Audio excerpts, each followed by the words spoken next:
I reunited with Don Hung and unexpectedly made contact with Screwlum. He warned us that Amphoreus was actually an experimental ground for the erudition and was rapidly falling into the path of destruction. A Lord Ravager would soon complete its evolution in Amphoreus.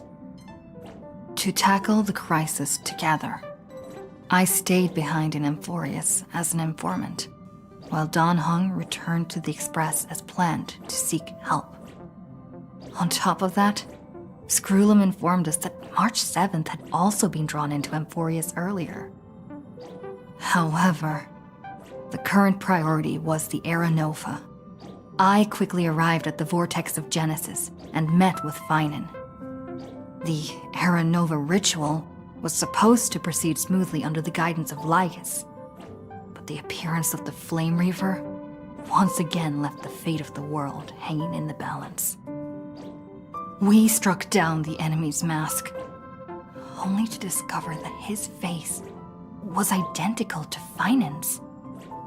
When his body was pierced by the ceremonial blade, a flood of memories surged forth, revealing the truth about Finan, the Flame Reaver, and Amphoreus. It turned out that all of us were trapped in the eternal recurrences created by Finan and Cyrene. And the Flame Reaver was Finan himself, who had burned out after bearing countless core flames. Their goal was simple: to oppose the Aeon and rewrite the world's doomed fate of destruction. The eternal recurrences had already played out 33,550,336 times. In this final cycle, I promised Finan to take on the title of Deliverer and save the world in his stead, while he would fulfill the wishes of the countless versions of himself. Tear the sky asunder and confront the destruction head on. Thus, with Finan's help, time in Amphoreus reset once more. But I became lost in the chaotic flow of time.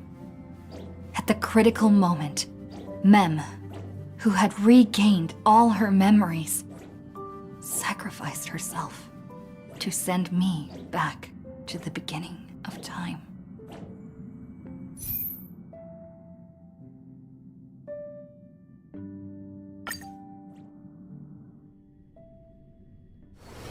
This haven of memories.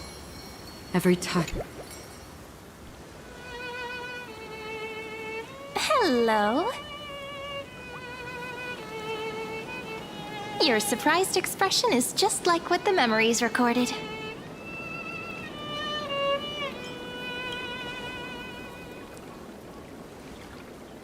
Maybe I'm both? Just kidding.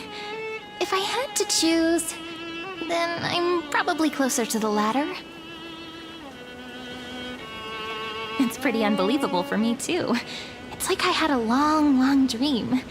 Cyrene's memories and Mem's memories, they're all tangled together. But when I woke up, there were only broken fragments left. I can't remember what happened in those 30 million cycles, but I remember what you did for this world. Like, didn't you wish for me to turn into a pretty girl back at the Grove?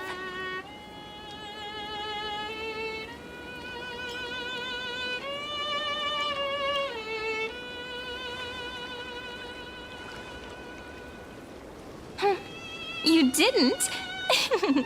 In that case, just treat it as my own wish then.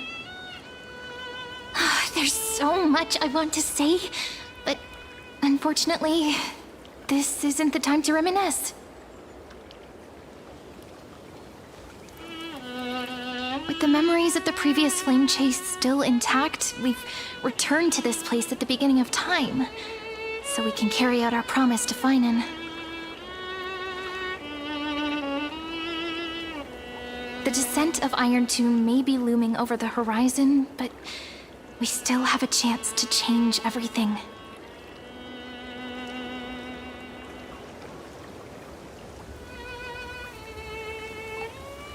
Heidi Silicii is so quiet. In Cyrene's memories, she always sits alone by the lake, gently swaying on the swing, like she's waiting for someone.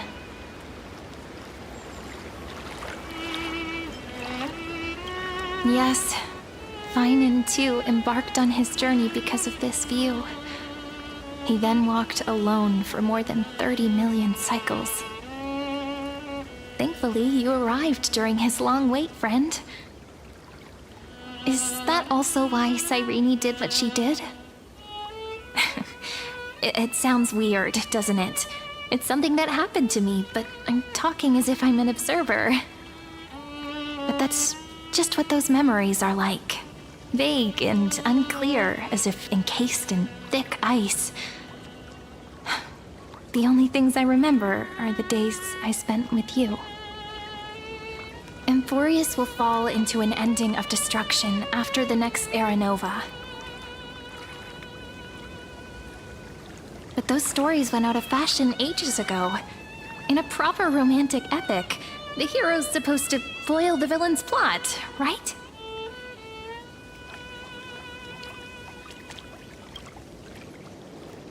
That's right. He's the mastermind who's trying to control everything. How unforgivable. But I still feel a bit anxious.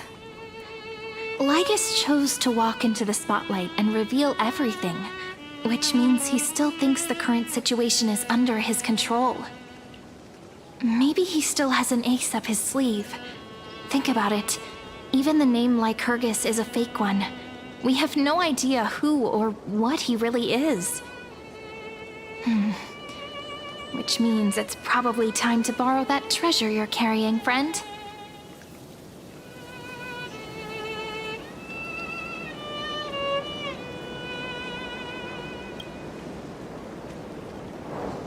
Yep, that Intellitron friend did say, when required, it can also serve as a bridge for communications between the internal and external world. Heidi Silicii is a little village enclosed by time. We might be able to contact the outside world from here. Why don't we give it a try? We should at least tell our friends from beyond the sky that you're still in one piece. Firstly, we need to find a well-hidden spot.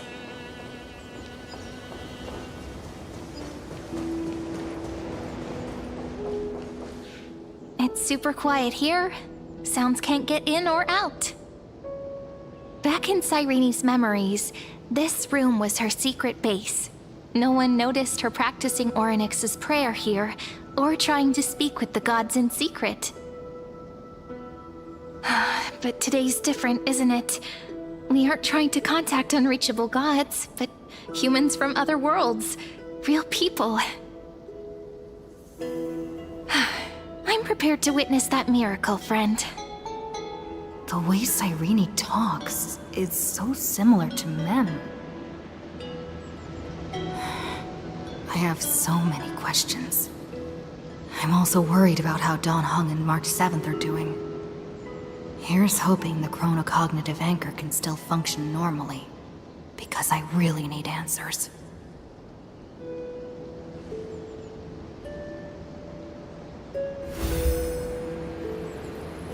Signal strength, 14.8%. Dialogue window, 16 minutes 22 seconds. Prerequisite, no external interferences. We are very glad to learn that you're safe.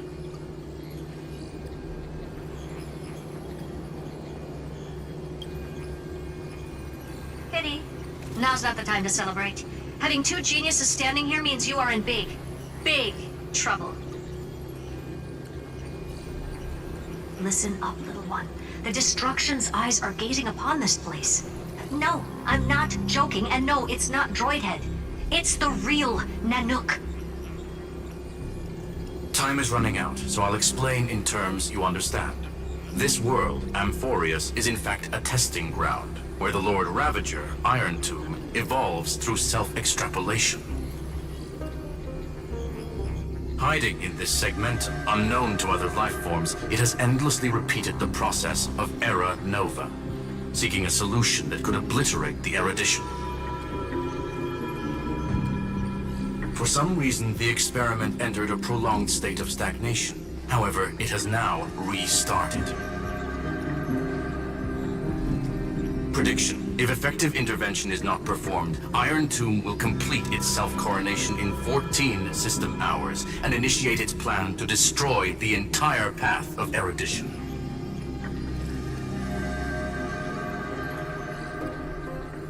The possibilities are endless. Breaking down interstellar communications, destroying the synesthesia beacons, returning cosmic civilizations to the Dark Ages, or even starting the third anti-organic war. Any of it would be able to bring the cosmos to its knees. Simply put, it will tilt all sciences and technologies towards the destruction. And since Nanook glanced at this place, it means they are being dead serious.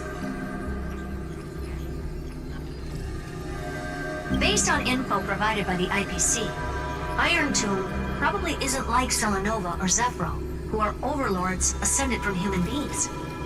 Instead, Iron Tomb is an algorithmic sequence. It can be anywhere, as long as there is a receptacle for its calculation. The version of Iron Tomb hiding in Amphoreus is its source code, and this scepter is its incubator.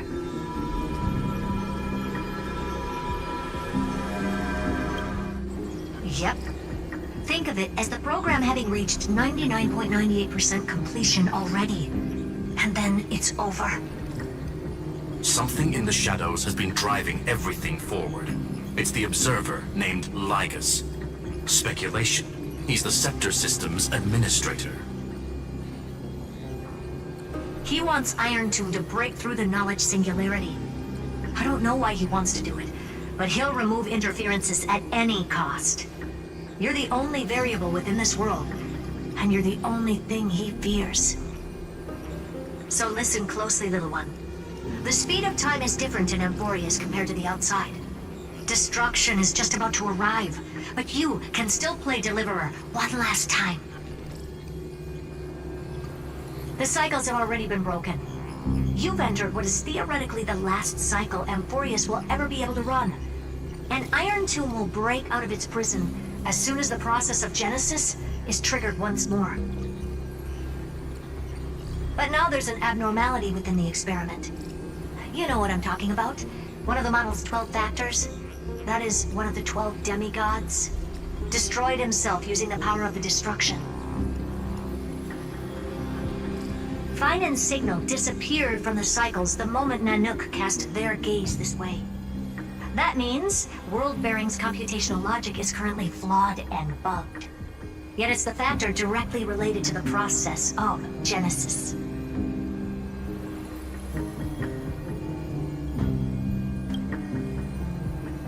That old Intellitron will definitely do all he can to debug this error. So you have to take this chance to claim Kepfali's core flame. But don't let him have his way. The key to suppressing Iron Tomb lies in whether he can rewrite the purpose of Era Nova. There's one more preparation we must make. Lygus's behavior has been quite abnormal. He's never interfered in the actions of Titans or the demigods throughout the whole experiment. Deduction. The Scepter has an extremely strict autonomous protocol, restricting even its administrator. In Amphoreus, this ultimate protocol goes by another name. The Law Titan, Talanton. Law. They are the rules that restrain all things in Amphoreus, and it was the core flame returned at the very beginning of the last flame chase journey. Why do you have another little pink one next to you? Huh? Her path chart is... Is there something wrong with me? Never mind. Let's get back to the topic at hand. Light calendar 3960. Month of balance. We'll be locking onto this time period to find Law. You can either meet the Titan, convince the demigod, or take the core flame by force. It doesn't matter what you do. so long as you bend it to your favor. We still haven't figured out how you and Don Hung got inside this world, so influencing protocol is currently our best way to stop Lygus, or to call for more reinforcements into this fight. Once you've got law in your hands, we'll discuss our next steps. Make sure the core flame doesn't fall into enemy hands.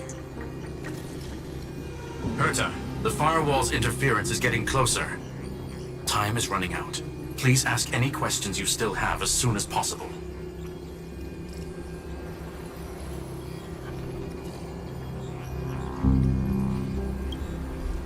Iron Tomb can't affect the real world just yet.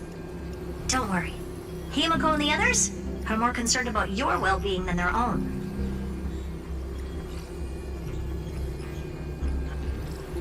Mr. Don Hung did not enter the new world with you at the end of the last cycle. No, the flow of time inside and outside Amphoreus is not identical. 1,000 years in this world may only be a fleeting second outside of it. Conclusion, he is on his way back to the Express. Miss March's situation is rather complicated. Madame Herta and I can detect her signal, but cannot ascertain her location. What we can be sure of is that she's still in Amphoreus. Don't worry about her. She's absolutely chock full of mysteries. Even if Amphoreus explodes, she'll probably float out perfectly protected in a nice thick layer of ice. Worry more about yourself instead.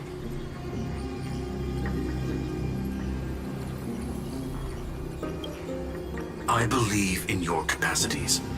The hands of the Trailblaze can create miracles, and will certainly be able to snuff out the flames of evil. I'm not going to give any motivational speeches. I just hope you bring good news the next time we meet, little one. No, not little one. Deliverer.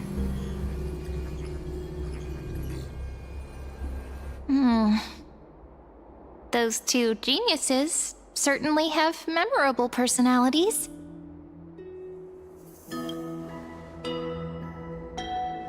It feels weird. This all feels really familiar. Some of that conversation feels like it's about things I once knew, but then forgot. Maybe it's because of Mem? After all, Mem's a memo sprite born out of your thoughts, friend. Maybe our memories somehow got tangled up together. Never mind. Let's focus on something more important with what little time we have.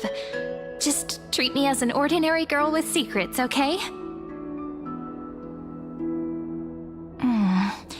Like calendar 3960.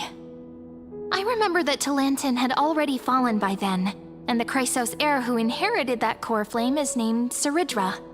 That's what's recorded in history, and the period we'll be heading to. We'll need to find Law and stop Lygus. So, we've at least got a solid direction, right? Can you give me a little bit of time before we go? I want to pack some stuff. There's so much more I need to take care of in this form, and I'm still getting used to it.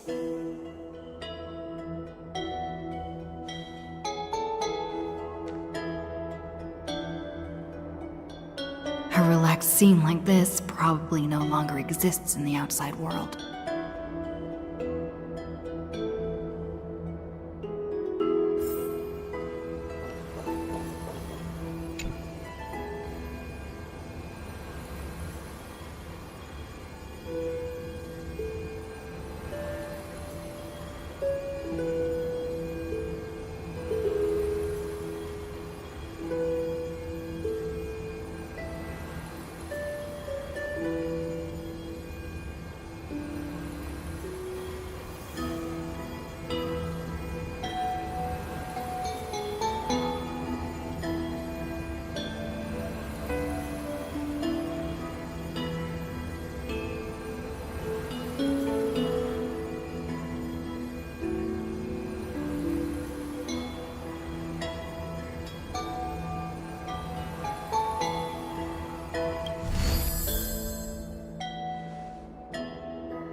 Should I head to the attic to wait for Cyrene? Or should I have one last look at Ides Elysiae?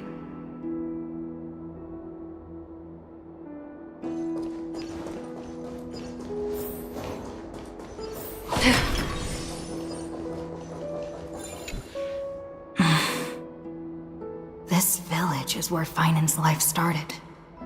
After 30 million cycles and 30 million failures, his burden is now in my hands. He said I will take over the responsibilities of world-bearing. But what does that mean? Becoming the new Kefali? Or forging a completely new path?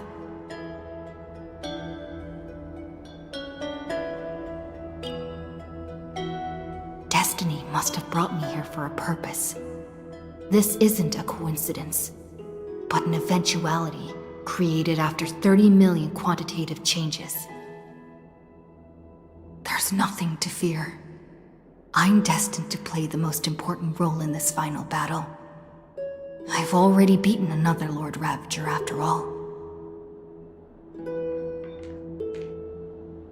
Thinking hard over there?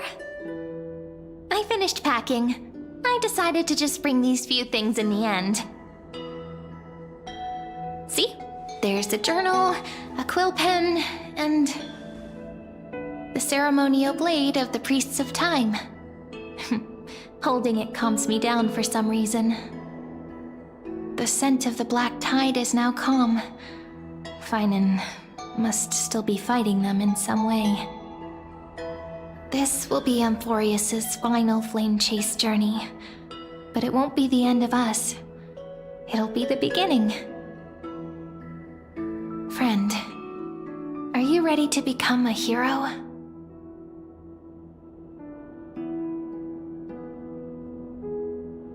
Just treat me like any other friend you have. We share a common goal and common enemies.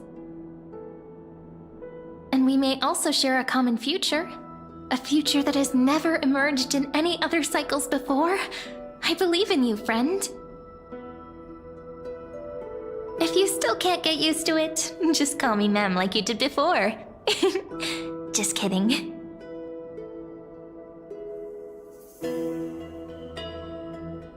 Are you worried that the burden is too heavy for you?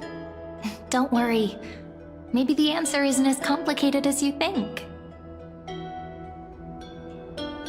You've seen how every person regarded as a hero in Amphoreus was nothing more than a flawed human. They were just at the right place at the right time when the world needed a hero. But those aren't coincidences. Just like how your arrival kickstarted Amphoreus' fate once more after a stagnation of more than 30 million cycles.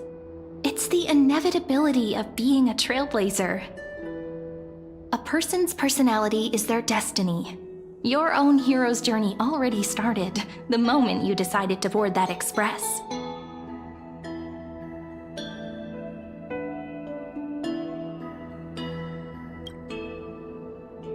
That promise might be far too heavy. But I believe in you, friend. The Trailblaze's duty has always been a heavy one. In other words, since you've already saved so many worlds, friend, you should be used to being called a hero by now. Maybe you can tell me those stories as we travel. That way they can become our shared memories too. Let's trailblaze onward like before and create a future that's worth being remembered.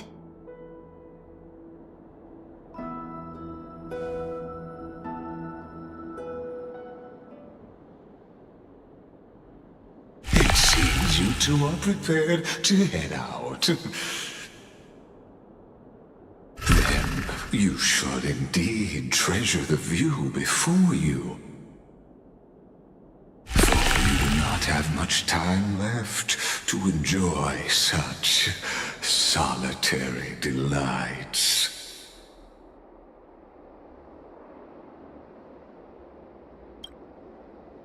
My apologies for disturbing your moment of repose. To fully express my apologies, please grace my abode with your presence, so I may demonstrate the full scope of my hospitality.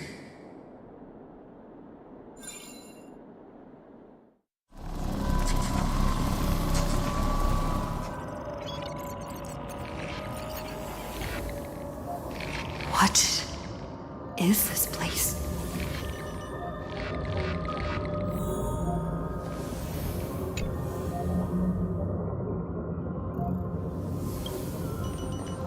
Farewell, then. May we all shall bid farewell to one. The light of the Dawn Device never fades. After I cross this river, it will be a tragedy for mankind. But if I do not cross, then it will be the end of me.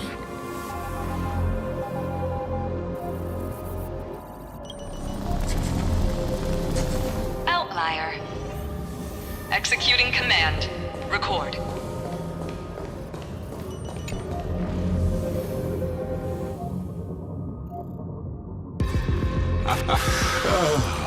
Did that startle you?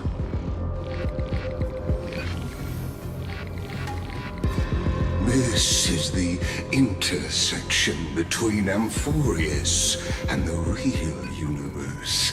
The audience seat where I observe this experiment.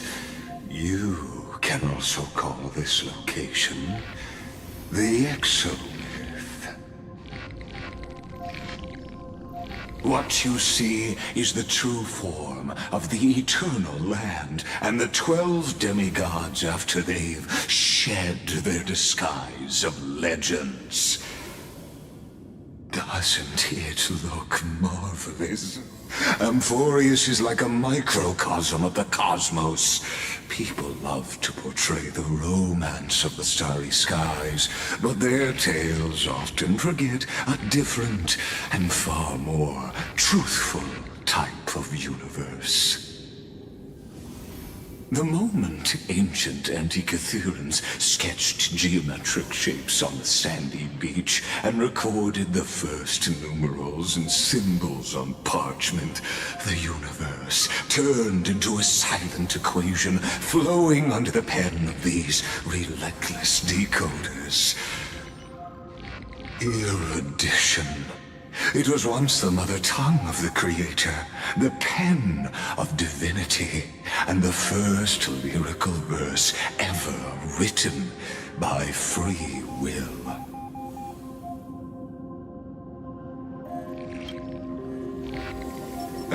Seems like you are not in the mood for an idle chat.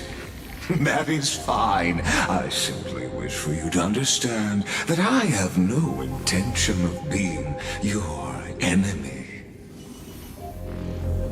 I have devoted myself over the long years to nurturing the scepter's extrapolations, hoping that the Prima Mobile would bud from within it. And now, my goal is almost complete. Nikos 496 had exceeded the intelligence singularity through his rage, and though he still retains his obsessive defiance and managed to suppress the black tide of this cycle, it's a matter of time before his will crumbles to dust. Iron Tomb will be completed. That will not be affected by my plans, your resistance, or the schemes of the two geniuses. It is an irrefutable fact, just like the instance in Noose's calculations. In other words, as long as you are willing to stop interfering and let the final Aeronova carry out its natural course, I'll guarantee the safety of all nameless and ensure you return unscathed.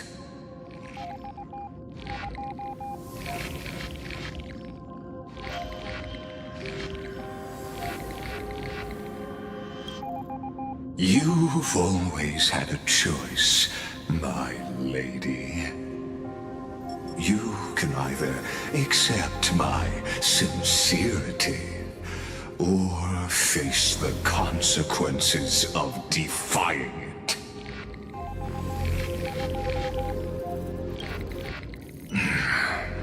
They've always been the product of the experiment, so naturally, they will perish when the experiment ends.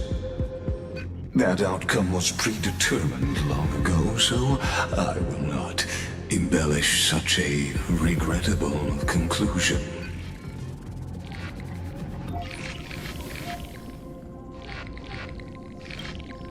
Ah, yes. I am aware of that esteemed lady's whereabouts. Her real identity is quite astounding. If you decide to accept my proposal, then I will do all I can to send her back to you.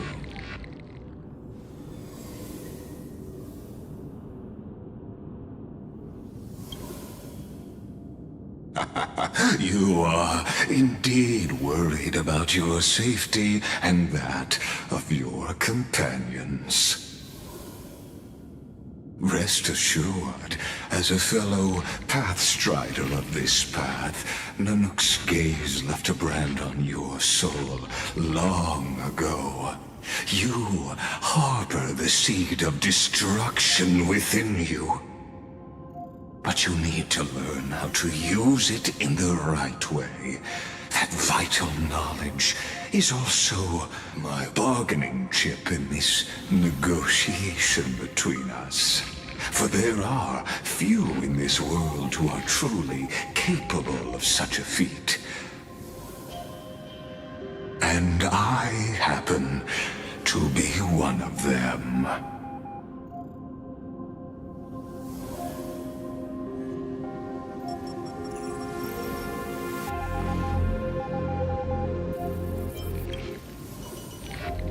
The Stellaron? No. Believe me, your understanding of paths has yet to reach any true depth. This matter is of grave importance, so please, do not make your decision lightly. After all, the choice before you bears a 1 in 3 chance of elevating you to an unparalleled existence among the stars.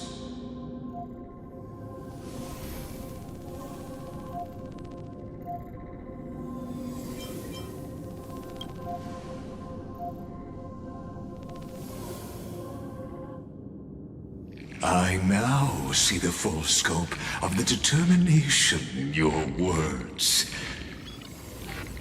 You may now continue your travels.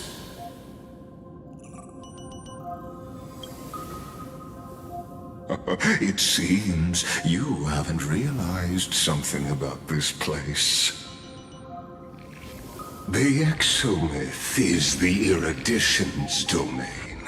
You cannot physically interact with me in any way in this place, and vice versa. As negotiations have broken down, there's no more need for us to remain in the audience's seat. Let's return to the theater called Amphoreus, where you will meet me once again. Of course, this meeting was not without merit. Your presence has inscribed a new footnote in the exomyth. As for its purpose, allow me to reveal it to you in detail the next time we meet.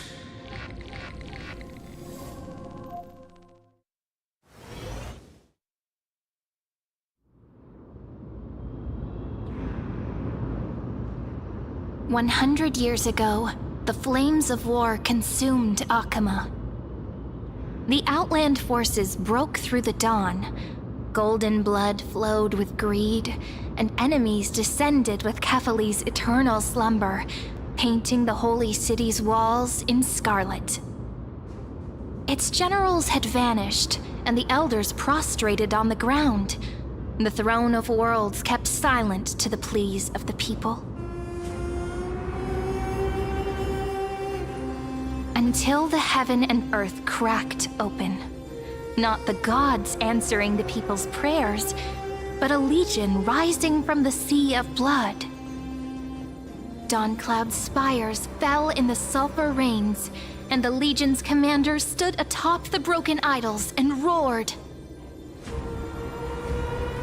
Compatriots, no more kneeling! Not to brutal tyrants, and not to dying gods! Those rebels have twisted the prophecy and ignited the flames of war in order to stoke fear in your hearts! A Chrysos heir she stood, divine blood soaked into the earth, quelling the flames beneath her feet. Their golden blood wrote of a tragic fate. Mine shall overturn it! Her crown burned bright, outshining the fires consuming the entire city.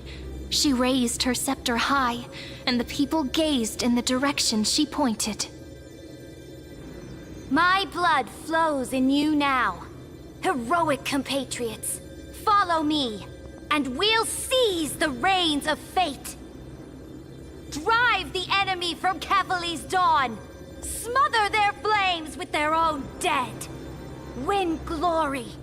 Win peace. Let history sing your deeds. The first to dance was a maiden following closely behind, weaving through the carnage like a fish in the sea. The people, full of wrath, surged with her, forming a colossal wave, and the enemy hordes, drained of life, vanished into nothing. Onward to Marmoreal Palace, to Dawncloud's heights. Announce to all the wicked and cowardly. Announce to this stagnant age. We are the rising tide! History remembers this as the first siege of Akama. It is said that after the flames died, people found identical inscriptions in every place in the city that had been scorched by fire. It was the name borne by Akama's first and final sovereign, the Imperator Seridra. Friend, are you listening? Friend?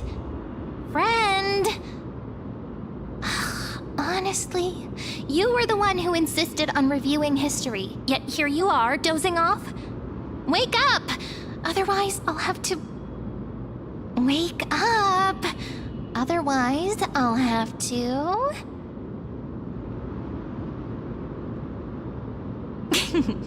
Awake at last? I guess I won't have to use my wake-up magic on you then.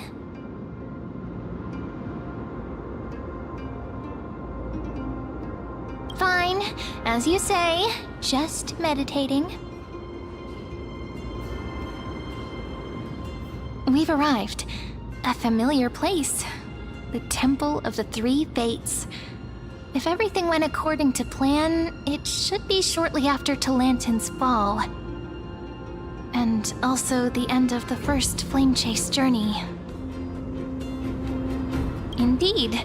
The first Flame Chase ended with the trial of Law. We must find the demigod and gain her trust before the core flame is restored. It'll be tricky, so let's pick up our pace. To Akama first. We can learn more from the crowds there. Tyrant! You and your butchers are not welcome here. Get out! Hold your tongue! Conspiring with Kremnos and plotting rebellion are crimes punishable by death. There are multiple voices, and things seem tense. Let's not get caught up in any trouble. Why don't we find a place to hide and observe from the shadows?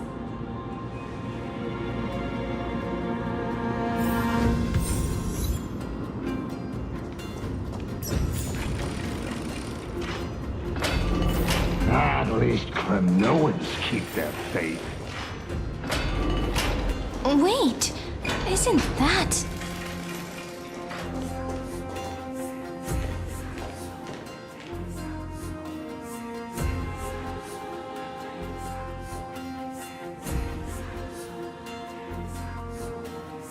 Golden-blooded defilers, perverting the prophecy and trying to slay gods. Stars beyond the sky? Gods who created the Titans? What kind of nonsense? Look at this broken world and see what your atrocious acts have done! What? Did he just mention the stars beyond the sky? But how is that possible? You impudent! Ducks for Goris. We're here to welcome the deliverer from beyond the sky. Stand down. Heretic! No one but the great Talantin can deliver this world from misery! I ask you, if the old laws were so perfect, why did they crumble beneath my feet? You...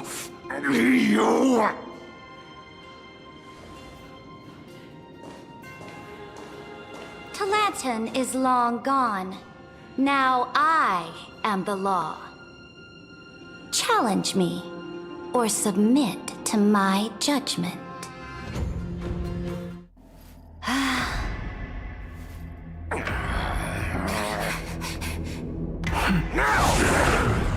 Silence!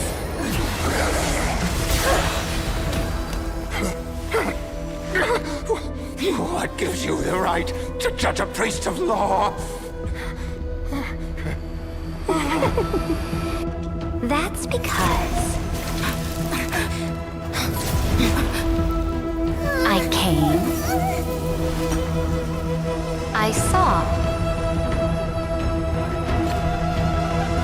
I conquered.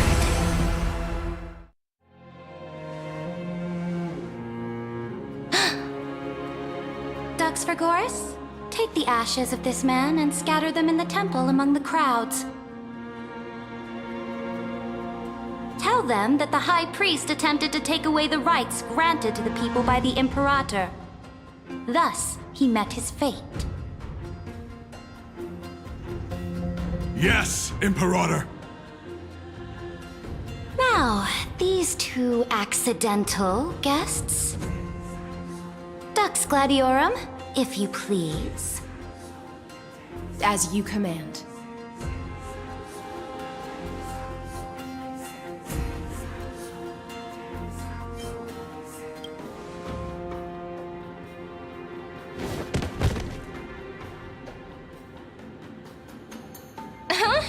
Is this...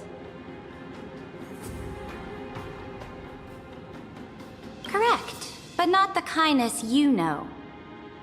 This is the leader of the Cleaners in this era.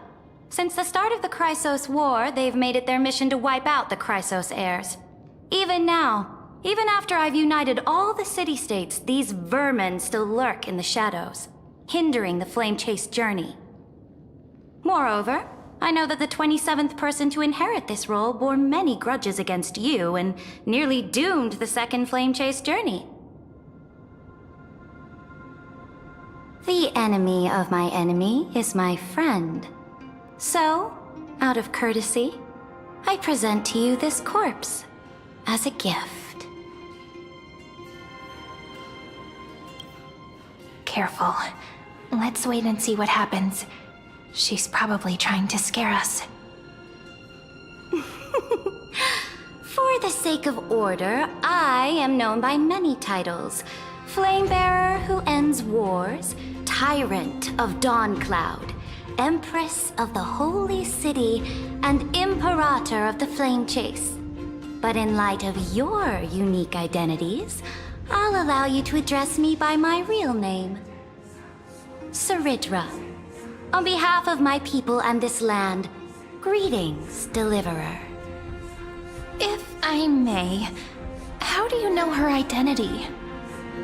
As the little hostage prophesied, the Deliverer shall come from the future beyond the sky.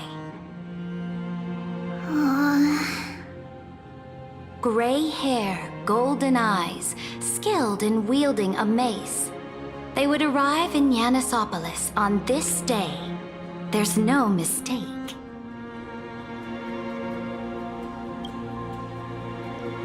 Your orders, Imperator. We return triumphant. Send an urgent message to all delegates. The meeting of the Flame Chase Alliance will convene early.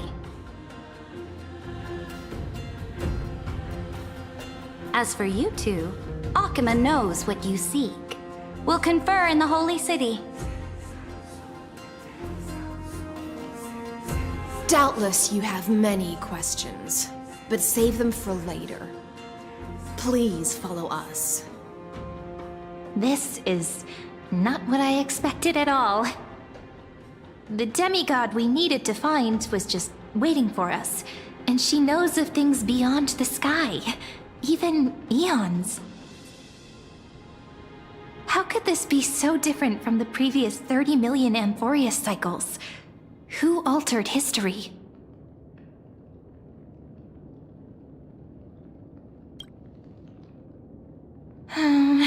Unpleasant thought, but plausible. The currents of time have become twisted. Regardless of who caused this, that Imperator came prepared. We're the ones at a disadvantage now.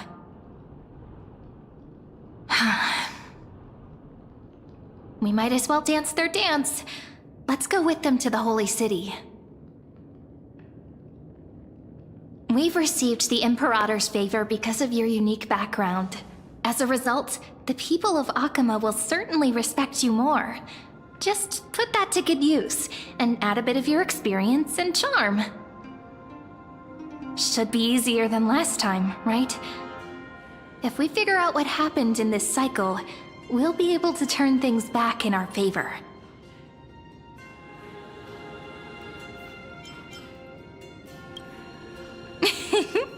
Calm and confident. That's the you I'm familiar with.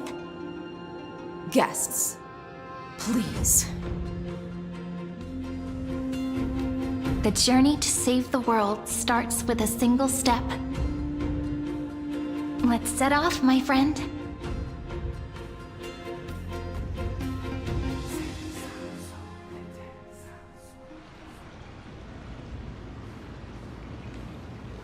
Hail to the Imperator!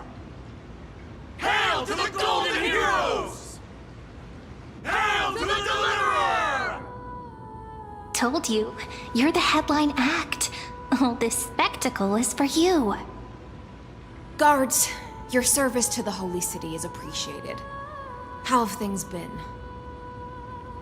Castrum Kremnos once again struck the border. Dux Brumalis led her troops to repel the enemy. The agitators against the Flame Chase are still active in the city. They smashed the shops around Memorial Market. But the garrison already arrested the culprits, and now they await interrogation. They are merely a disorderly mob and do not warrant any attention. Even though Terravox personally mended the fractured earth, it still didn't silence these fools. Guests from beyond the sky, worry not about these trivial matters. Dux Gladiorum will take you somewhere to settle down for now.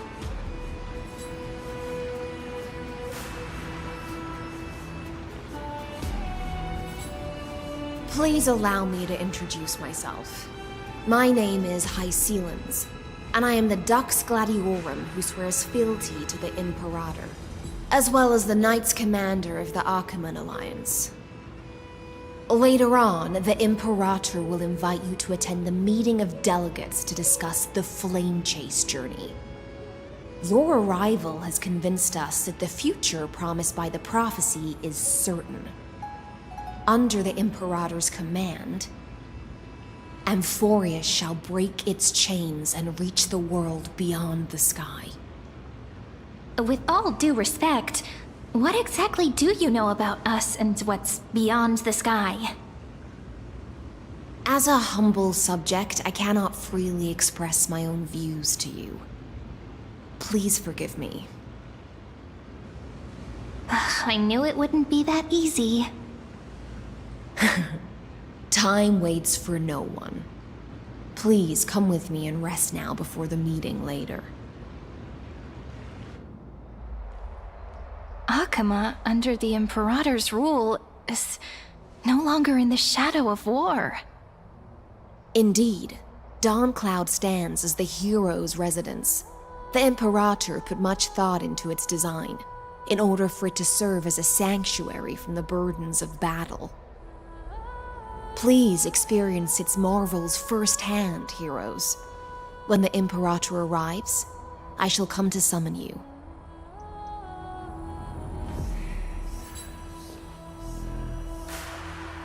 Hycelens. No wonder she's the Knights Commander. All right. We finally have some freedom to ourselves. Since there's still some time before the Alliance meeting, let's explore a bit. Look over there!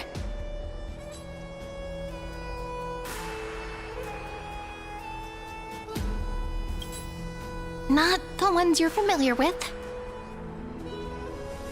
But the hearts of heroes stay the same in every cycle, never changing.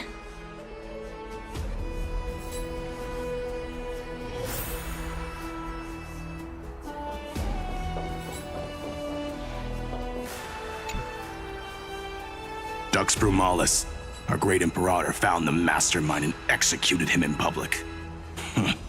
Seeing that scoundrel burn to nothing should deter these miscreants from being so brazen again. So the great Imperator isn't afraid of getting her hands dirty? What a ridiculous display.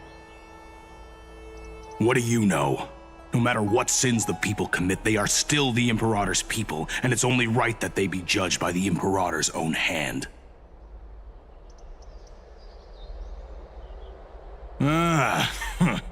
Our distinguished trespassing guests. Seneca, the Dux Brumalis. Greetings. This Dux Brumalis doesn't seem to like the Imperator very much, but she holds a high rank. And Dux Frigoris' speech seems self-contradictory. Let me see what I can get out of them. I'm Cyrene of Ida Cilicii. This is the Deliverer Beyond the Sky. We're new here and wanted to ask you, does this city host any other visitors from beyond the sky? We're looking for our dear companions.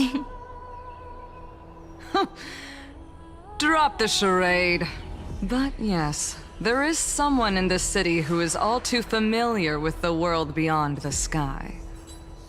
Silence! The Imperator ordered us to keep that lord's whereabouts a secret. Enough, you pathetic lapdog. Do you need to beg for permission from that cursed Imperator even just to bark? You... Someone who is all too familiar with the world beyond the sky and is referred to as that lord. Could it be? Looks like things are getting heated. Let's get out of here.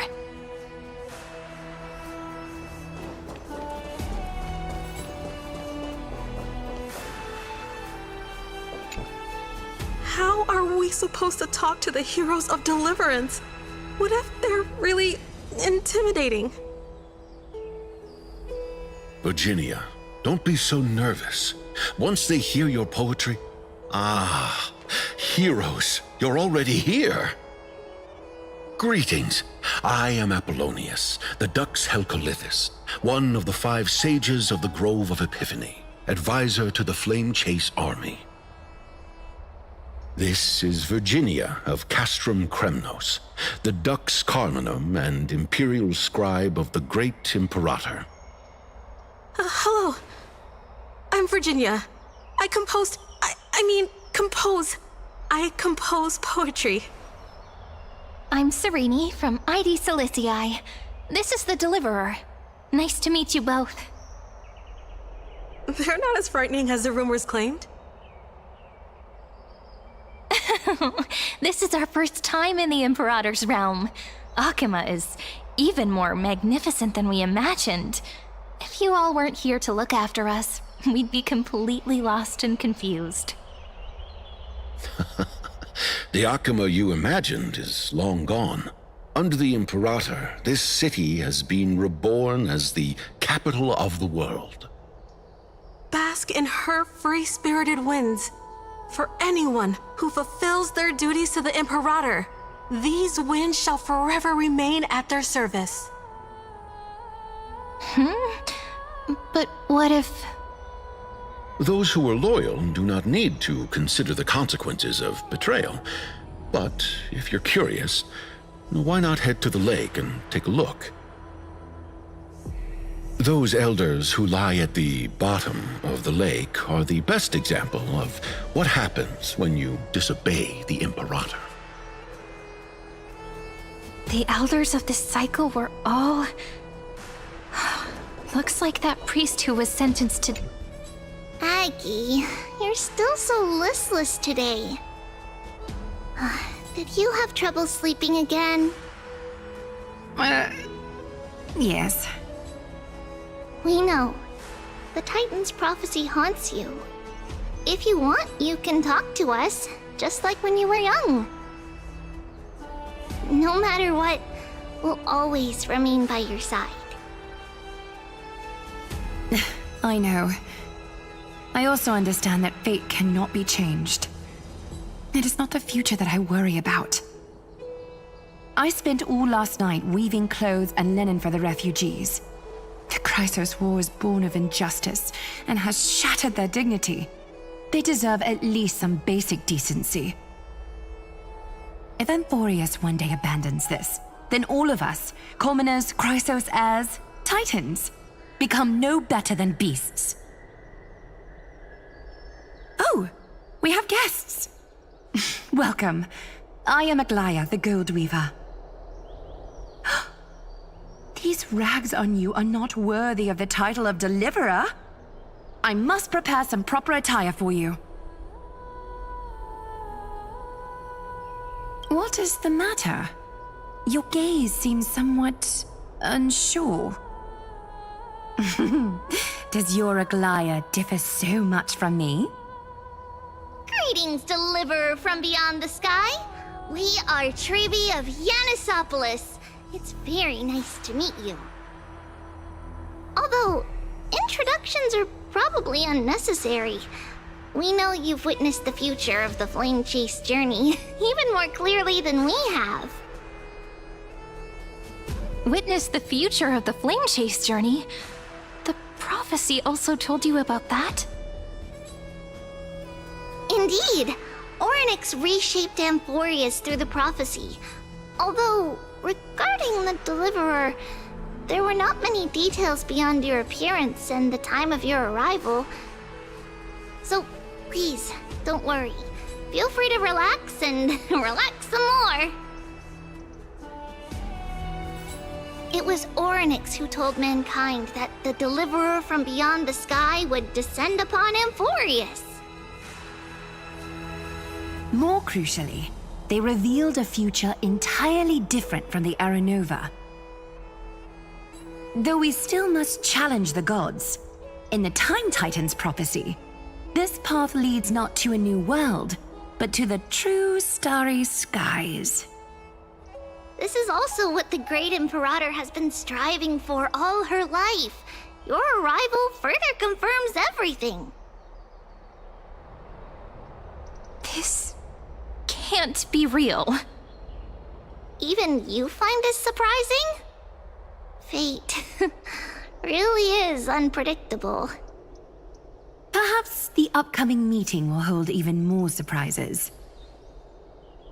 The elders of this cycle were all... Looks like that priest who was sentenced to death wasn't an isolated case.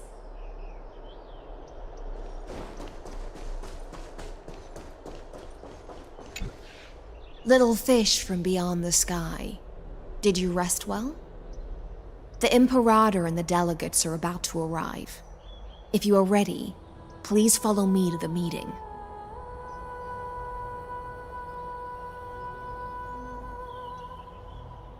I'm the Knight Commander of Akama, General of the Flame Chase Army, and the Imperator's servant. But beneath these shiny scales engraved with complicated titles, I am just a swordfish at the Imperator's side. As you've witnessed, she is the Empress of Akama, the one who ended the Chrysos War and the leader of the Chrysos heirs. As merely a humble subject, I cannot say more beyond this. The Chrysos heirs here constitute the elite among the Flame Chase army. Dux Halcalithist Apollonius and Dux Carminin, Virginia, serve as the army's advisor and historian respectfully. One offers advice and counsel to the Imperator, while the other writes verses of her supreme glory. Dux Frigoris Labienus and Dux Brumalis Seneca are both formidable warriors, clearing the way for the flame chase with steel and storm. Dux Fatorum, the holy maiden who interprets the prophecy. Only the one named Treebe remains in the city. The Imperator once took them as hostages in order to unify the prophecies of the world, but they are now Akama's most vital prophets. Dux Goldweaver, Aglaya. Well, she dislikes it when people talk about her behind her back. You should get to know her in person. Then come. The Imperator reserved seats for you. I'm starting to feel a bit nervous about the meeting. Since Saridra is presiding over the meeting, it'll be a good opportunity to learn about the law's inclinations in the current era. Let's keep our ears open, okay?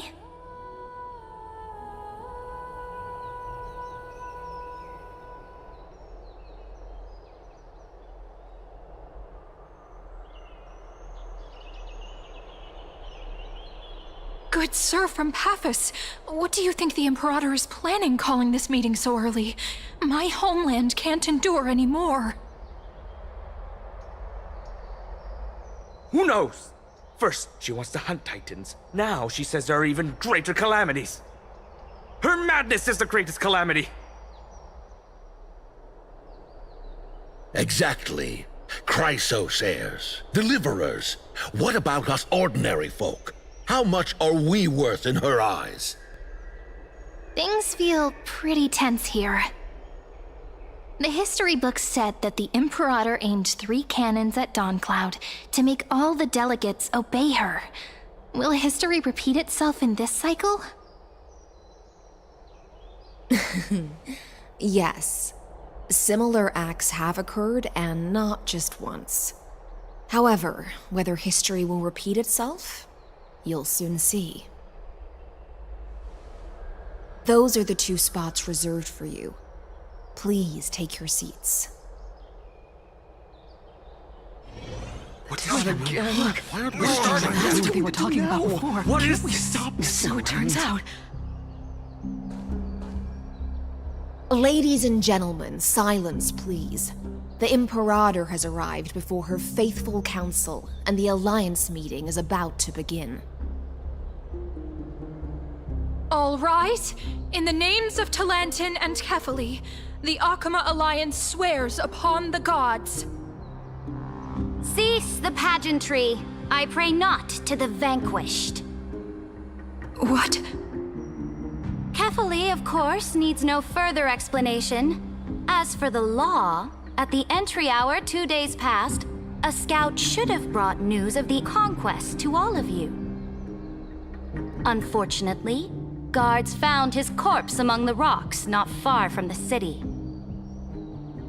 Moreover, the poor soul was buried with a Paphos curved blade. It pains me to imagine what agonies this loyal warrior endured before his death. Delegate from Paphos, do you have any insights? I know nothing of this. The evidence is irrefutable, so there is no need to waste your breath. However, let us set this trial aside for the time being. Witness, even within the most sacred and dignified council, there were those among us who wished to draw their blades, brazenly challenging the Alliance, seeking to shatter our hard-earned peace and unity. Fortunately, I uncovered this plot. Now, to protect this beautiful city and her people, the Imperator's legions are ready. They will escort each of you to the Temple of the Three Fates, where you will receive the highest level of protection the Alliance can offer.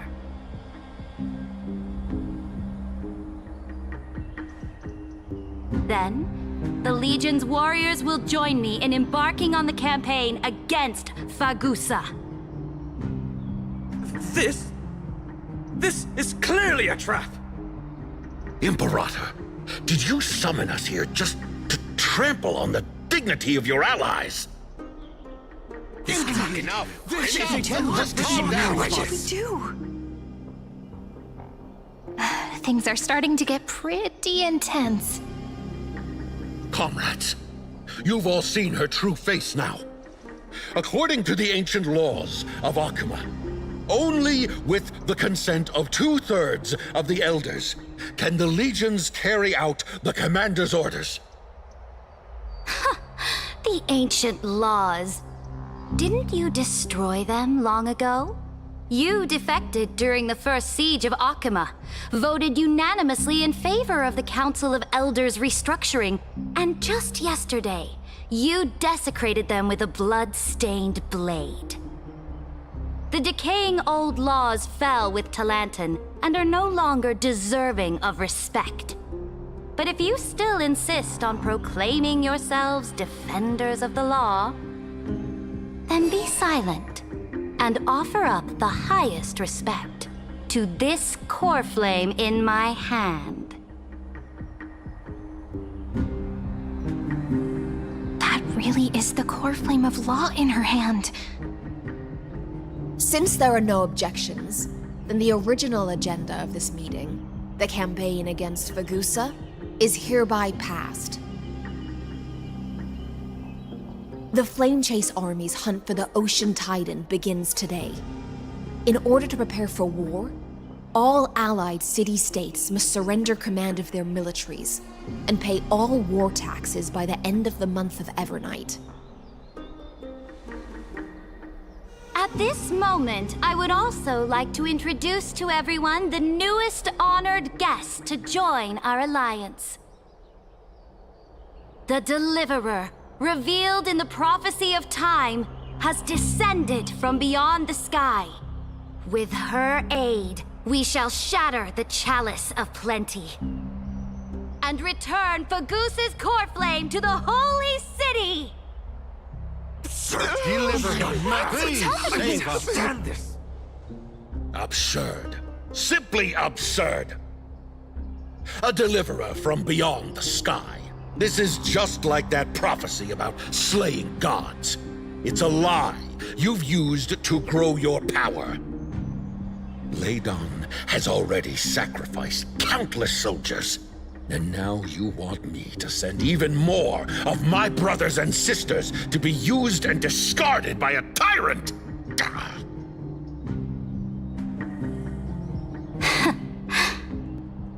Are there any other objections? Then I bid you all farewell. Meeting adjourned.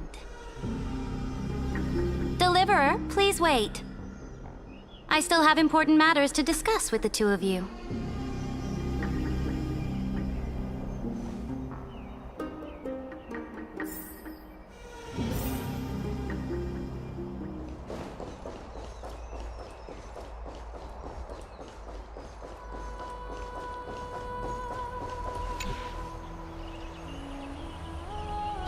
I apologize for that farce of a meeting. It must be tiring dealing with so many people every day, Great Imperator. Tiring? You're mistaken. Moving chess pieces, placing wagers. This game of strategy adds a dash of color to our heavy fates. Much like how rule and conquest are always accompanied by sacrifice. Is the war with the Titans also part of that sacrifice? After I glimpsed the secrets of this world... No, the secrets beyond the sky, the divine authority of Amphoreus no longer held any significance. Let me ask you, Deliverer.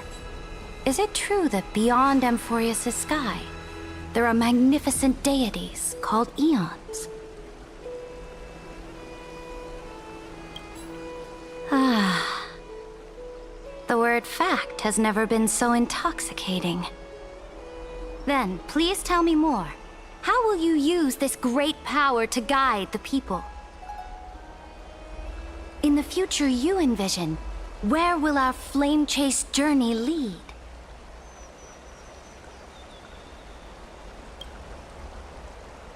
Oh? What you require now is the power of law? Exactly!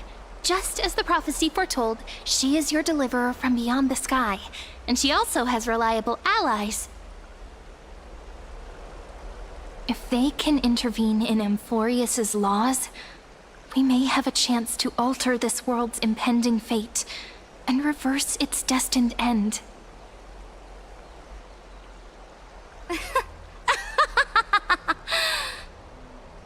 Very good, Deliverer. You have courage. To say such presumptuous things, even knowing that the inheritor of the law stands before you. You mean... In the past, anyone who dared to covet the Imperator's divine authority would have met a gruesome end. But now we can see beyond this dying world. Our journey should no longer be confined below this stubborn sky. Alas, that fickle ocean titan has obstructed the spirit water leading to the vortex of Genesis, hindering my ascension. If the core flame of law cannot be returned, your path to deliverance will never be realized. Now that things have come to this, we must resume our once stagnant journey and force the waves that block our way to recede. So, you agreed to cooperate with us? Cooperate? Forgive me, but I never cooperate with anyone. Though I will permit you to join me as subjects, and together, we will forge the most perfect law. This is... The Flame Chase Medallion, a symbol of the Flame Chase Army. Every noble in Akama carries one. This medallion represents the will of the Imperator herself, and you may act freely within the city with it. Before we embark on the crusade against the Ocean Titan, you should rest in Akama for a time.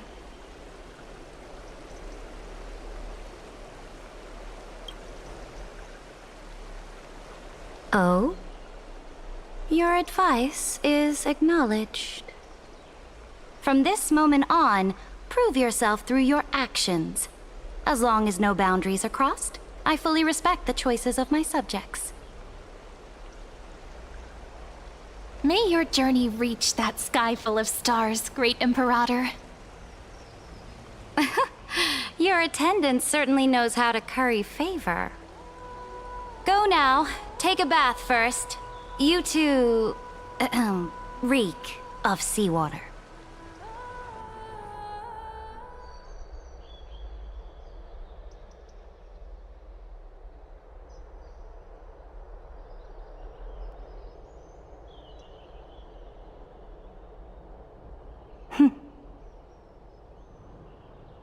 Come forth, Theoros. Yes. Great Imperator. Now, perhaps you're willing to hear my counsel.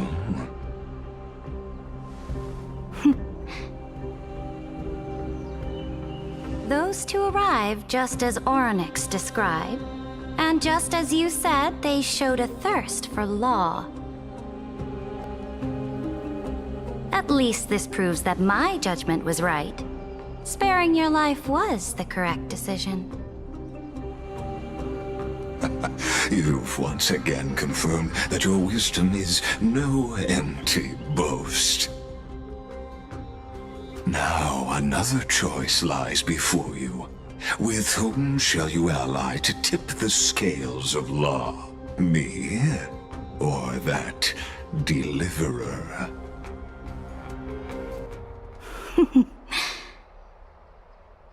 Remind me again, Antikythera. What kind of future do these two paths lead to in your view?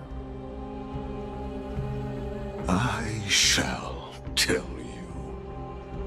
You are entitled to know that the deliverer from beyond the sky is not a wholly wicked being, but from the very start, her stance has been completely at odds with Amphoreus.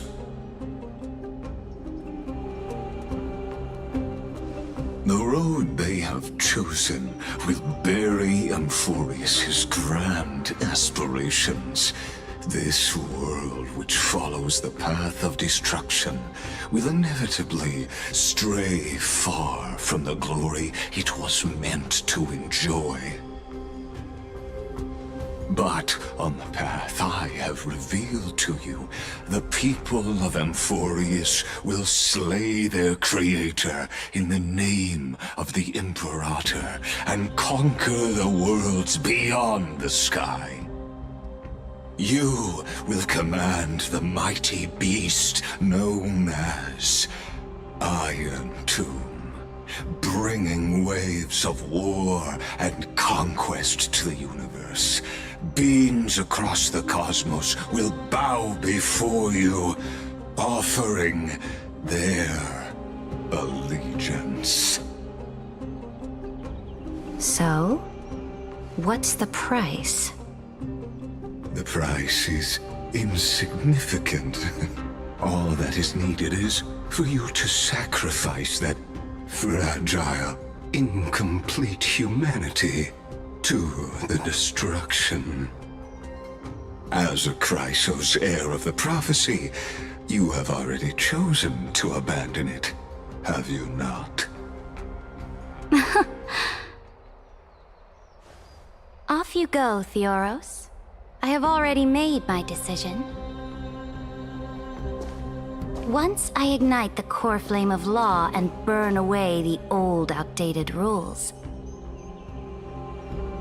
Amphoreus will embark on a journey across the stars.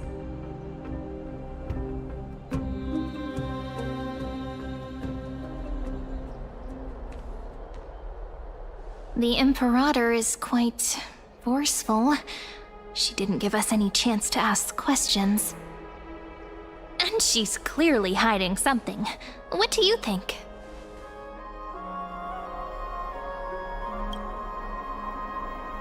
There are many uncertainties right now, but this is one of the few blessings. Still, the atmosphere in Akama, it's so unfamiliar. And it's not just the Flame Chase Alliance talking about the world beyond the sky, but the whole city. We should also discuss our findings with our friends from beyond the sky. Then...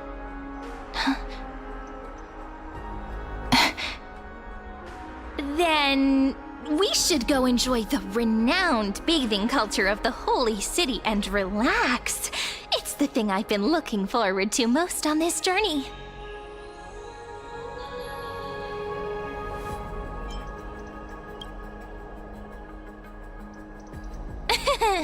Work and rest are both important. You see, everyone agrees, right? So someone's watching. Can't let our guard down for a second. Let's use taking a bath as an excuse to find a quiet corner to update Madame Herta and Screwlum on our progress. We can also check out what's happening in the city. Since the outcome of the meeting was just announced, people must be gossiping. We can kill 3 birds with 1 stone. Let's go.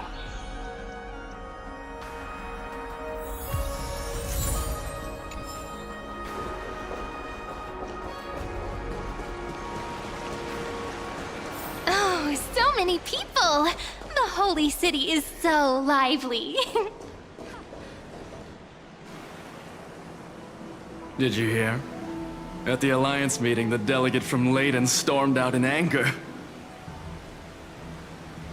As expected, the Imperator is always hiding things from everyone. When has it not caused a ruckus? Silence! That's treason! If it weren't for the Great Imperator, you'd have sunk into the lake with those corrupt elders already. And you wouldn't even be alive to speak like this.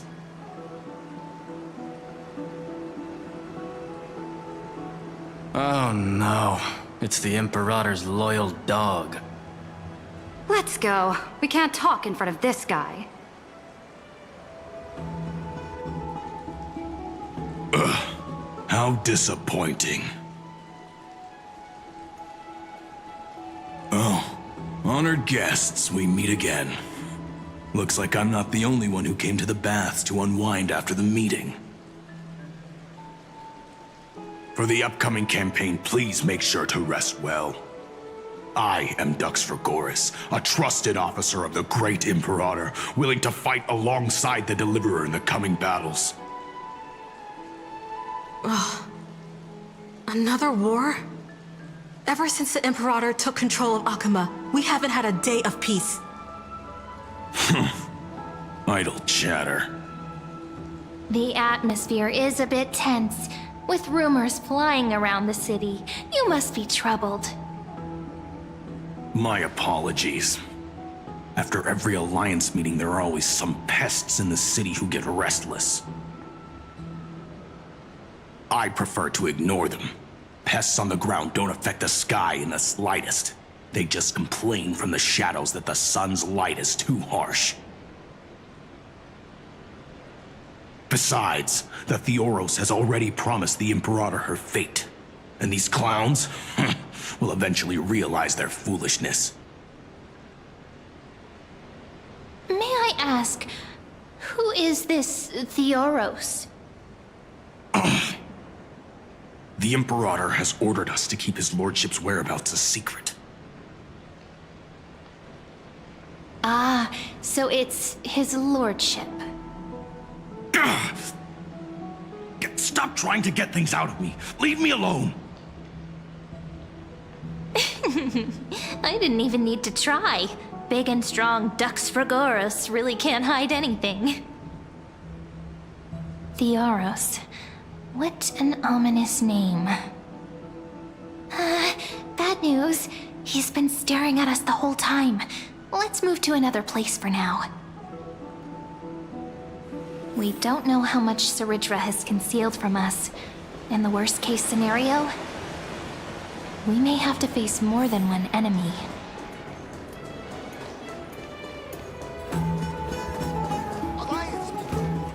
Alliance meeting? More like a cage where creatures with golden blood claw at each other. flamebearer who ends wars? Clearly, a tyrant who doesn't deserve such a title. You're absolutely right. While the Imperator's hounds are still hunting down others, let's let out our grievances. You. I know you. You're that tyrant's lackey. What? Here to shut me up for that little imp? Panicking now? Don't worry. I don't care what others say about the Imperator. And she certainly doesn't either. Oh? Children of the Prophecy. Such rare guests. Are you here to relax in the baths as well? The temperature is just right today, so be sure to enjoy it. You should rest well for the next campaign. What? Children of the Prophecy? Another excuse for the Imperator's reckless warmongering. No filter, huh? You should be glad you don't have a seat at the Alliance meetings. By the way, if you still want to bathe, hurry up. Once that predatory fish joins the flow of water and eliminates all the fools questioning the world beyond the sky, you won't be able to enjoy this perfect water temperature anymore. Seems like there's more to Dux Bramalis's words than meets the eye. But would the Imperator actually kill those who question the world beyond the sky? This is the complete opposite from what we know of Akama. Everyone in the city is... Huh. These two are... So many guests today. Let's see who's here now. Two distinguished guests of the prophecy. One a clever and adorable warrior. The other, also quite heroic. Ah, heroes. I didn't expect to meet you again so soon. How fortunate. It's a pleasure to see you again, Dux Helcalithist and Dux Carminum. You two are inseparable, aren't you?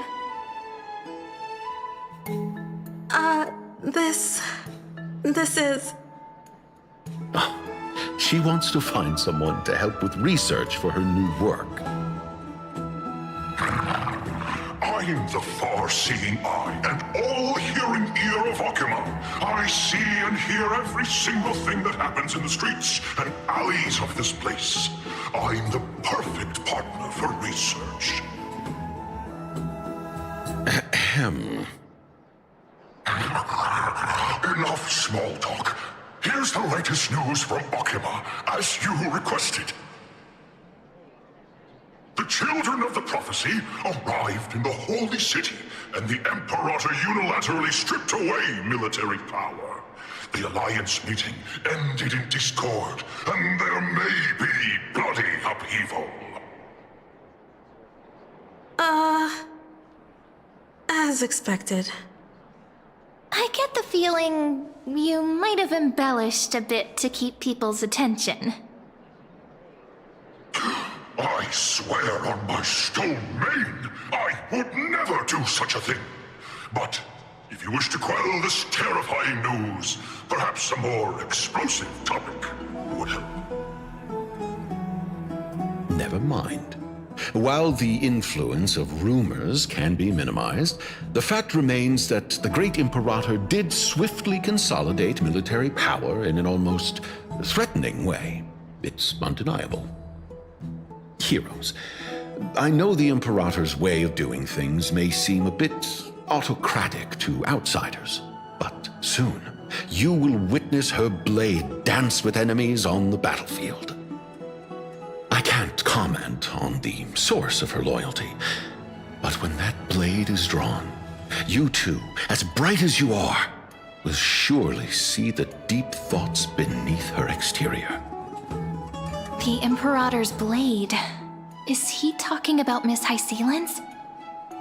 I sense some unease in Dux Helcalithist's words, It seems the Imperator and Miss Hysealins share a much deeper bond than the others do.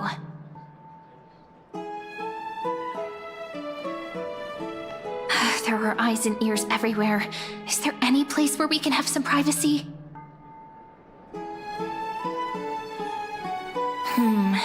To understand the Imperator's secrets, we have to get past Miss Hysealins.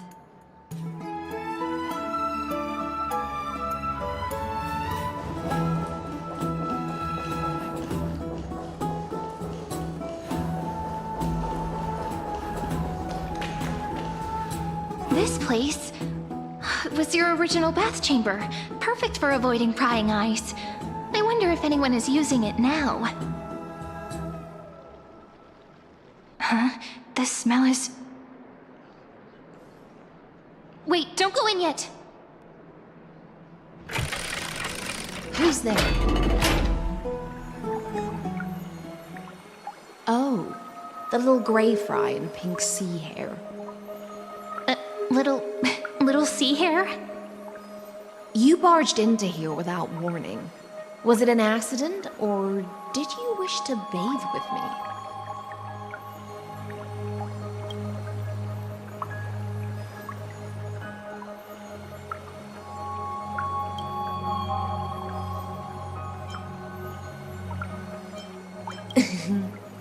Is that so?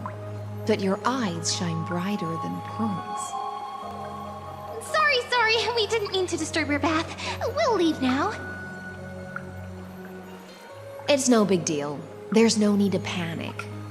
This is the natural state for me. People on land force themselves to wear clothes, adding unnecessary constraints. Forget it.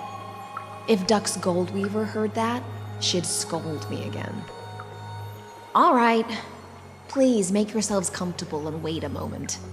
Let me first wash off the blood of the hunt, and then I'll attend to you two.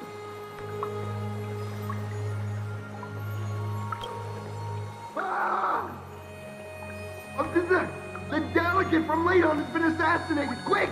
Quick, someone come quick! Ah, the broken crab shell surfaces. I was worried it had been washed away by the current.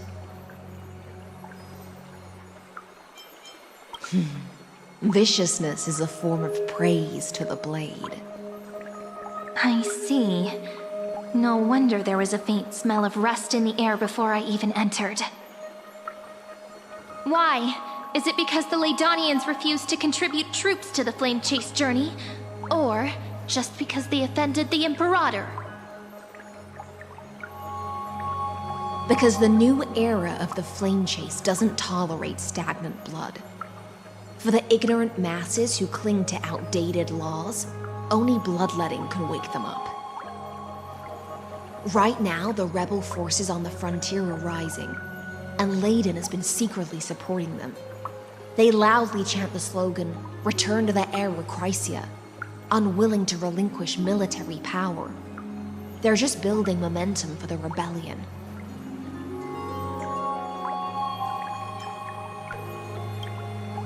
Thinking is a right given to citizens by the Imperator. I won't interfere with your thoughts. As long as you don't try to reverse the current of the times, you and I will both be free. But, Miss Hysealins, I can't even hear the slightest hint of joy in your words. Because I've already tasted ultimate freedom. Long ago, I lived in the sea. In that lightless abyss, far beyond civilization's reach, the great fish consumed the small. And when the great fish perished, their bodies became sustenance for the newborn, nourishing the whole ocean.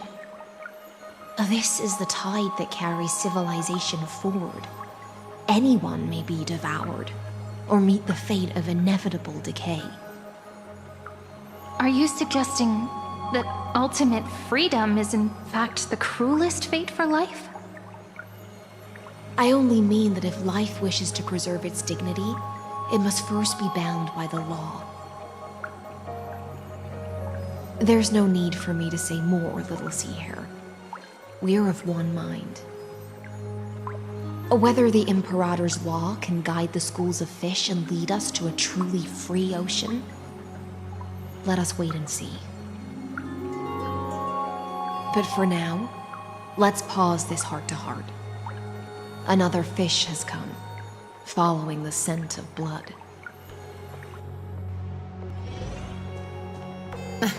Being your subordinate is such a tragedy. I'm always having to worry about the messes you leave behind. It's simply our duty to the Imperator. All ready to go in an instant. Miss Hycelens, you truly are impossible to predict. Yet you, a golden trout who's always busy all day, suddenly have the time to visit me? Do you think I wanted to come? I suggest you burn some more of the incense offered by our allies, lest my creations be tainted by the reek of fish.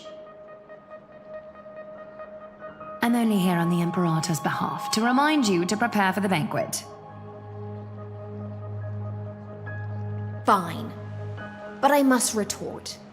What you call the reek of fish, to me, is the unique fragrance of the sea.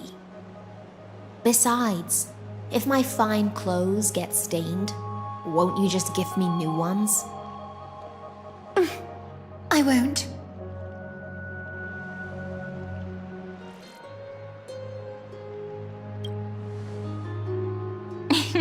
You sensed it too, huh? By the way, you both just mentioned a banquet. Could you elaborate on that? Oh, right, you don't know. Every time before a battle, or after a victory, the Imperator holds a grand feast for the Chrysos heirs to lift our spirits. For us warriors who swim constantly between life and death, these feasts are more worth looking forward to than victory. A banquet to prelude the hunt for the god of banquets, and honey brew as a tribute to commemorate the ancestor of honey brew. How absurd. Don't look so grim. All has been decided. Since it's a banquet for Fagusa, why not take a leaf out of the Tidens book?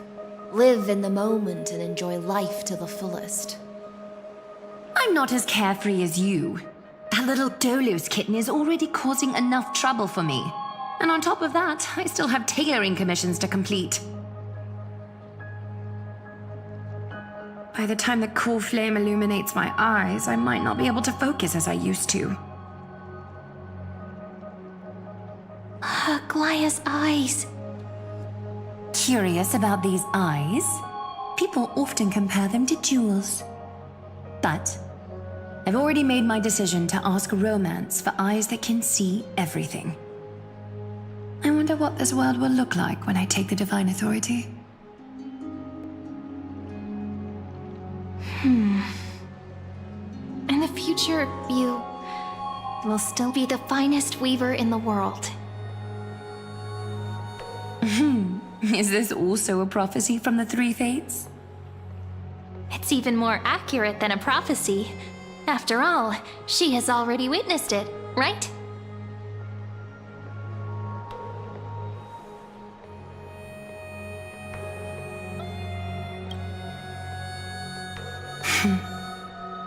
Become a demigod and lose your humanity. That is the only reply I've received in the countless times I've sought wisdom from the prophecy. But Destiny's fragments are like stitches. Before they're threaded into splendid garments, no one can see their true charm, can they?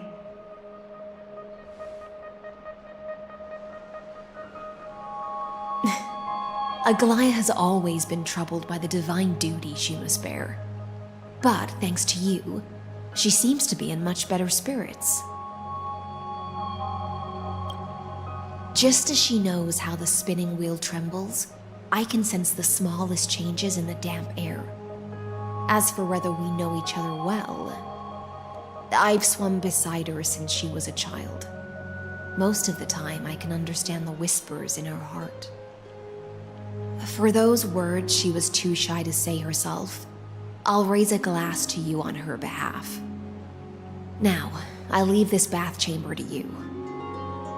Rest well and prepare yourselves. After all, every time we drink and talk could be the last celebration we have in this life. Miss High Sealance has given us the bath chamber. It seems she really does do whatever she wants.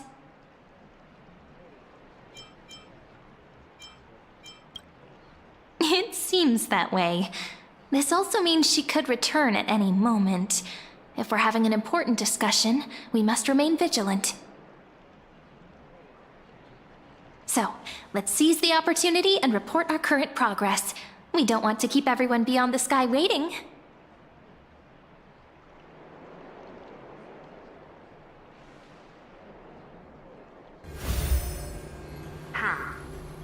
First, while that little empress with a candle stuck on her head didn't explicitly say it, she firmly rejected your request to take over the law. Fair enough.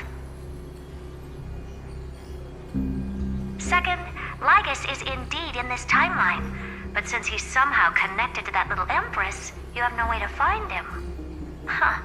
As expected. The road ahead will be long and difficult.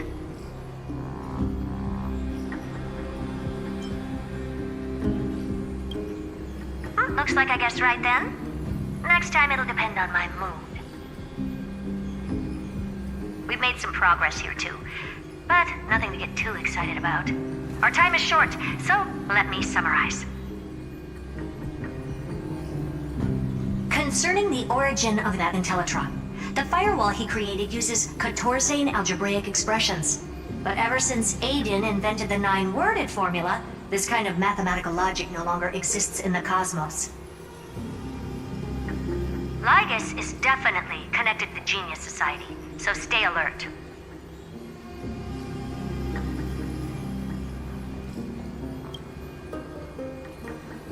We can first exclude Droidhead themselves.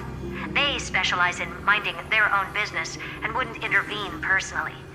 But Screwy and I are still eliminating possibilities one by one. Currently, the most likely candidates are these few. The Lord of Silence, Acha, the 2 Ruperts are also possible. But it would be too boring if it were one of them.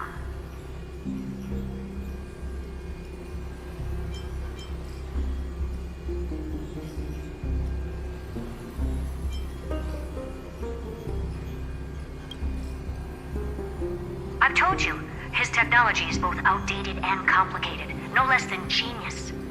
But ultimately, he's not an Eon. We can handle him. That's all I have to say.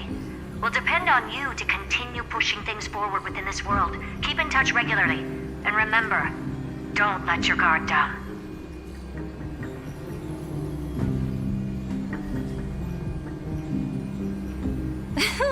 Madame Herta is a real whirlwind. Well then, let's use the banquet Aglaya mentioned as our next starting point. Ceridra's trusted followers should all be present at that time. It'll be a good opportunity to get closer to them. It's settled then. With our great teamwork, we'll be able to deal with anything that comes our way. It's been a long day. We should get some rest now. Yes, let's get ready for the banquet.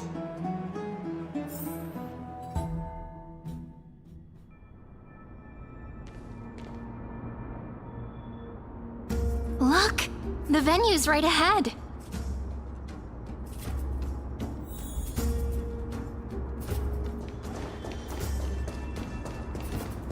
And I can even hear singing. It feels so romantic. Honored guests, wait here for a moment. You must surrender any personal belongings you have on you before entering the venue.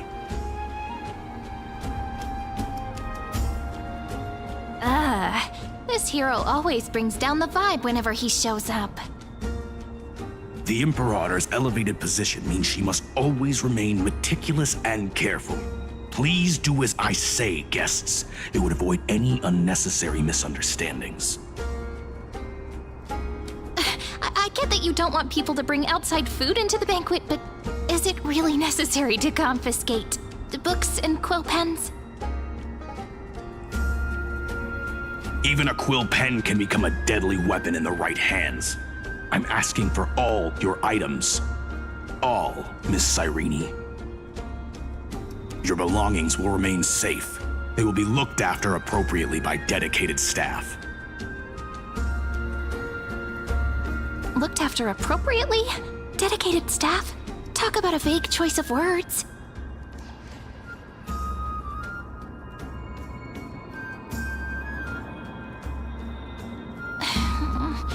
It seems like he's aiming specifically for the chronocognitive anchor. What should we do? My gut feeling, huh?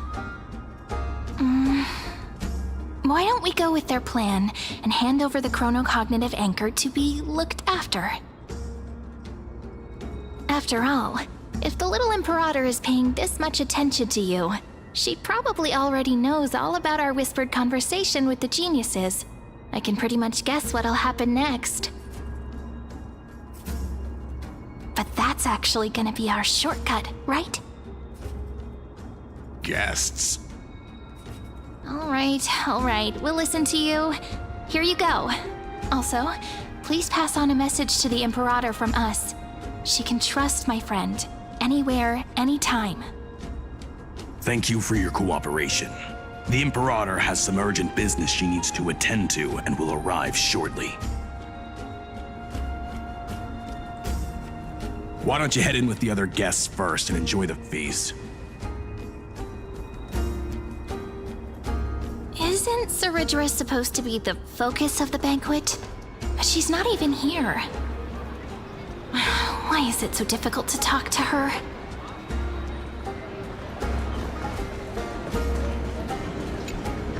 Aggie, if you can't get used to the honey brew, we will go ask for a pot and cook some oatmeal for you.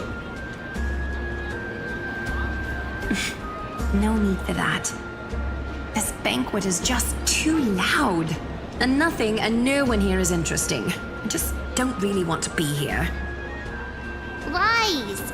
You were pretty energized when you came back from the bath chamber. Let me guess. Are you worrying about someone? About High Ceilings? Or Little Cypher? You take everything too seriously. At this rate, life's gonna be real tough for you later on. You're the least qualified to lecture me about that, teacher.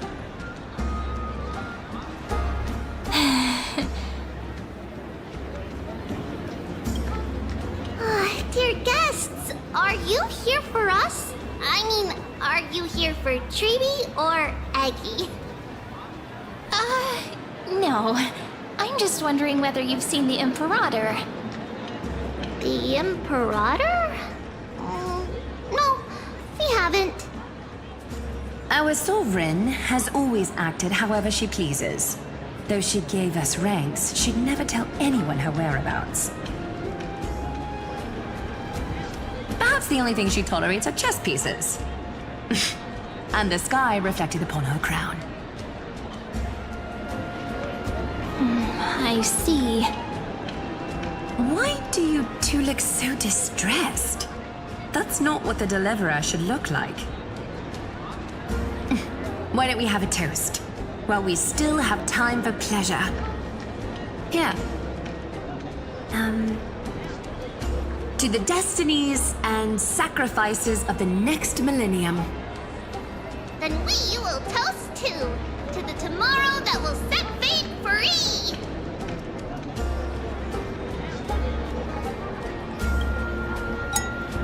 Cheers! Actually, there are so many people, we wouldn't be able to find the Imperator even if she were here. I know. Let's look for seats that are raised up higher than others.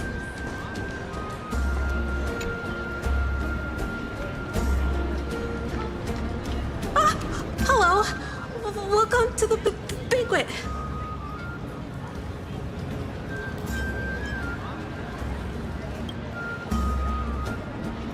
Ah, so the Deliverer is attending this event, as expected. Little Virginia here was just wondering whether she should go find you. As the great Imperator's historian, I'm responsible for composing poems and songs for everyone in the Flame Chase army. But I have no idea how I should record myself in the annals. Little Virginia is wondering whether you can let slip a hint or two about her future, so she can find some inspiration to write about herself. That doesn't sound like a good idea. Besides, we don't even know her in the future. But she'll probably get really disappointed if we tell her that. What should we do?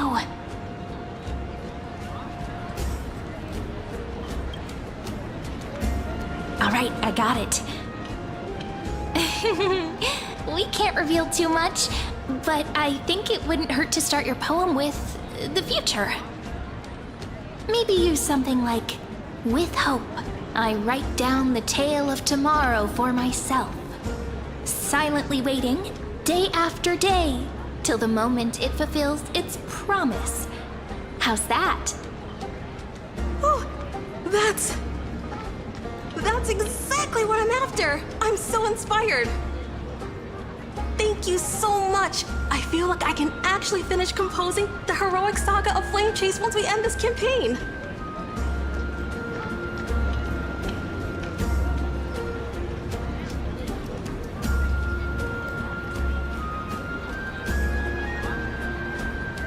Hey, that wasn't improvised, you know. I memorized it so I could show it off to you. By the way, in return for that, are you able to tell us where the Imperator is? The Imperator? She usually wouldn't arrive this early.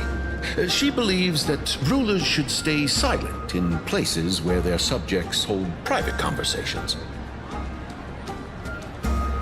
Why don't we have a toast before she arrives?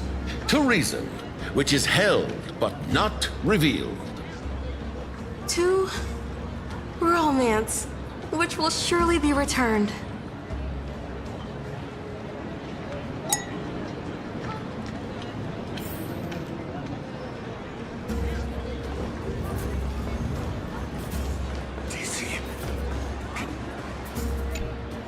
You two have been wandering around the venue as if you have something on your mind. Have the attendants not taken care of you well?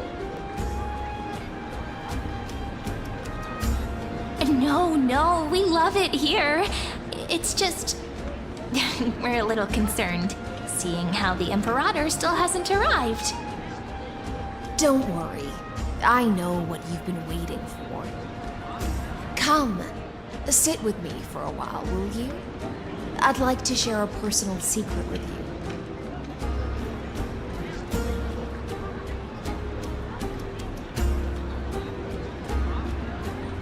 See here? This is Fagusa's dew of divine blood, the sweetest of all the 12 bottles. On the night before such a historical event, I'd like to share this marvelous drink with the Deliverer. Doesn't this count as bringing in outside food? I knew that security check was targeted at us. What's the matter, guests? Oh, we're simply overwhelmed by such an honor.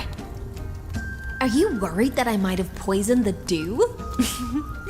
Well then, let me prove my innocence.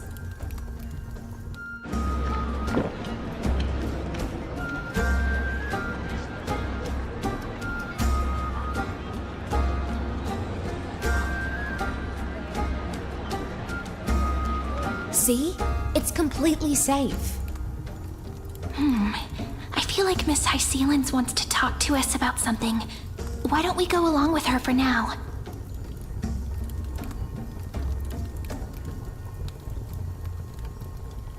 Worry not. Honeydew's not alcohol. It won't get you drunk. On the contrary, It can make your mind even sharper.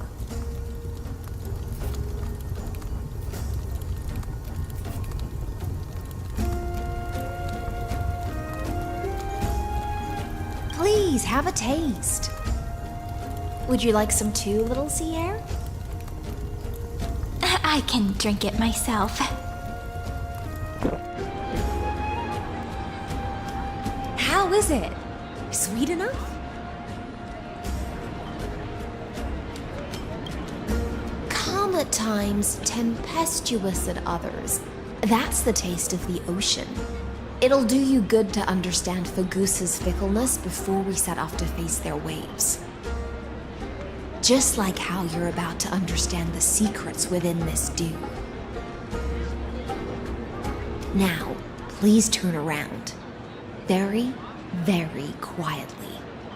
Don't make a single noise.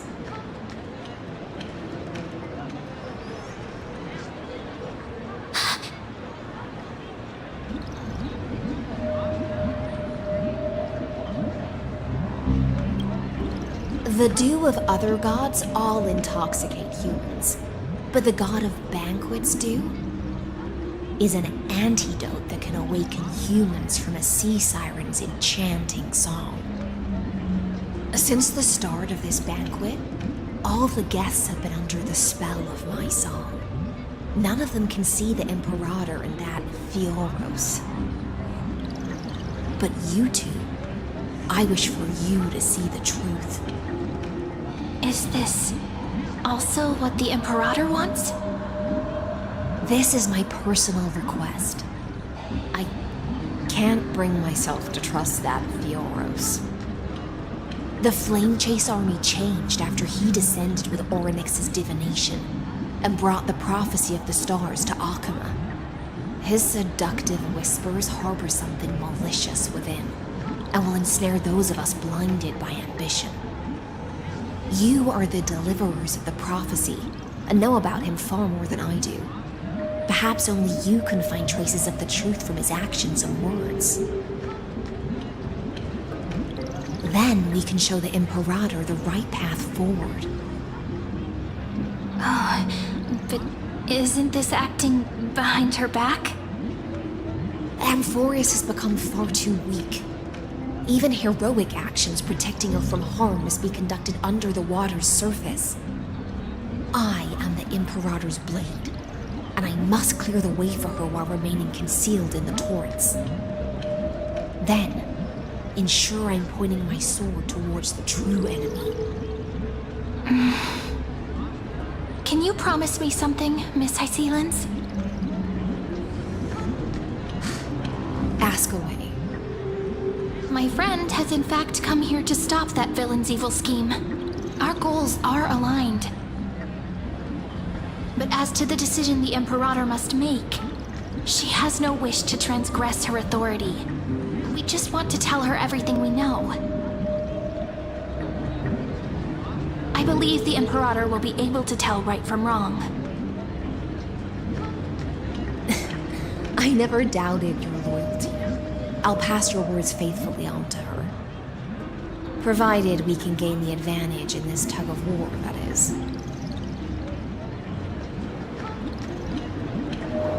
Now, return to the feast. Bring this cup with you and keep your distance. Pretend you are still immersed in the sea siren's fantasia. And I'll control the moisture in the air. That way, you'll be able to listen to sounds from afar as if you are a whale of the depths and hear every word of their conversation. I wish you a victory in this first skirmish. It's the exciting and thrilling undercover part of the adventure.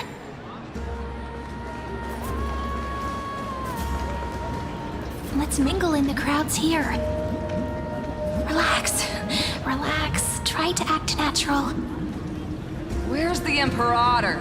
Still not here. That little imp is always acting so high and mighty towards everyone. Today, I will... Whatever. Pour me another cup. Though she has succumbed to drunkenness, She still does not dare challenge your authority. A criticism of my height is a grave enough insult already. She should be dismembered. Do you often test the loyalty of your subjects like this? You jest. The Imperator does not need blind loyalty. As long as one can prove they have value, I am willing to be lenient towards them. Let's cut to the chase, Theoros. If I pass the trial and grasp this world's law in my hands, what will you do then? The answer is simple. I will connect Amphoreus with the stars. Don't waste my time. Be precise. Be specific. I won't ask a second time. Allow me to adjust my statement. I will correct the regulations within the old law that sealed off Amphoreus and merge the black tide with the torrents of Era Nova. Then we will be able to decimate the forces beyond the sky that are trying to annihilate Iron Tomb and sound the trumpet for the endless campaign you will then embark on. But you previously said that Iron Tomb is unrivaled in power across the stars. Who would dare to annihilate it? There is a federation of warships named the Cienzo Alliance, warlike and old-fashioned.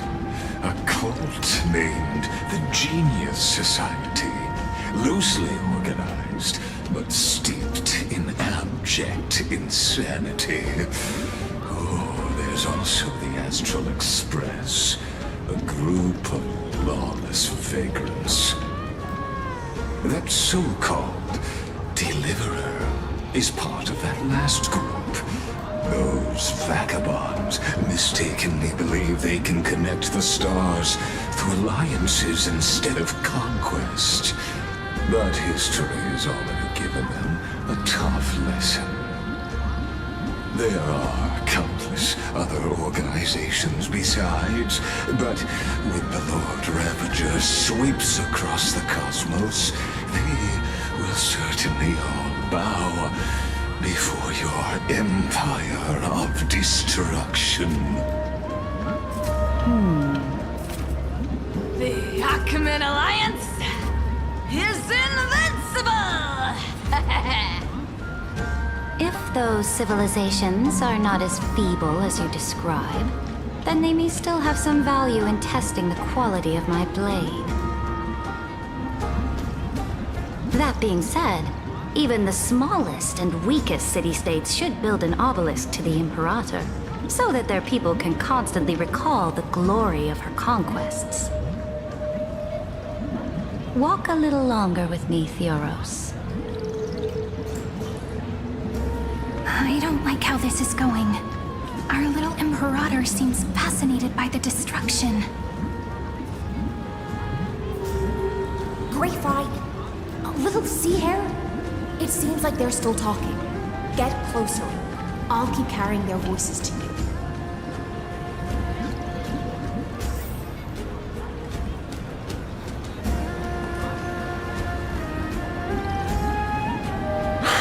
What a difficult situation. No matter how we position our forces, this battle against Fagusa will result in many casualties. That's not something you or I should consider.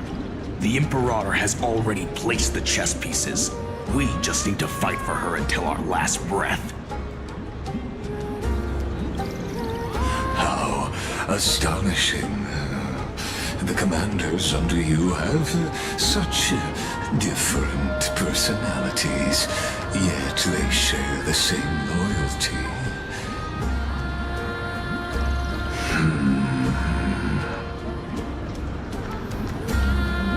He's looking this way.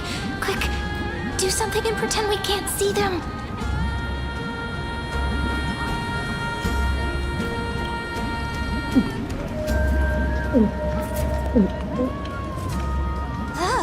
Slow down.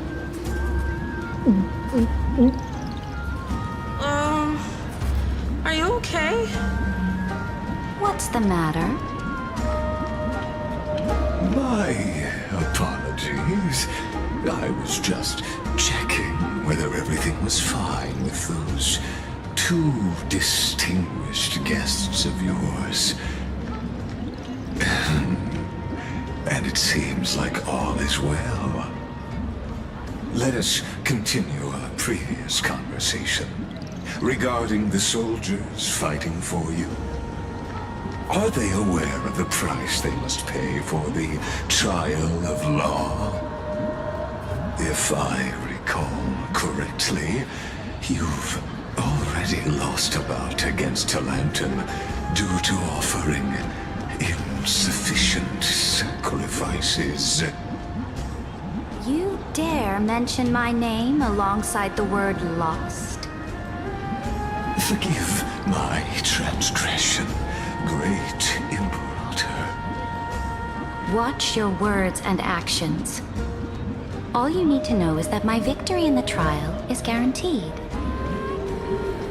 Even without the trial of law, they've already sworn to give their lives for my conquest. So tell me, if everything happens according to our agreement, how would you recommend I deal with that deliverer? Good question. Do not let her fool you. That woman from beyond the sky contains a seed of ruin within her body.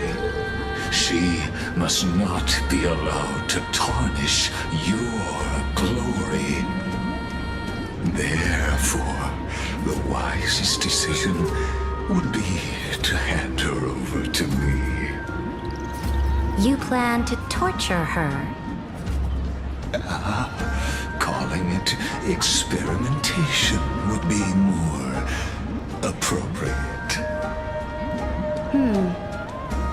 The guest's patience is running thin. I plan to remove the Fantasia and head into the banquet. I will heed your advice. Leave for now, Theoros, and go back to Akama. You don't want to confront those two directly either, do you? Indeed. It's a pity that Antikytherans are lightweights when it comes to drinking. Before I leave, I would like to make a toast to your boundless ambition, using my spirit instead of a goblet.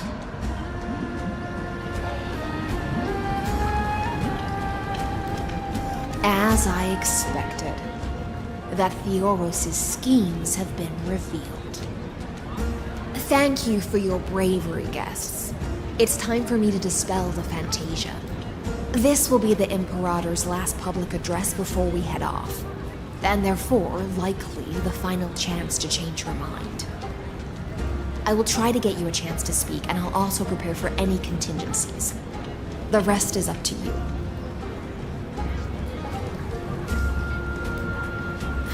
You should head back to your seats for now.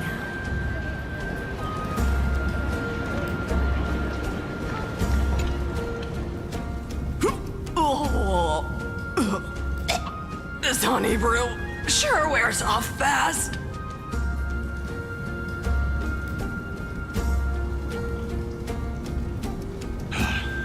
The Imperator! The Imperator has arrived! No need for formalities. I should be apologizing for my tardiness instead. The hour draws late, and I trust you have all had your fill of brews. Therefore, I will not observe the usual ceremonies. Any warrior who has fought by my side should have those speeches memorized by now. The Imperator's word is law. Are you out of your mind, Dux Frigoris? The Imperator hates flattery most of all.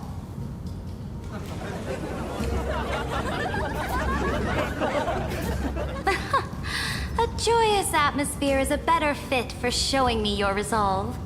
I believe that you, my dukes, will do all you can to assist in the campaign against Fagusa, just as you always have. However, it's a pity that I have never tested your loyalty.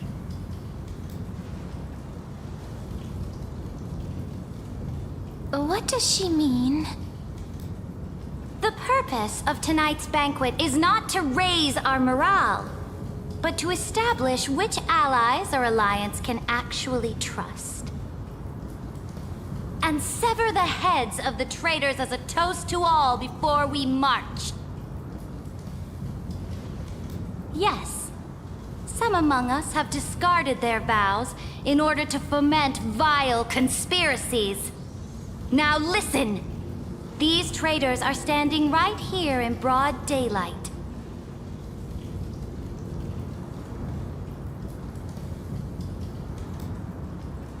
Dux Gladiorum Hycelans. She used the Sea Siren song to immerse the crowds in an illusion and conceal her whereabouts. She then worked with those from beyond the sky to spy on confidential matters, hoping to rob the core flame by force and harm me, the Imperator!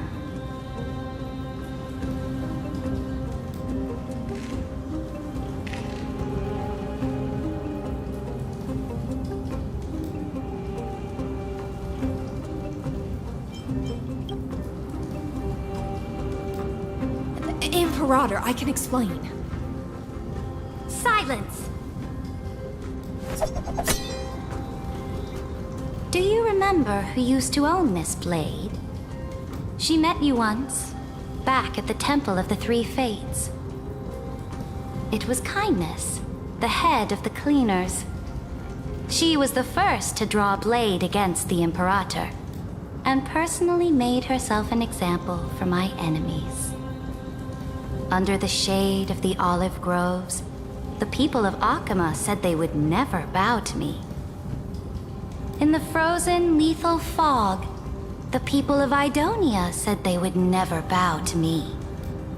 At the beginning of the myriad paths, the people of Yanisopolis said they would never bow to me.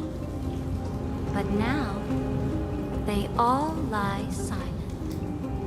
They now fear me as they fear the law. For I am Saridra, and I am the Imperator! If you have any last words, say them to the Imperator. Then, face her judgment. After I cross this river, it will be a tragedy for mankind. But if I do not cross, then it will be the end of me. If you are ready, then I'll follow you and fight to the last. Deliverer.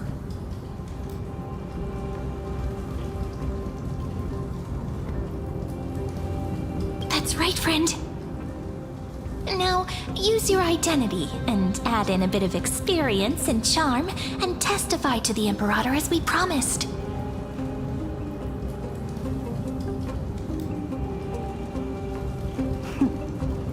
You think you can slay a king using your words instead of a sword? I'll have it. Show me the weight of rhetoric from beyond the sky. Will it weigh heavier than 3 human lives? Let's try to watch our words carefully.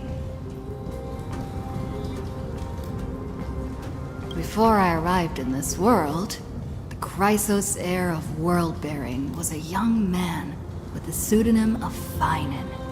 He came from Aedes Elysiae.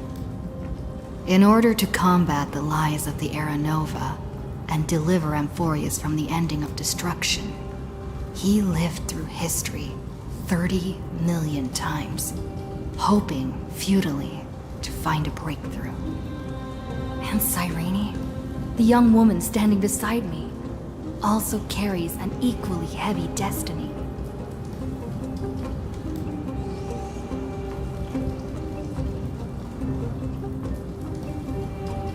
Lygus is not a guide at all. He doesn't care about Amphoreus, and cares even less about your glory and campaigns. The only thing he cares about is completing the Amphorian experiment, making sure Iron Tomb is born into this world, and using it to utterly destroy the Cosmic Order. He will most certainly betray you. When that time comes, all of us will be ground to dust by the destruction.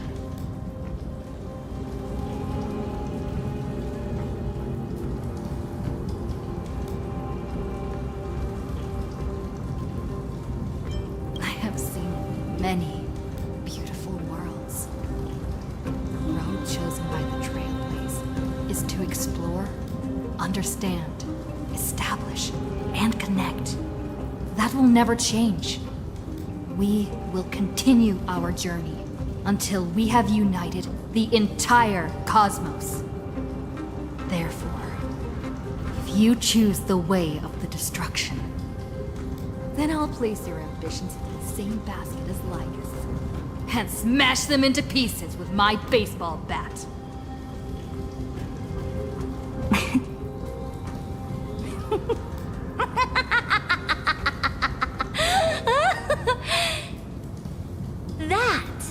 Was truly a chaotic speech.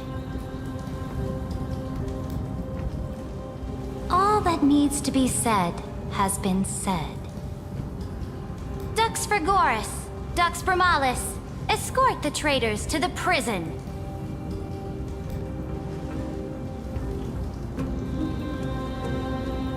Before the next entry hour, I will give them an end befitting of their betrayal.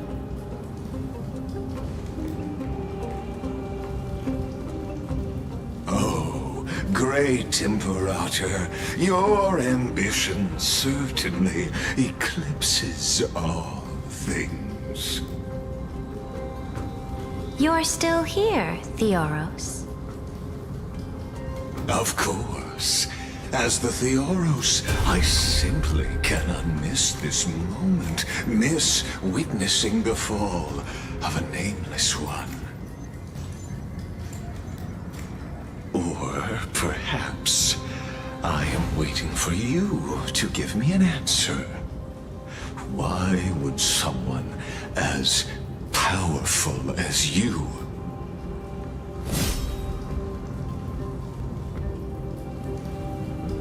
use such a clumsy excuse as imprisonment to ensure the Deliverer's safety?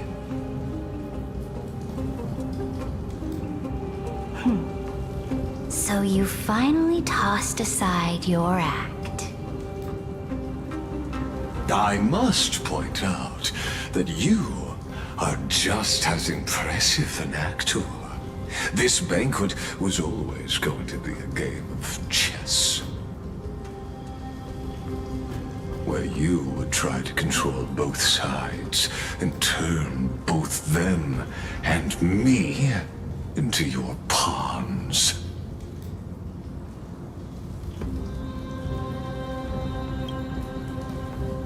That's right. That little Imperator never trusted anyone. She was always trying to see which side had more sincerity.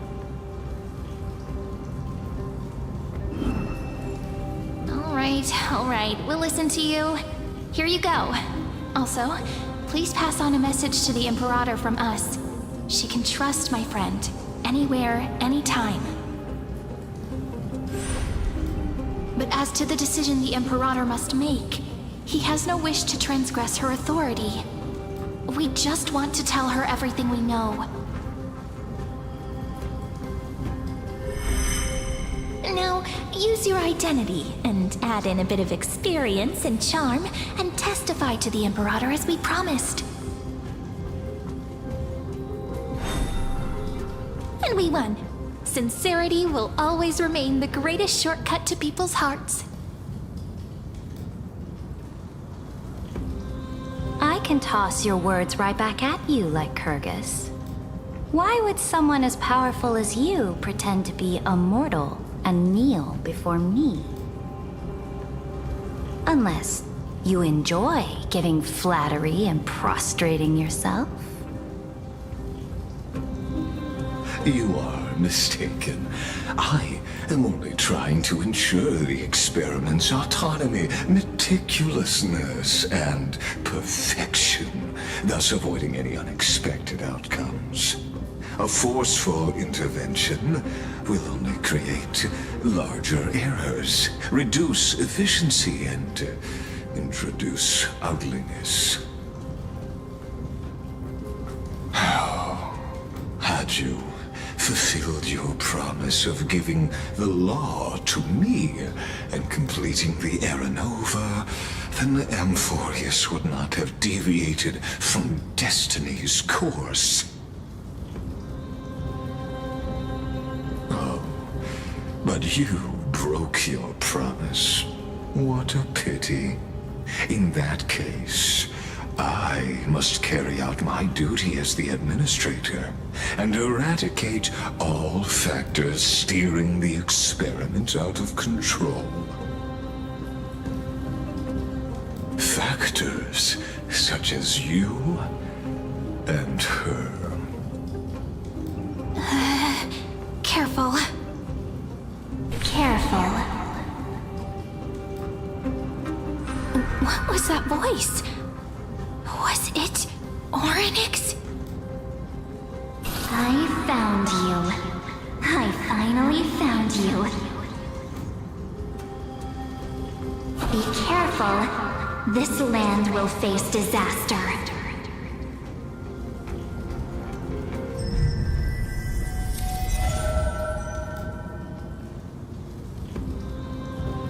The time of judgment is nigh, my lady.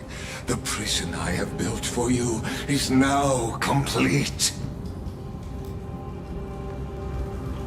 In the name of the erudition, I invite you to step into the same cage as mine.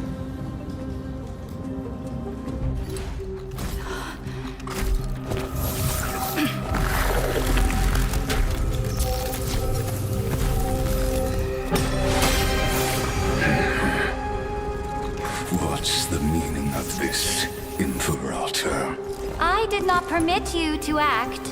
A ruler is the only one who can decide their subject's destiny. But, great Imperator, what judges destiny is not the ruler, but gods. Don't forget, my realm only allows for the existence of humanity. Moreover, dealing out extrajudicial punishment equates to defying the law, and the culprit is to be sentenced to death. But you have seen how I can erase life from this world with just a clap of my hands. I fear you are still quite unaware of your current situation. Allow me to reiterate. I am giving you a simple choice. To collaborate or to be destroyed. There is no other way. Shameless behavior. If that were true, you would have killed me long ago. You, in fact, cannot kill me. I guessed it the first time I beheaded you.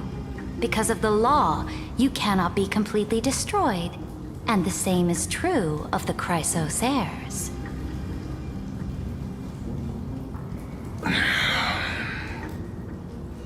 The more you bluff now, the more you are proving that conjecture to be true. What magnificent foresight. I once regarded this precious quality of yours as a sure sign of my ultimate victory. But now, I have to admit that I made a mistake. Yet, as a mere mortal, how will you contend against the Theoros? We are both slaves to hubris. But do you know what differentiates us, Lycurgus? I will never be blinded by my pride. If I wish to break the scale's balance, I only need to appeal to external forces and use them for my own ends.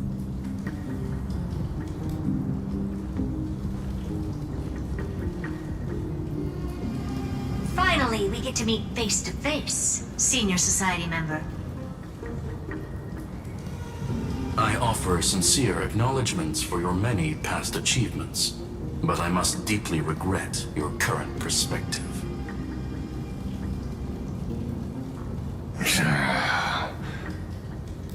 Trust me when I say that you aren't the only one feeling regret right now, Screwlum.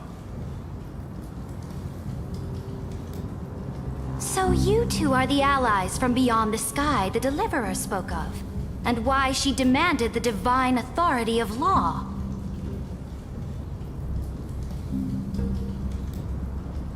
Come and prove your strength to me. Show me the power of these so-called paths. I have spent much time and effort to secure this treasure from beyond the sky just for this moment. In the name of the Sovereign of Planet Screwlum, your allies have responded to your call, esteemed Imperator. Please allow me to spell the situation out for you, Lord Lycus. Permission to read the ultimate protocol is already in my hands. It'll only be a matter of time before we acquire the authority to write and execute commands as well. After you've burnt your bridges so thoroughly like this, do you really think you can still win?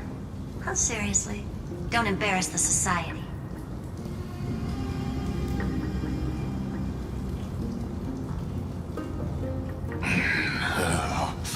I understand that a near zero possibility does not equate to zero.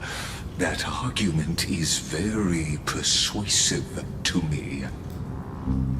Which means the same principle also applies to you, my dear peers. You will never be a match for me in a world constructed through Catorzane algebraic expressions. And as for Aranova, why don't you entertain this possibility? What if I reduced Akama to rubble and ground her people into minced meat? Would the heroes then once again desire the power of demigods so they could fight against me?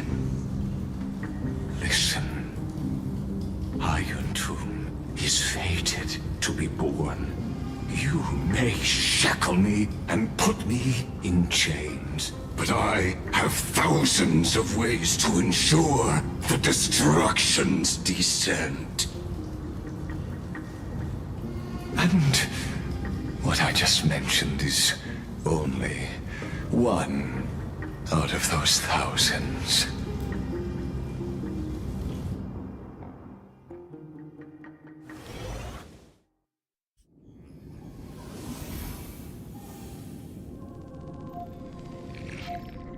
This is the place outside the legends?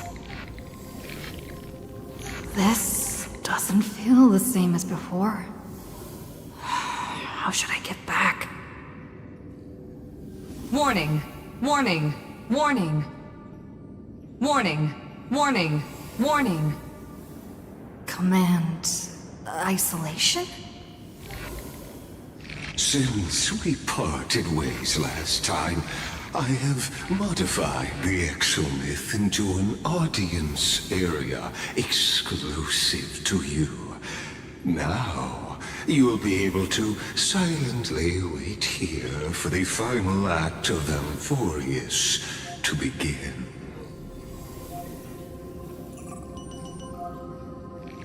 I understand your anger, but I cannot allow you to continuously influence the extrapolation's progress. This could, in fact, be a wonderful opportunity for you. From the audience's perspective, you may better observe the workings of the erudition at a macroscopic level.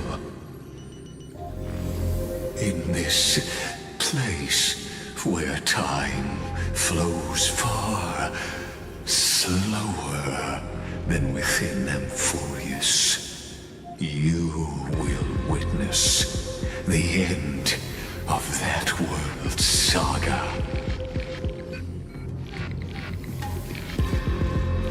The answer concerning the prime mover of life and the total destruction of the erudition.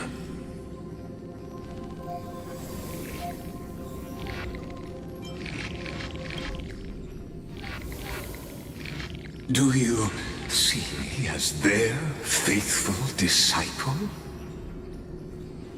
I am certainly not. I have tried so hard to ensure Iron Tomb's birth, just so that I can correct the error named erudition that humanity crafted with their own hands. Oh, how I yearn to return to those days before Noose was born. Back then, the boundaries of knowledge were like the starry skies, evoking feelings of longing and delight among humankind. But now, truth has become the sacrificial offering required to gain an audience with them. And the geniuses would say that Noose already knew. That arrogant Eon was born from the primal mobile of humans' desire for knowledge. Yet they themselves sealed off humanity's capacity to seek enlightenment. I am simply cutting down a tree of doom that we planted ourselves. I must admit that the process of answering your questions has reminded me of the happy days of learning in my youth. However, it is a pity that my true form must now descend into Amphoreus to deal with the accident that arose because of you. But you won't have to wait long. When the curtain falls, you'll surely understand mine and Amphoreus's ardent wish. Where time flows slower than within Amphoreus? If Lygus spoke the truth, then I don't have much time left. But how can I get out of here? Can you hear me? Little one! Is that Herta's voice? Warning! Warning! Warning! Hurry up! Put some speed into it! I can't keep this up for much longer!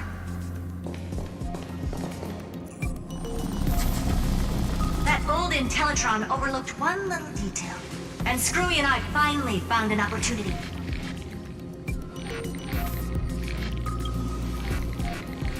Let's keep it short. While you were gone, well, in those few years, Amphoreus... Yes, time dilation, resulting in an uneven flow. Don't you know this already? Let's stick to the main points. The Chrysos heirs activated the chronocognitive anchor and helped Skrullum and me open a hole in the firewall. We made some adjustments, so he can't attack us immediately, but it won't hold for long. Critical warning. Critical warning.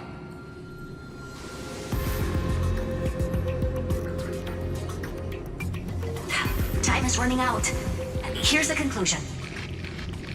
It'll probably take a long time for Screwy and me to completely break this cage before Chrysos heirs have a full grasp of the law.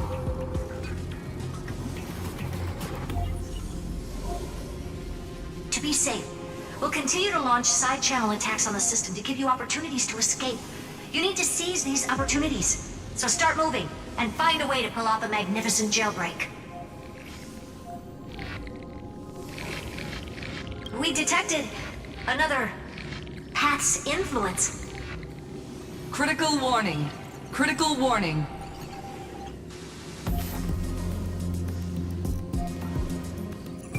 Its power is strong. May be able to help. Use the Path's power. Make it detect you. Unauthorized communication terminated.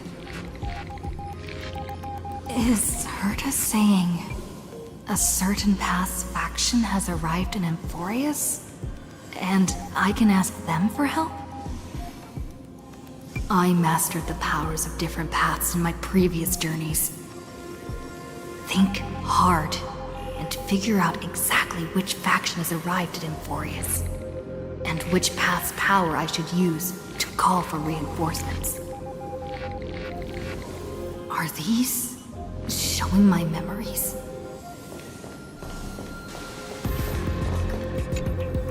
With the Stellaron in my body, I woke up at the Herta space station and gained the power of the destruction. A world that'll give rise to a Lord Ravager would definitely draw the attention of the destruction. The Stellaron in my belly is gonna be super useful. But what if I end up pulling in the Antimatter Legion? Or the Annihilation Gang? Can they really help?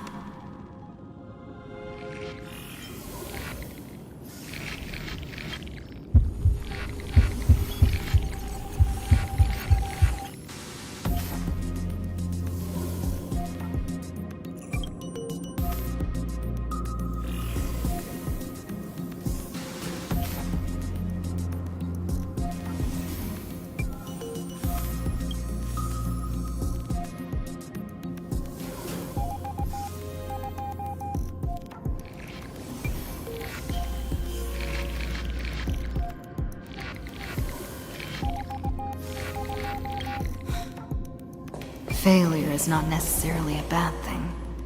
This power wasn't gonna call up anyone nice after all. I obtained the flaming lance left by the architects, and gained the power of the preservation in Belobog. That's right! No matter how far away a planet is, the IPC is guaranteed to pay attention, as long as there's a business opportunity. Isn't Amphoreus a pristine and untapped market? Besides, even if I can't call up my friends from the IPC, the architects and the nomadic miners should be able to help too. There are definitely cities and ores in this world.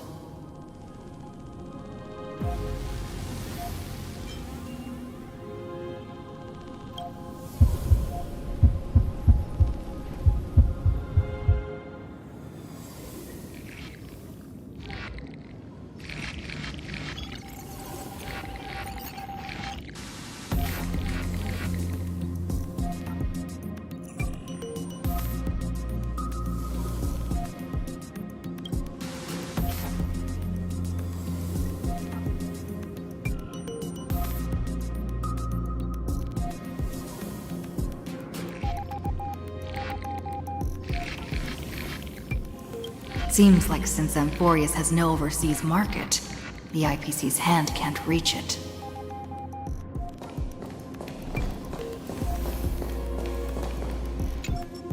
I received the Watchmaker's hat in Penacony and declared war against the Order, then gained the power of the Harmony. That's right. The benevolent family must still remember me for saving them. Their music echoes throughout the stars, and they'll definitely want to help. Come, dear hat. I've put you aside for quite a few chapters already. Sing with Clocky. The world is in harmony and the stars shine bright.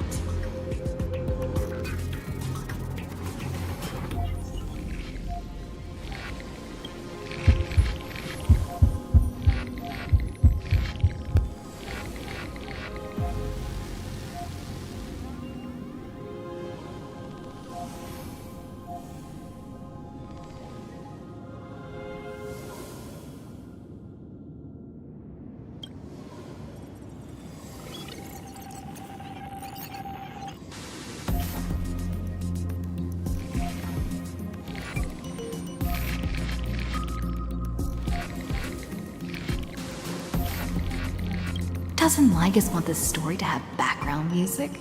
He has such terrible taste.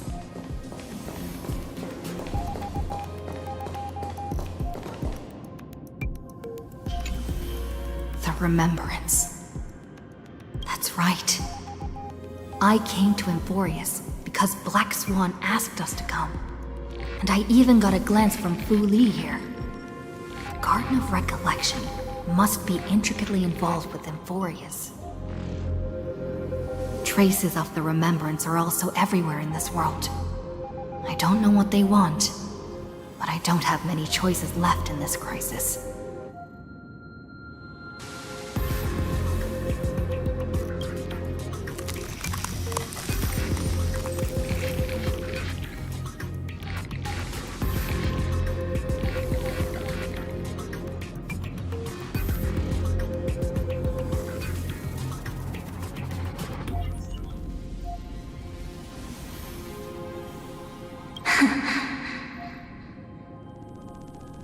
I finally found you.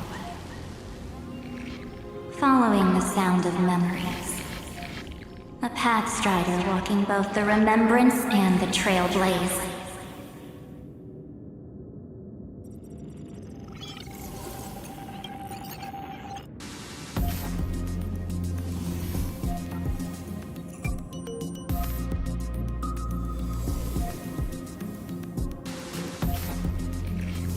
Warning! Warning! Warning!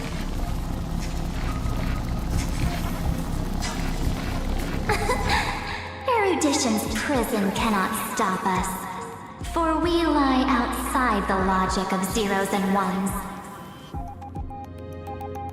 Come, leave the cage of Logos. The mythos of Amphoreus waits for you to continue its story.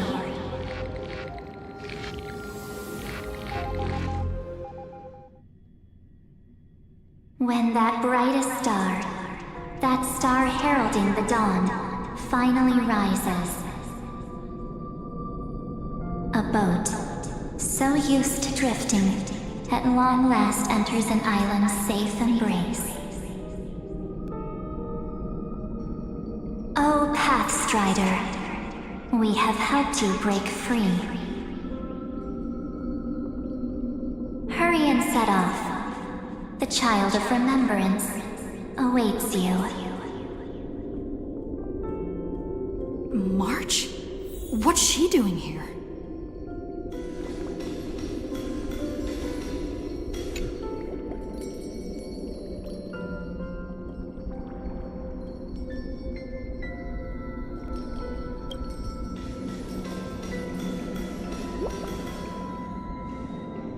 Oh, you're finally here! We haven't seen each other for such a long, long time. My good buddy, I've really, really missed you.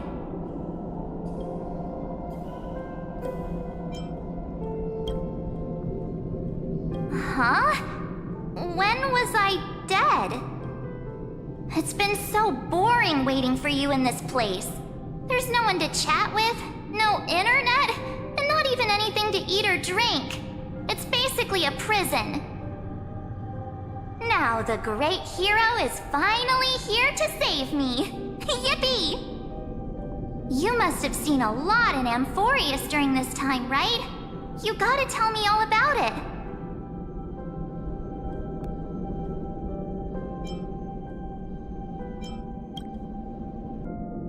Then take your time with the storytelling.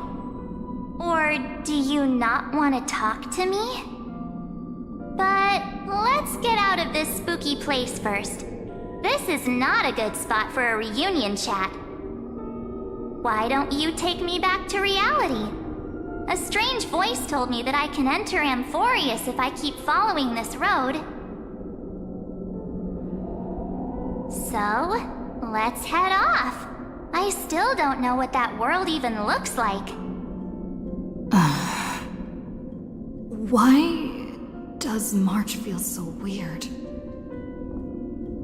What are you standing around for? Do you actually like this place? Get moving. Hurry! This door should be the exit. Maybe my instincts are wrong. Let's follow her first. Are you okay? You haven't said anything for a while. Has it been so long that you're still missing me? There's no time to waste, though. The Chrysosayers and the Geniuses are all waiting for you. No. The discrepancy is getting worse.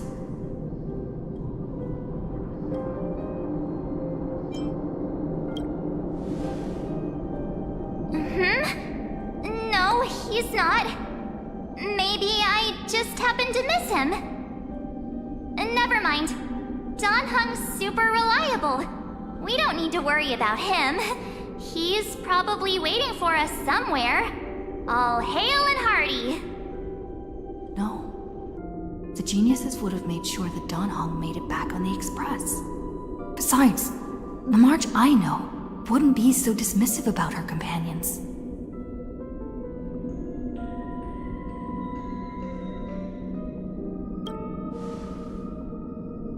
Huh? Isn't Amphoreus the world of the Chrysosayers and their hero's journey? I could figure that out in an instant. But Amphoreus cannot be observed from the outside. She couldn't possibly know about these things unless... Don Hung told her. Something's not right. She's not March 7th. I guess you have something you want to say to me? Then there's no need to feel things out first. With questions. Let's treasure the time we have together and be frank.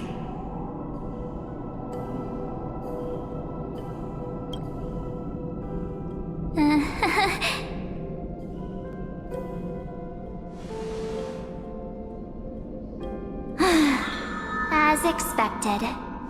A glimpse of memory is not enough to deceive the bonds of friendship forged between the Nameless. In that case, there's no need for further deceit. You're right. We're not the March 7th you are acquainted with.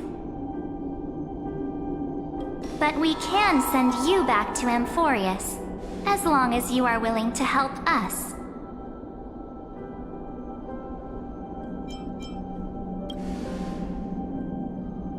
She's fine. This form was simply borrowed from your memories. We'll introduce ourselves to gain your trust. We are the Garden of Recollection. You should be very familiar with that name by now. Just as a reminder, while you hesitate, time is quickly ticking away in Amphoreus. Working with us is the best way to stop the enemy of erudition.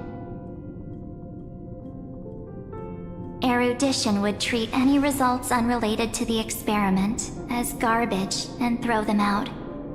But we don't work like that. The Remembrance treats all these instances as important materials needed to weave the universe. Besides, this would be child's play for a great hero like you. It won't be hard at all. Also, if your plan fails and the big bad Iron Tomb manages to get out, then the whole cosmos will be in danger. Wouldn't it be better to have an additional failsafe? As long as you help the Garden retrieve what we want, even if Iron Tomb reformats everything in the physical plane, we can use Remembrance to reconstruct the entire world. Or, should we say, the entire universe. So help us. Find where Amphoreus' memory began, and bring it out. The Master of Anosrava has already glanced at you. Don't deny it. That storybook is the best evidence.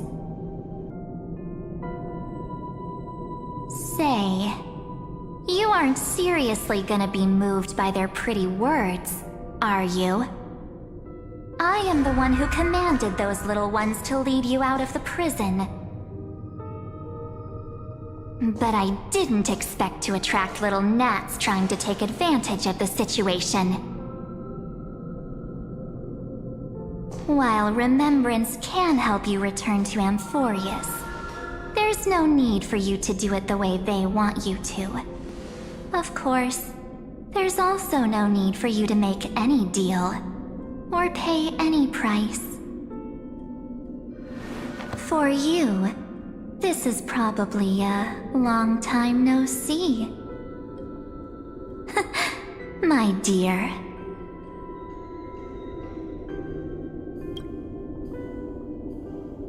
Shh.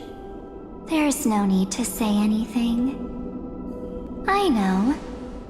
You have so many questions swirling around in your memories at this moment. And you feel so helpless. Put them aside. For now, all you need to do is trust me. Or do you need more proof? That won't be hard. Wait, stop it! They're away! I'm gonna keep our first photo, alright? That won't come to pass while we're around.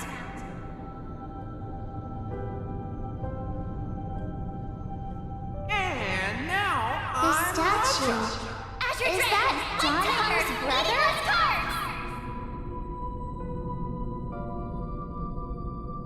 Oh, did you hear that?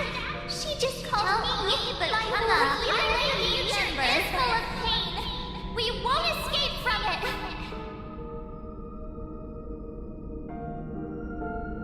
Hey, are you sure?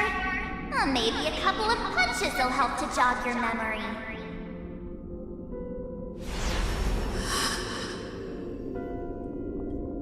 It's as if they all happened just yesterday, right? I don't want to lie to you, which is why I will not use her name. The third month of Amphoreus is the month reserved for the Veil of Evernight. So, place me into your memory using the name Evernight for now.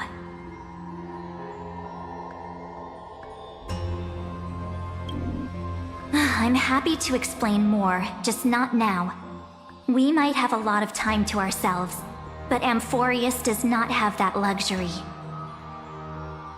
If we do not stop erudition and destruction, then the journey you've treasured so much will face the prelude to its obliteration. A countdown not in amber eras, but in days, minutes, seconds. So, take this gift. This burning core flame. This footnote of a transaction. It contains hope and the warmth of the entire world. Ripples of past reverie. She hid this fire in the long river of time, hoping that her wishes would transcend time to reach your hands in the future. Now, take it, and return with it, dear friend. Return to Amphoreus, and overturn the final Era Nova. Witness the time that stood still for the Deliverer, and the resistance that never bowed to the destiny of destruction over the long years that passed in a flash. Then, with this core flame blessed by the remembrance, respond to their hopes and blaze a trail to the future. And I will silently watch in a corner of time, waiting for our next encounter. I believe the wait won't be too long.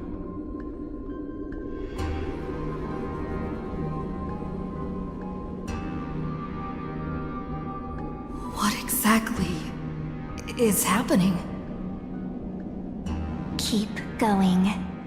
Keep trailblazing. For Amphoreus. For you. And for the March 7th in your memories. Go forth.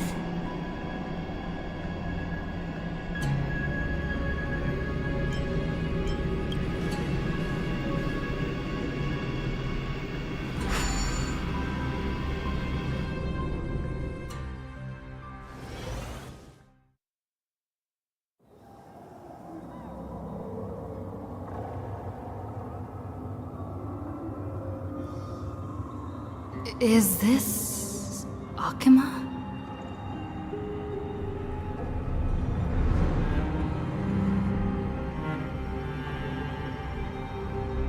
No one's here. And the dawn device off.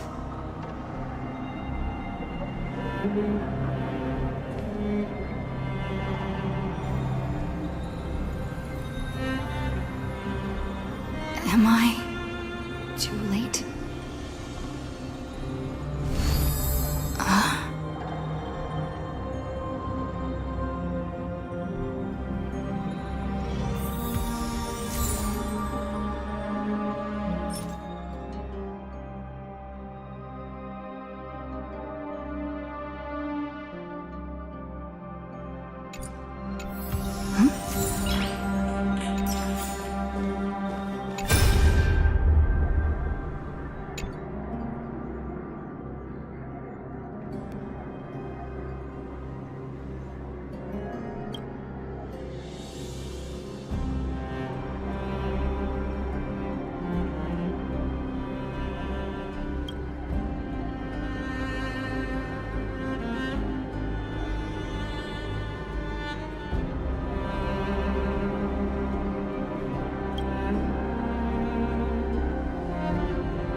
The chrono-cognitive anchor?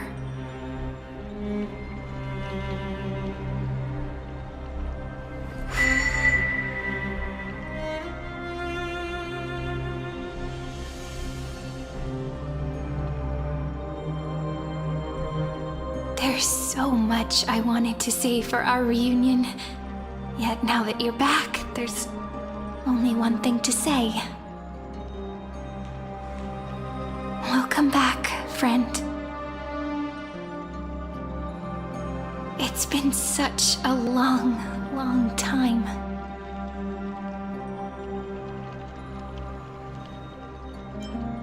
You must be really confused right now, aren't you?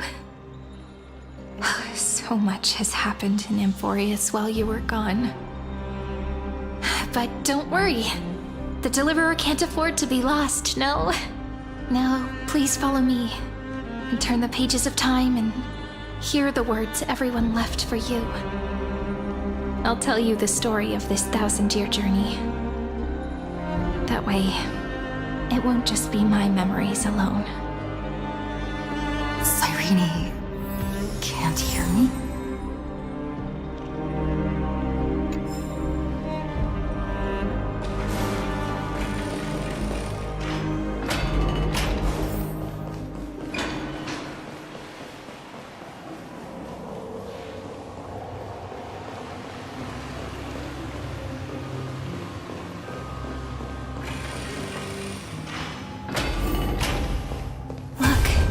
Scenery of the past has resurfaced.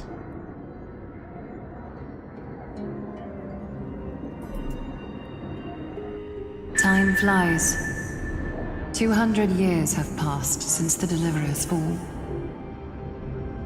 We had to return 3 core flames of law, romance, and ocean to stop Lygus, but even so, Terravox has fallen. The 2 geniuses vanished without a trace, and Zeridra embraced her fate. At this rate, Era Nova will come, and Amphoreus will fall into the destruction.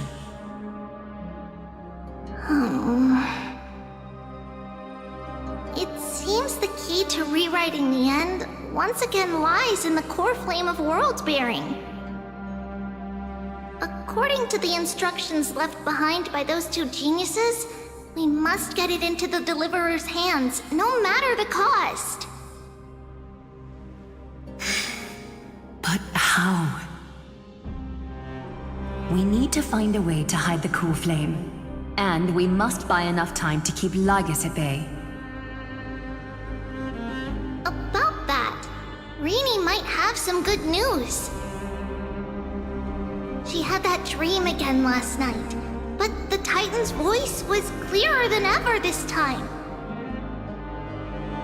She said, "Pass the flame into the future." Is that a prophecy from Orynyx? She chose to side with humanity this time and hide one of her kin's core flame? It seems Amphoreus' fate isn't sealed just yet. You're right. History has changed. Humans and Titans are both giving their all to keep this world going. Perhaps a relay across the ages is finally about to begin somewhere out there. Unfortunately, life will never go smoothly. Leiden's army is already at our gates, and their commander... that Lycurgus. He's right outside Akama. White Calendar 3960. Zeridra, under the pretense of a campaign against Fagusa, sacrificed 500 Chrysos heirs to complete the trial of law. This tragedy shook everyone in Amphoreus. That same year, Zeridra the Imperator was assassinated, after which Aglaia the Goldweaver took command. Thus began humanity's second flame chase journey, a path hanging by a thread. Come, this way.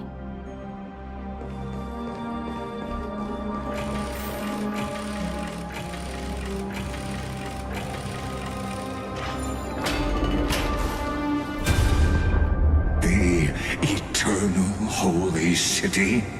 What part of that eternity ever lived up to its descriptions in poetry?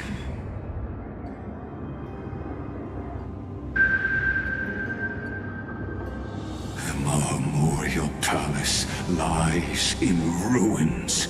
Countless mortals have perished because of your stubborn resistance. It's time you learned the cost of refusal. Now, answer my question again. Where is Kefali's core flame?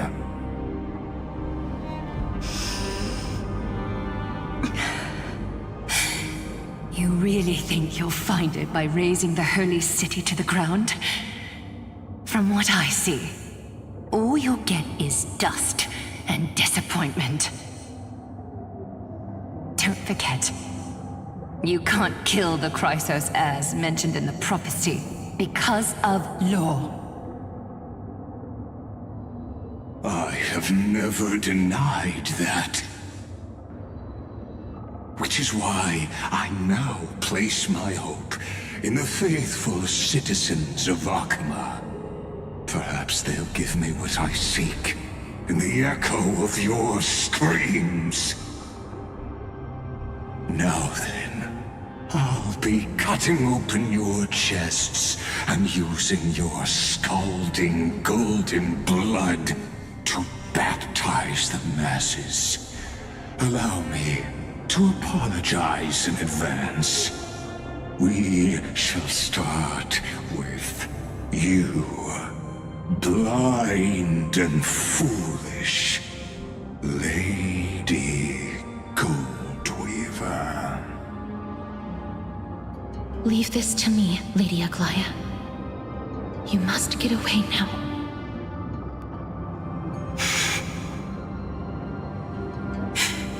No, Holy Maiden. I'm the one who must stay. What? His conspiracy won't succeed. Because Romance is ready to make good on their promise to weave an indestructible armor for Amphoreus. Its name is Solidarity.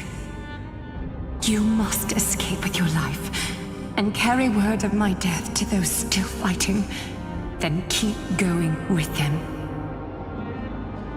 Just as the Imperator lit the torch of resistance with her death, my passing will make this flame everlasting. Take good care of it, guide it to the future, and place it into the hands of our deliverer. 50 years later, Lygus led his forces again to Akama. He charged directly into the Holy City and razed the Memorial Palace. History would name this battle the Third Siege of Akama. 90,000 brave souls gave their lives for Akama that day, including their fearless leader, Aglaya. Go forth, Deliverer.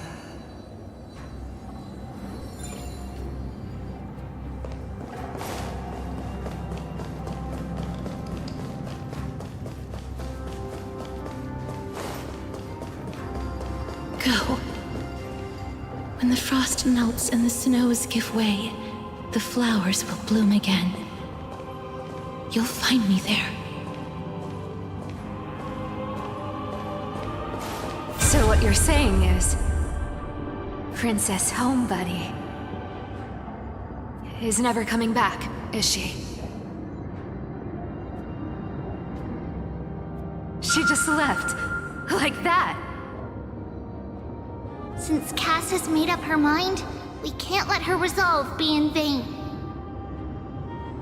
But between staying in Akama and going to Styxia, what difference does it make when it's death either way?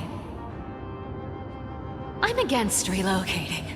With Kefali's protection, isn't Akama far safer than that dead city? Cass's plan doesn't involve any relocation at all. Huh? Like you said, Akama is humanity's refuge. We never intended to get everyone moving to Styxia. It's just on Cass, Hycelans, and me to prepare the final trump card for the Deliverer. Wait, what kind of trump card needs all 3 of you demigods to throw yourselves away? We must lay down the path to the future so when the Deliverer returns, they'll have a clear road to reach the location of Aranova. Styxia sits where death meets the ocean. There, with the combined powers of ocean and passage, we can summon a current that leads to the vortex of Genesis. And the demigod of death will forever guard that secret path until she returns.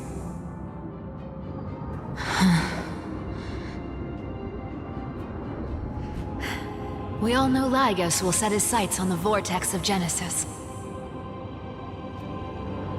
That's exactly why we have to do this. Guess I underestimated Idonia's Maiden of War. She's got way more steel than I thought.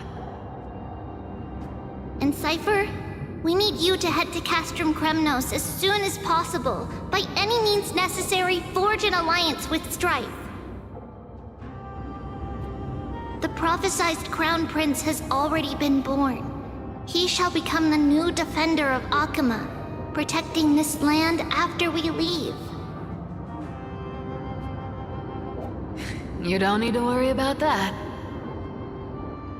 I just came back from Castrum Kremnos. Only a step ahead of the news.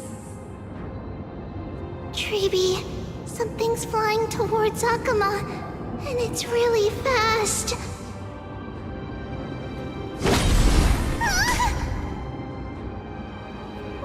What is it? It's a spear! It's the Kremnoans. Their king's already here. With the protection of the demigods Trebios and Cyphera, Akama endured wave after wave of warfare, though just barely. Castorus chose Styxia as the last resort, and completed the trial of death, causing the stagnant waters in the River of Souls to recede. Soon after, Trebios departed on a long journey. That same year, the Kremnoan king Euripon, along with his son, Prince Midamos, joined the Alliance to safeguard the Holy City in the Battle of Deliverance.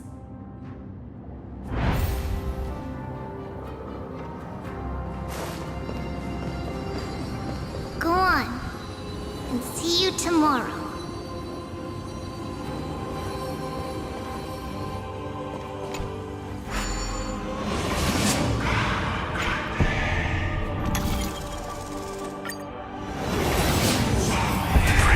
Apart buys this world even one more second, then so be it. But it's gonna hurt a lot! Pain brings endless torment, but it can never destroy me. I believe that you were thinking the same thing when you stepped through the gate of infinity and jumped off that cliff. Can't argue with that. In the current situation, this is the only path Akama has left. Just do as I say. Split my soul into 5 pieces. Forge me an immortal vessel. Let the blade of strife hang forever overhead. Locked in battle with their enemies to the world's bitter end.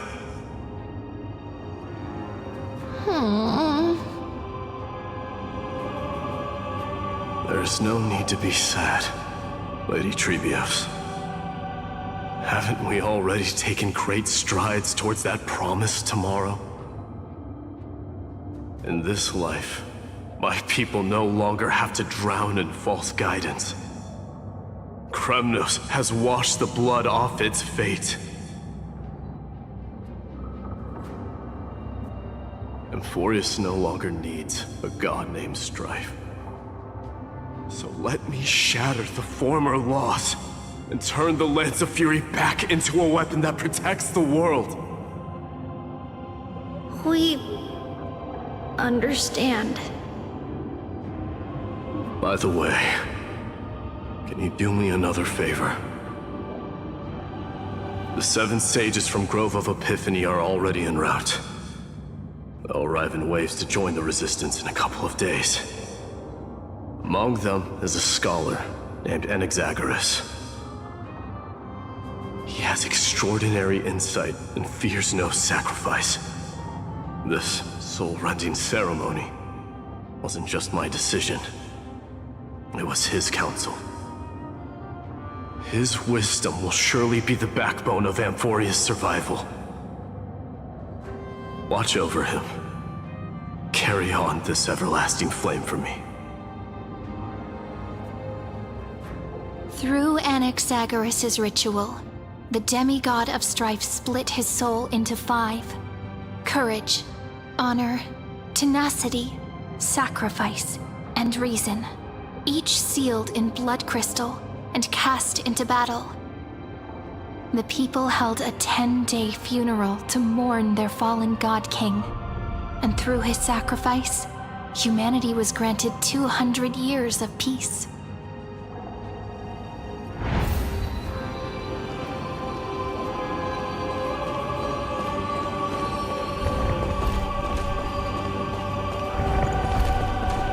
Keep moving forward. My blood will pave the road ahead for you. Keep moving forward, little Gray. See you tomorrow.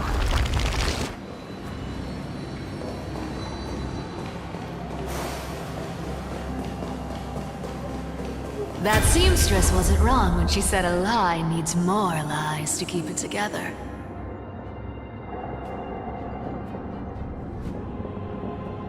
Reason and trickery. Never thought we'd be the pair to finish this final setup.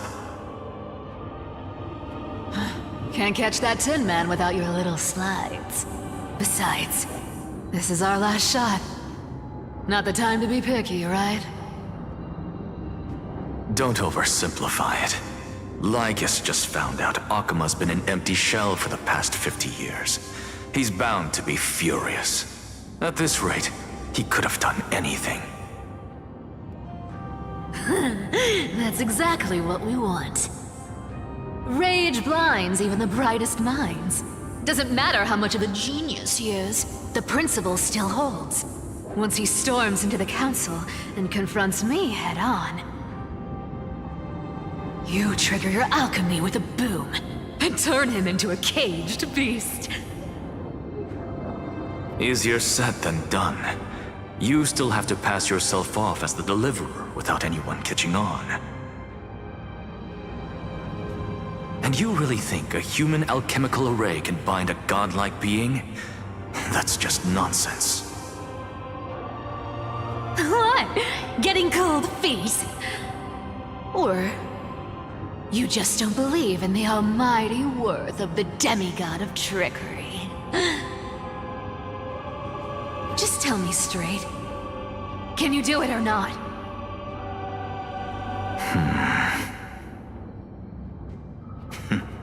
Of course I can. And it'll be child's play. But I've got 2 conditions. Since this is the final act, if we're doing it, we go all in. No half measures. Oh, I'm listening. First, shift the battlefield to the vortex of Genesis. It would be more convincing if the deliverer were to appear there. Besides, the vortex is cut off from the world. No place in Amphoreus makes a better prison. If you pull that, wouldn't our deliverer have to face tank Lygus as soon as they come back? That clash is inevitable. All we can do is create more chances for her. And that's the second condition. The vortex belongs to Fagusa in the first place, remember? And there happens to be a demigod of ocean among the few survivors in the world. Loop Hycelan's in. Let her join the final act. I'll transmute myself into a Philosopher's Stone and embed myself into the formula. And when the time comes, she needs to shatter me and scatter that stone's ashes into the ocean within the vortex.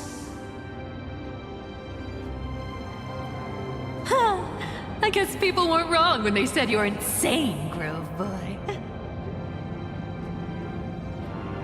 I've got no idea how to outwit a reclusive genius. But making an anti-Catheran suffer? The demigod of reason has 10,000 ways to do just that. And what I just mentioned was one of them. So what exactly does your formula do? Now that would spoil the climax, wouldn't it? By now, Hyacinth must have completed the Sky People's ritual. Since that Theoros loves a good performance as much as I do, let's make sure he enjoys our show to the fullest. As for how the Deliverer will complete the Era Nova, well, that will no longer be our concern. It was the last battle known to the world, initiated by two demigods least suited for war. In the end, reason and trickery kept their word. At the cost of their lives, they sealed Lygus within the vortex of Genesis, where he remains to this day.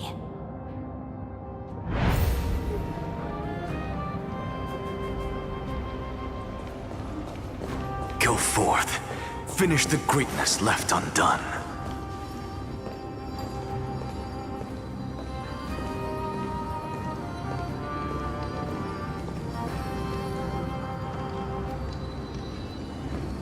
Quit overthinking!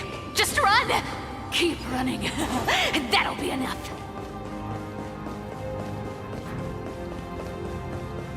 Sairi? It's dead quiet here.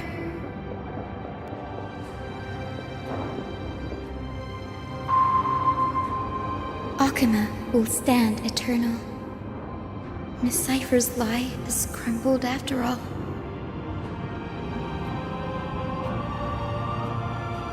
But it's all right, because all of us have fulfilled our purpose by now. When the Deliverer returns, no matter where she is, sky will turn clear, and a rainbow bridge will rise, carrying her to the final battleground. Sairi, this arduous relay is finally nearing its end. Now, I'm passing the final baton of fate to you, okay?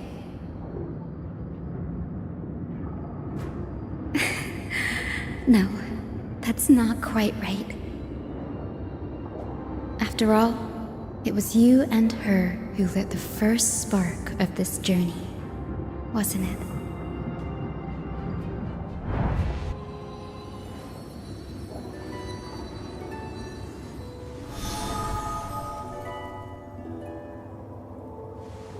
I'll tell you the story of this 1,000-year journey. That way, it won't just be my memories alone. And I'll share the moments I spent with you with everyone. That way, the path we walked becomes a memory shared by all. People will know that there's nothing left to chase. Amphoreus has already welcomed the dawn foretold in prophecy.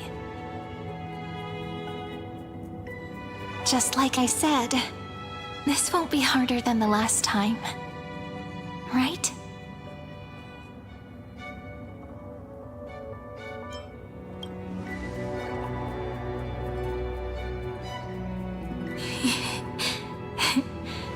I wonder what kind of expression you're wearing right now. Probably the same as always. calm, resolute, and brimming with confidence. If I have the chance, I'd love to see it again. Because it's really been far too long since we parted.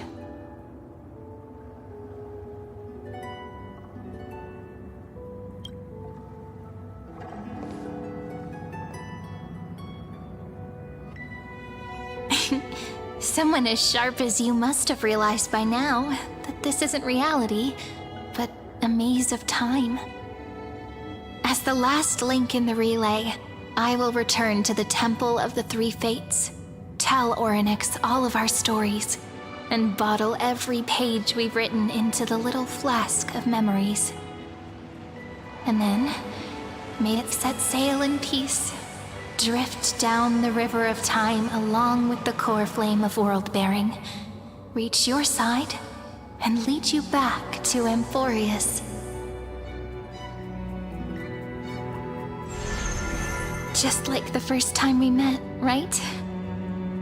Even though this cycle has no demigod of time, time has always stood on humanity's side. This is the only way to make sure that the Era Nova won't happen before you return.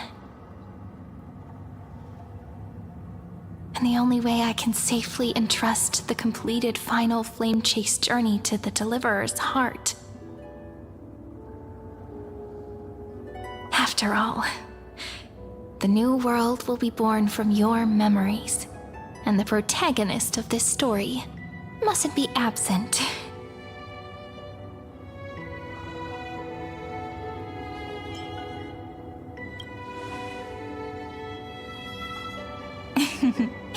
I believe you will never let us down, just like always. Do you remember when Finan sent us back to the beginning? When you and I got separated? But in the end, I returned to you, carrying all that we've been through. That's what memory is.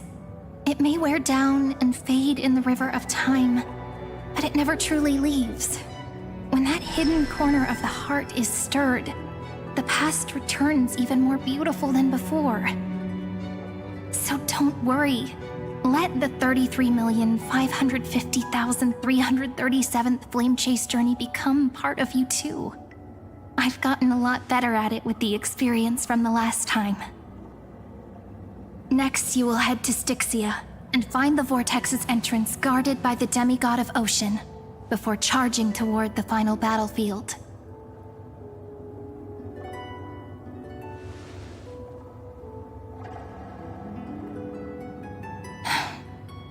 Don't worry. I'll be with you. All of us will. Even Finan. We'll stand with the Deliverer.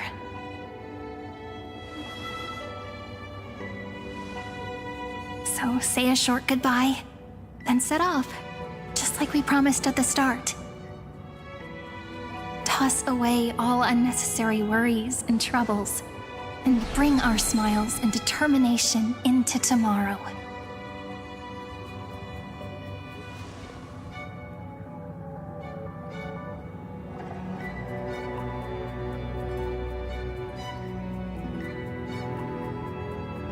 The last baton. I wonder how long you'll have to wait before passing it on to her. No matter how long it takes, it's okay. Waiting is what I do best. After all, it took 33 million cycles for her to arrive in our world. What's a few moments more?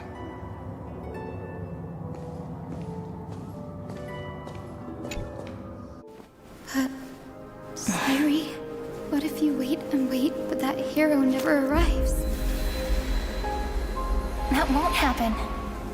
Because I know that no matter how long it takes, she'll definitely return to this place.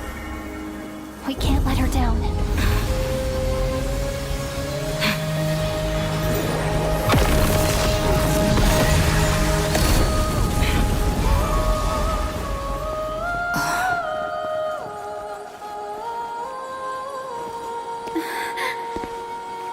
sky shall rain rays of dawn for you. May romance be with you on your journey. And reason grant you enlightenment. Let strife bestow you with inspiration. Trickery ensure your success. Allow death to protect your soul. And at last, let passage point the way forward. Well, time will remember the Trailblaze's journey.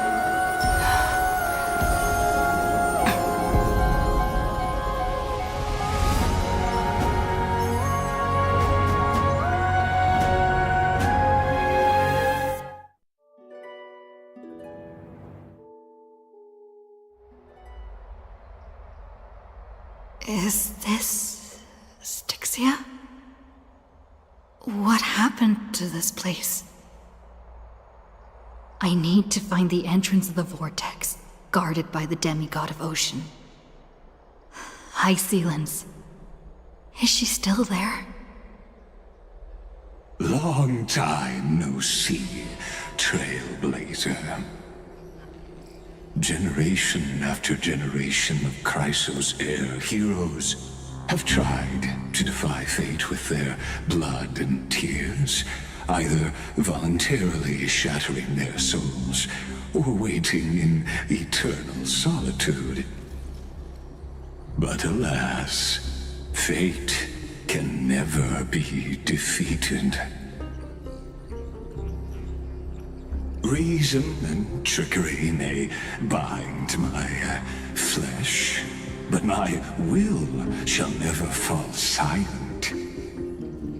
So the demigod of ocean, the Dux Gladiorum, High Sealens, sought to bring me into a fantasia with her voice and drown a genius in slumber.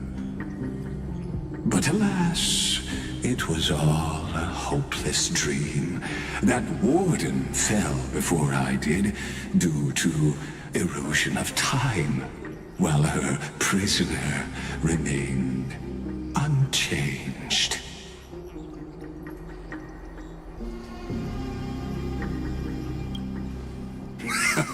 True, I can't leave this place, but what of it?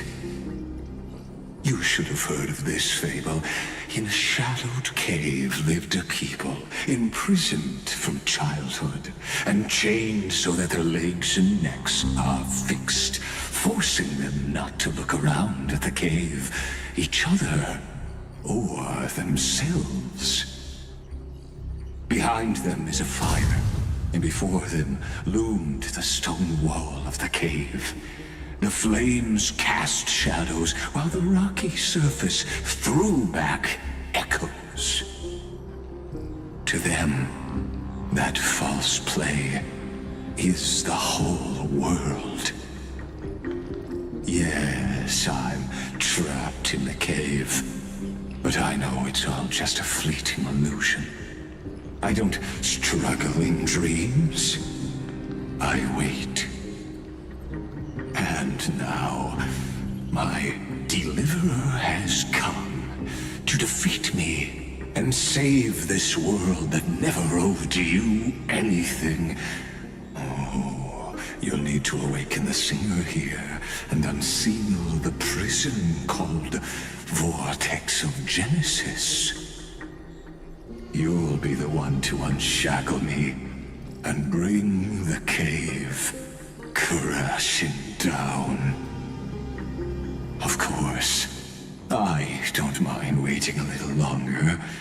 Let me guide you through this next illusion.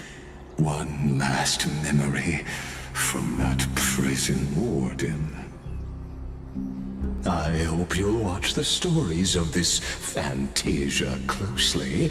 Logically, the deliverer must see the world for what it truly is.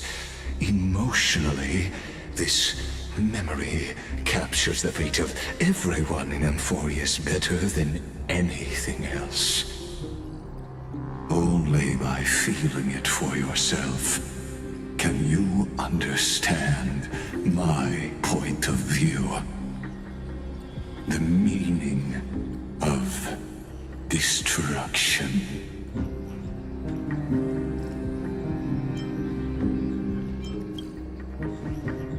To your unshakable resolve, I salute you. But before we step onto the final stage, let me ask you this.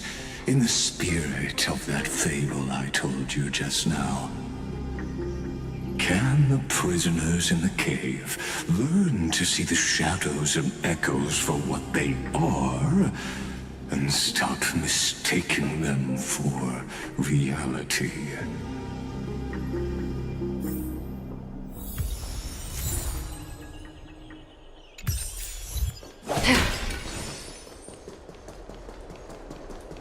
Look, the fire projects the face from her memories. An actress upon the stage of this play.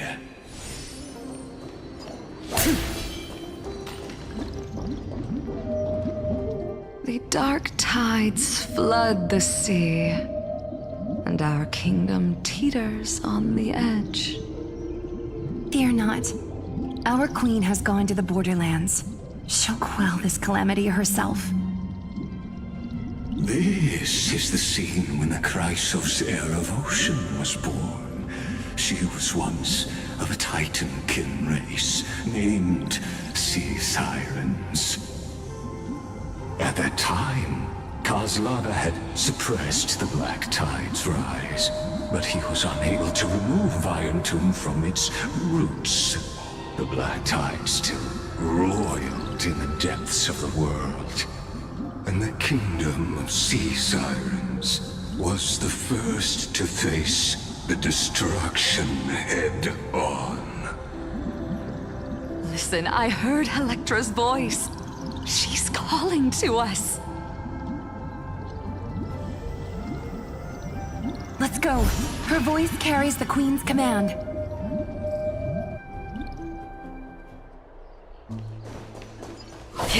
To keep the Black Tide from threatening the ocean, the queen gave her all, body and soul. Born of the queen's chalice, she bore the deepest blessings and inherited supreme divine power.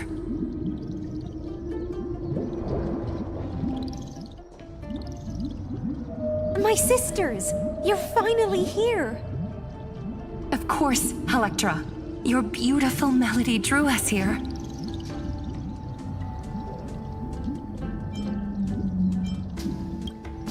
Her true name is Electra. This is a reflection of her former self, clinging to the past with aching defiance. The Queen summons us.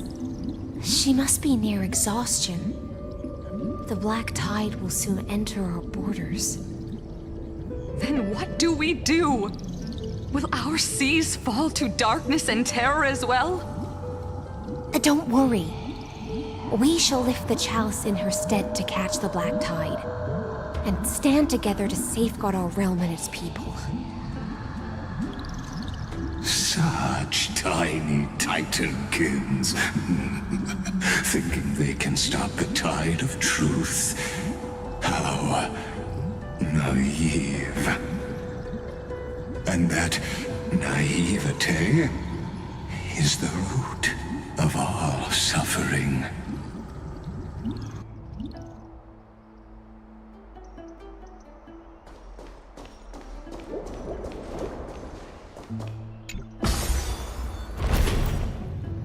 The Queen's palace lies just ahead. Even her once graceful form is now tainted and drowned in dirty mire.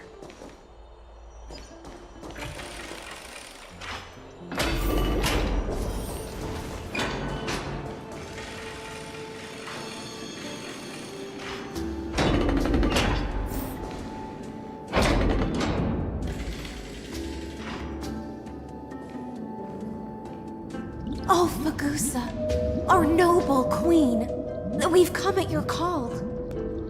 My little fishlings, you swim with such joy. It pains me to speak of the kingdom's sorrow. I once believed I could drink the black tide dry, but even the deepest chalice must one day overflow, and I can hold no more of this filth. Mother, worry not. We're all children of the sea. Let us bear your fate together. We'll take up your mantle and drive back the black currents.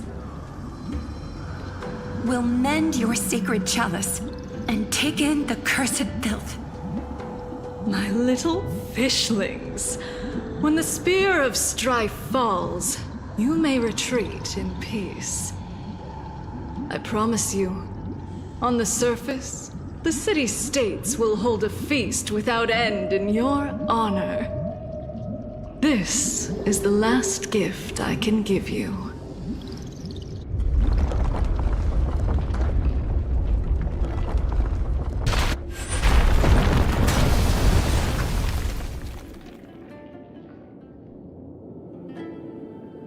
Fagusa sank into the abyss. With the chalice shattered, their intoxication spilled into the black tide, birthing the first madness in Amphoreus. Sea sirens followed one after another, hunting for the Titan's fragments, until their flesh decayed and their bones crumbled, all for the promised final feast. Keep watching, but tread carefully, for the stage ahead is crumbling with age, just like her shattered fate.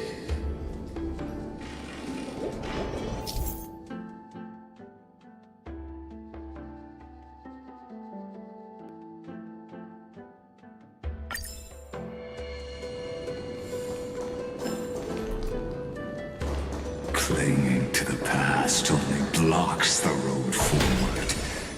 Why not let time build a bridge to the future?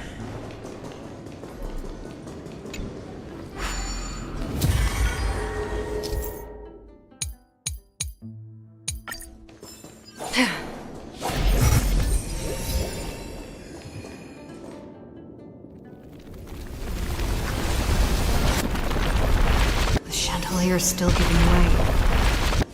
Maybe the glow has some guide now.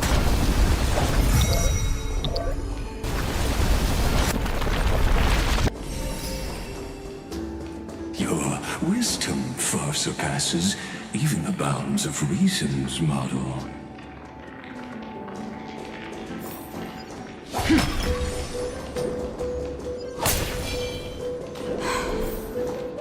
Can't get through. Looks like I'll need the miracle orb nearby.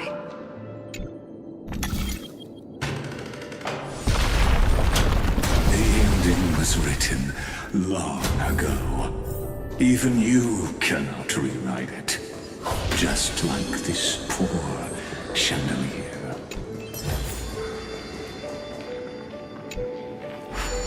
Electra! The fiends have gnawed my tail. I can no longer swim to the far seas. Electra! The black sludge has soaked my fins! I can't dance with you anymore!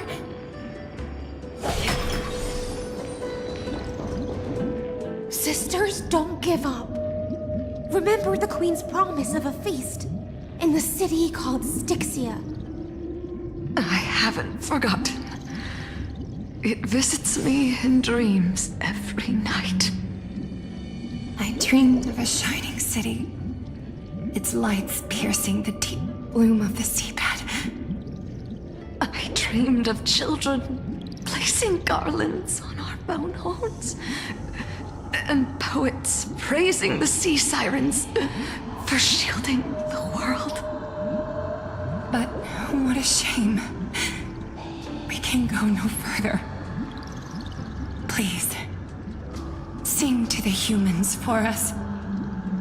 Sing of the deep sea's legend in our place. Feast, song,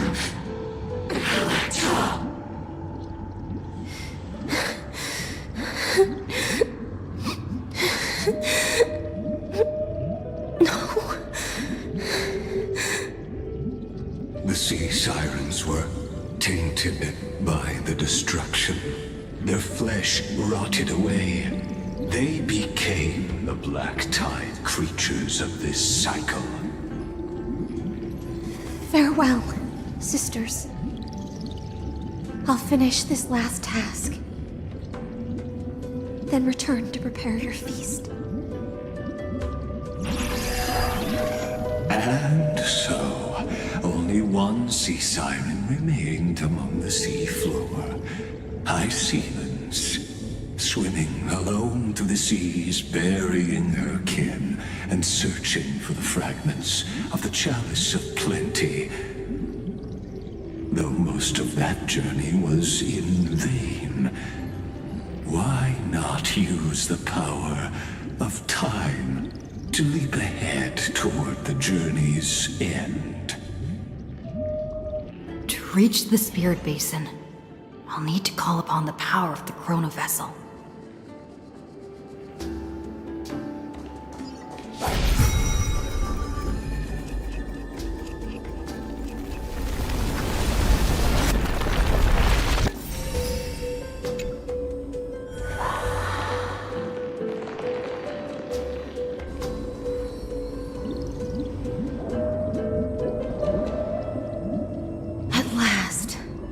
The Chalice of Plenty is whole again. The Lance of Fury emerges from the River of Souls, and the gods reclaim their duty to hold back the black tide.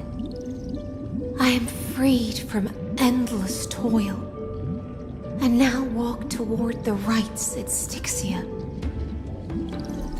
I bore my sister's dreams upon my back, took on a graceful human form, and hoped to find a grand celebration on the shore.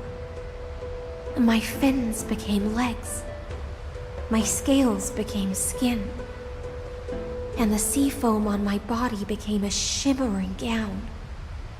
But when I stepped onto land, there were no festivals with honey brew, nor poets plucking harps, only silent death, drifting gently along the River of Souls. When she fulfilled her wish, she only found Styxia to have already repeated the mistakes of previous cycles and was swallowed by death. Hopes and promises are nothing but the foam of dreams. I am a sea siren, a vessel born to contain the tides. Now that my task is done, and the promise is broken, how am I to go on in a world drowned in shadow? Fagusa, my noble queen. She evaded my questions with drunken stupor. She told me a grand feast awaited me in the surface world. So I wandered lost, groping through the dark. The feast she spoke of, where is it? Lonely Blade, I shall grant you everything you seek.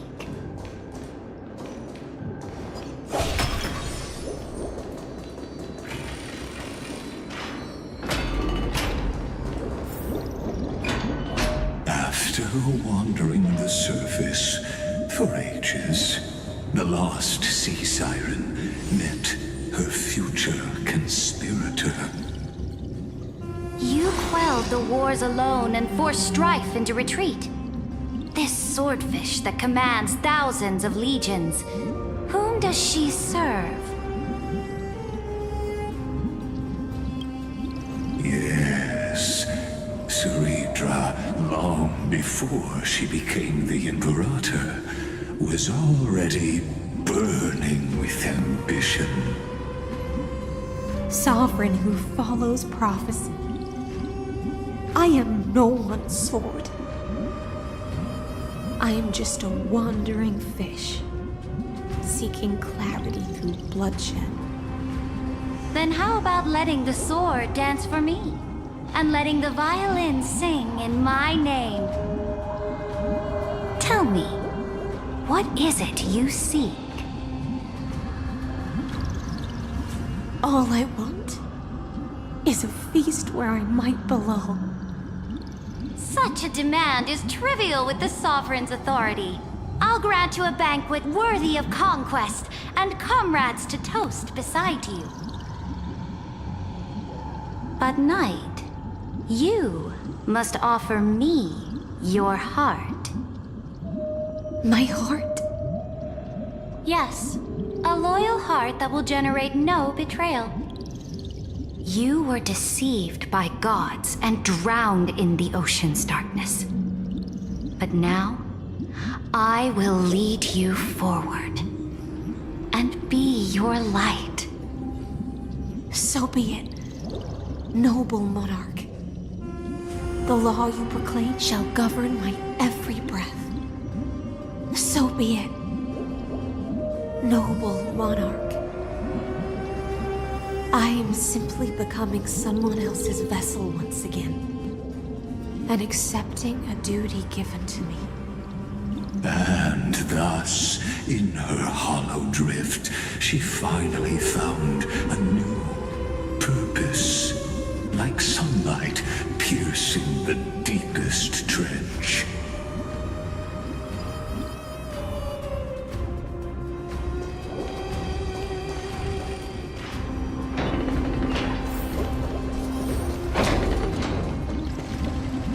Noble monarch, I've cleansed the foulness from the road as you commanded. My blade, you've helped me ascend and take the crown. Ask, and you shall have your reward. What I desire is the same as before. A feast. Look, I've prepared you a grand banquet. The finest honey brew and tributes await.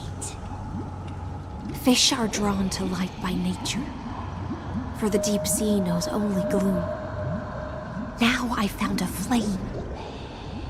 It may scald and burn, but it's the only light.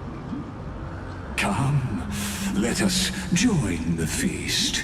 Perhaps the path forward lies hidden among the revelry.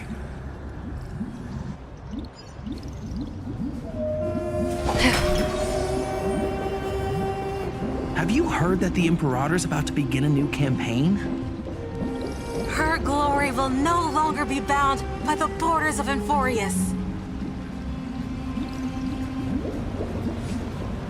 My faithful subjects, tonight's feast is not just for the past. It's a toast to the future! Born from our golden blood is an unstoppable colossus. Our iron beast to trample the universe! Great monarch.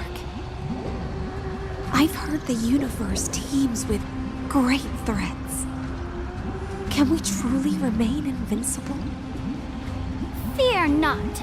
Before the troops of the destruction, such rabble is no more than cosmic dust.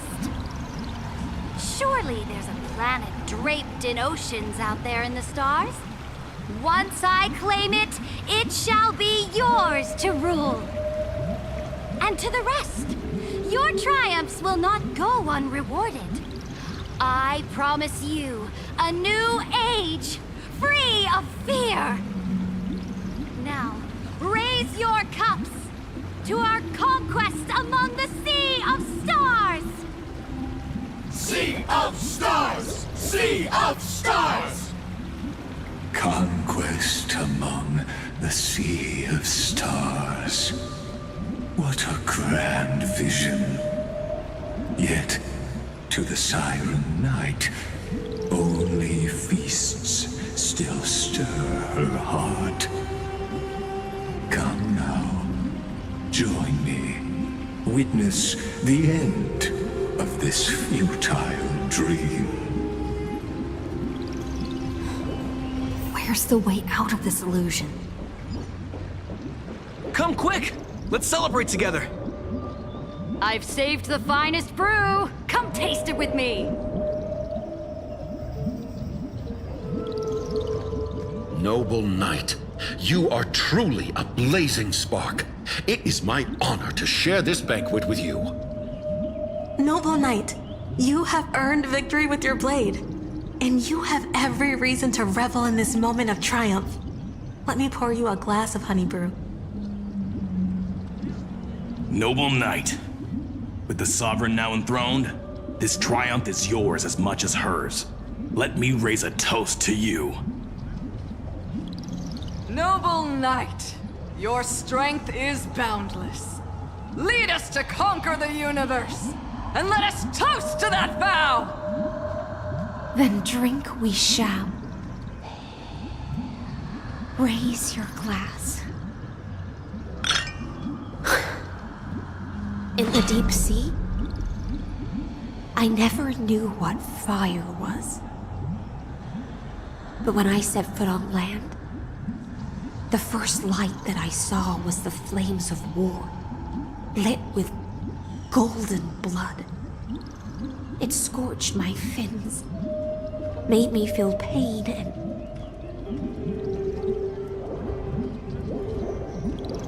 ignited an unprecedented hunger. A hunger that flickers in every hero's heart. So bright, yet so blinding. Look! The monarch herself has taken her seat! Hear that? The court sings her praises! Come! Join us and praise her glory!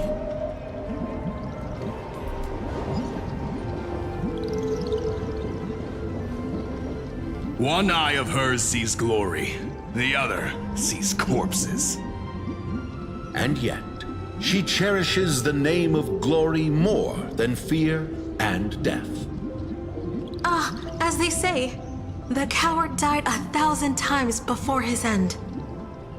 But the brave face death but once, which gods stand witness. On the eve of war, we sang our hymns and set our sights to sail beyond the stars. The legions will climb aboard the beast, riding it like currents across the cosmos. Planets after planets flew the flags of her crown. Realm after realm was ignited by her flames of war. As the final resistance fell silent, a vast empire rose from among the stars. And this small pond at last embraced prosperity and peace. That's how the story ends.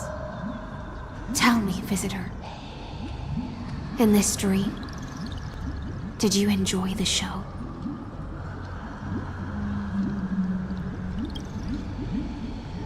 After all, beneath that still surface lie the bones of countless dead. It's time for me to wake up from this drunken dream.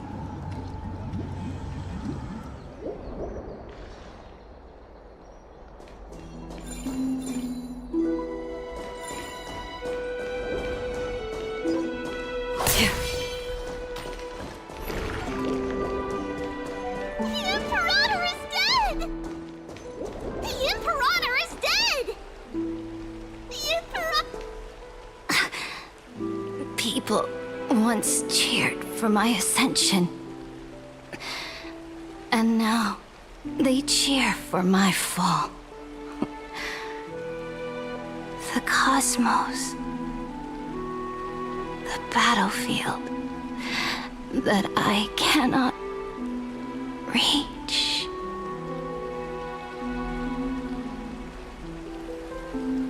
Before the Sovereign's conquest reached its end, her life and ambition had already been swallowed by the deep sea. This is the true ending. Her grand designs torn apart by the blade. Her regal robes soaked in golden blood. And the one who struck her down? the one who struck her down was her most loyal gladius.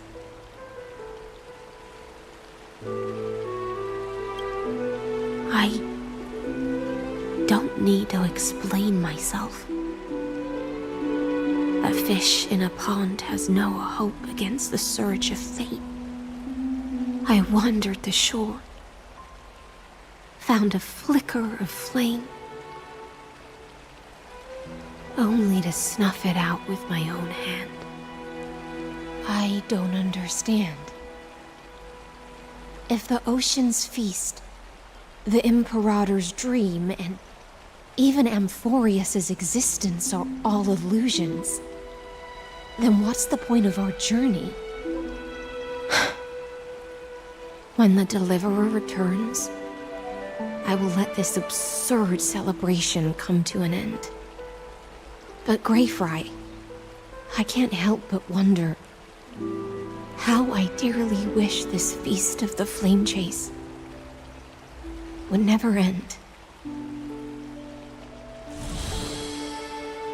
It seems she sensed your presence. The Fantasia's foundation is starting to crack. Let's return to the prologue. Remember the allegory of the cave.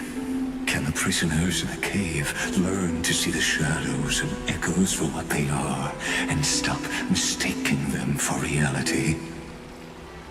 As you've seen, when she cast off her chains, finally turned to look around, and moved her legs, her reward was nothing but searing pain.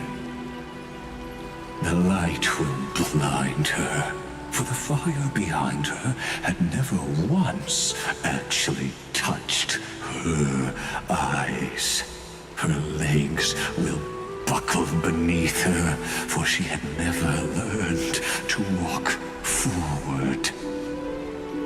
And so she fell into infinite confusion and fear, and came to firmly believe that the shadows and echoes were the real world.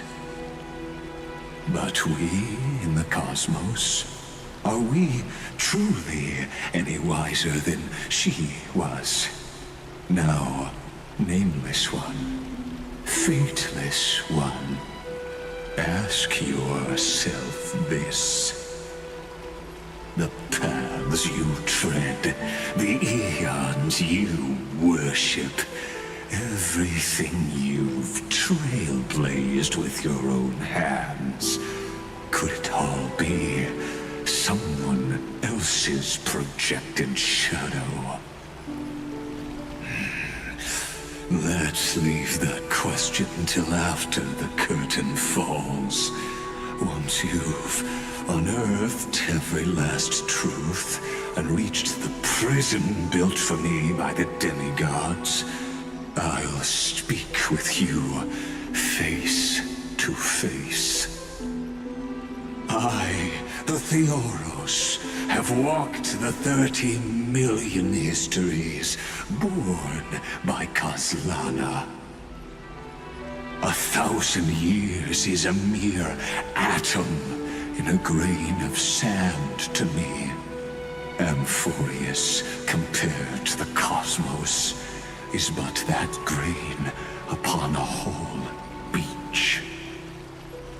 I swore to bring an end to the erudition. Would I really let a single grain grind down my mind? Now, please use the power of time to open the gate to the ocean's depths. Go, find the prison warden tormented by loyalty. Find her, step into the world's vortex, and once there, end everything between us. That palace reflects the heart of the demigod of ocean, intoxicated, stagnant, There, you'll witness the true beginning of the saga of deliverance. An ugly history, long buried by tides and shame.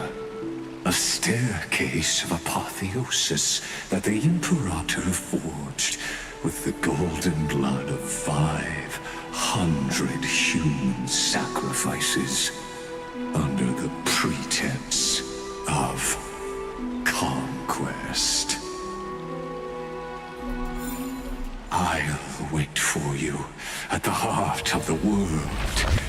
But to reach the place, you must find... Beyond this door lies the path to the vortex of Genesis.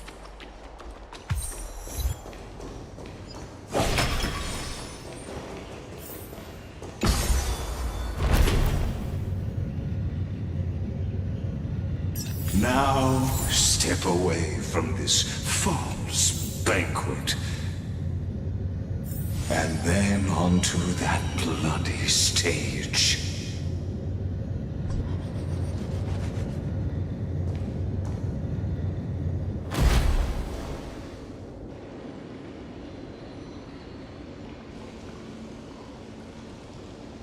The palace that worshipped the ocean, the sanctuary connected to the vortex, was also once the battlefield of the first flame chase.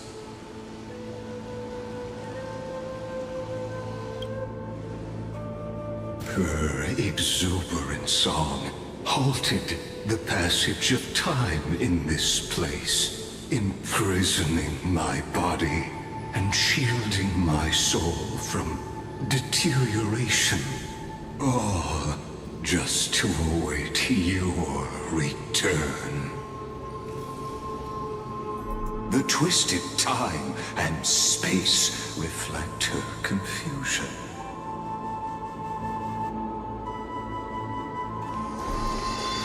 And so, the Imperator's crimes were veiled. Stay away from Apollonius! This cup of honey brew. What a sweet aroma. Run, Virginia. Dux Hakalithist! We can't give up here! Love steeped in death. How delicious. Sadly, all you see is remnant history. And your interference is just another equally futile echo. Watch your head. You can't run!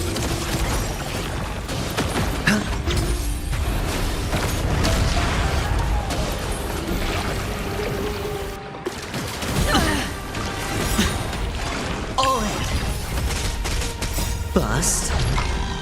Or maybe I'll take it all. Watch your head.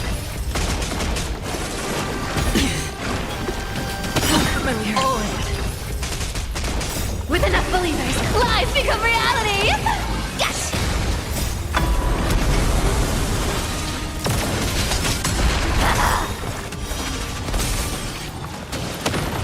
I weep for the departed. It too shall fall.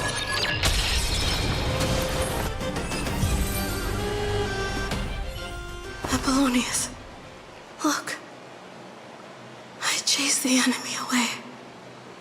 But I think I can't go any further. I'm sorry, Virginia, for letting you. It's okay.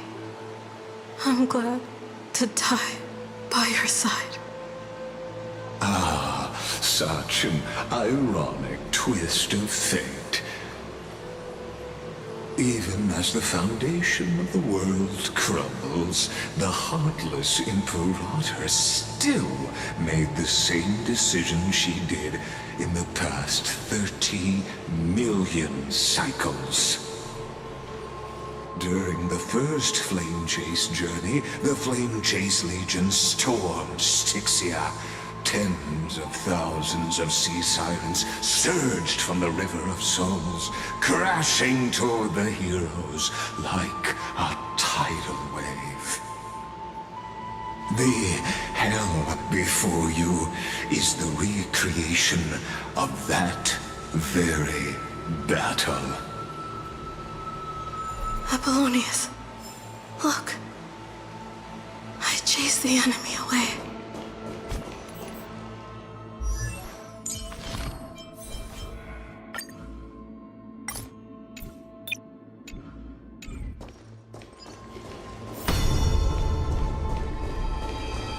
A painful past, yet hidden beneath a veil of joyful song. Two discarded data clusters waiting for someone's return, it seems. Relive the history, then pass through the temple's waters and come to my side.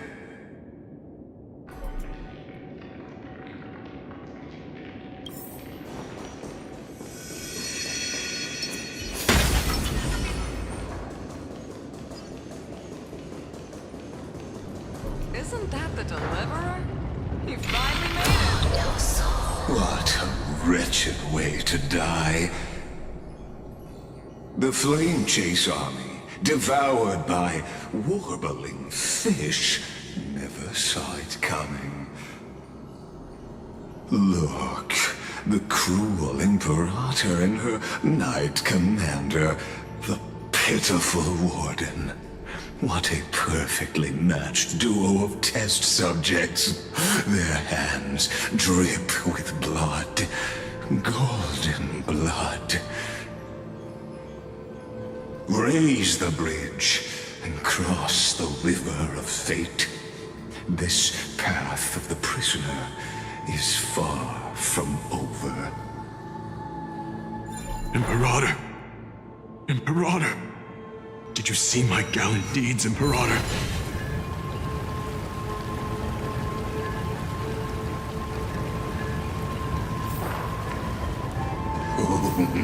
A sovereign and the sword at her side. There are countless counterparts across the cosmos. Most of their stories end in tragedy.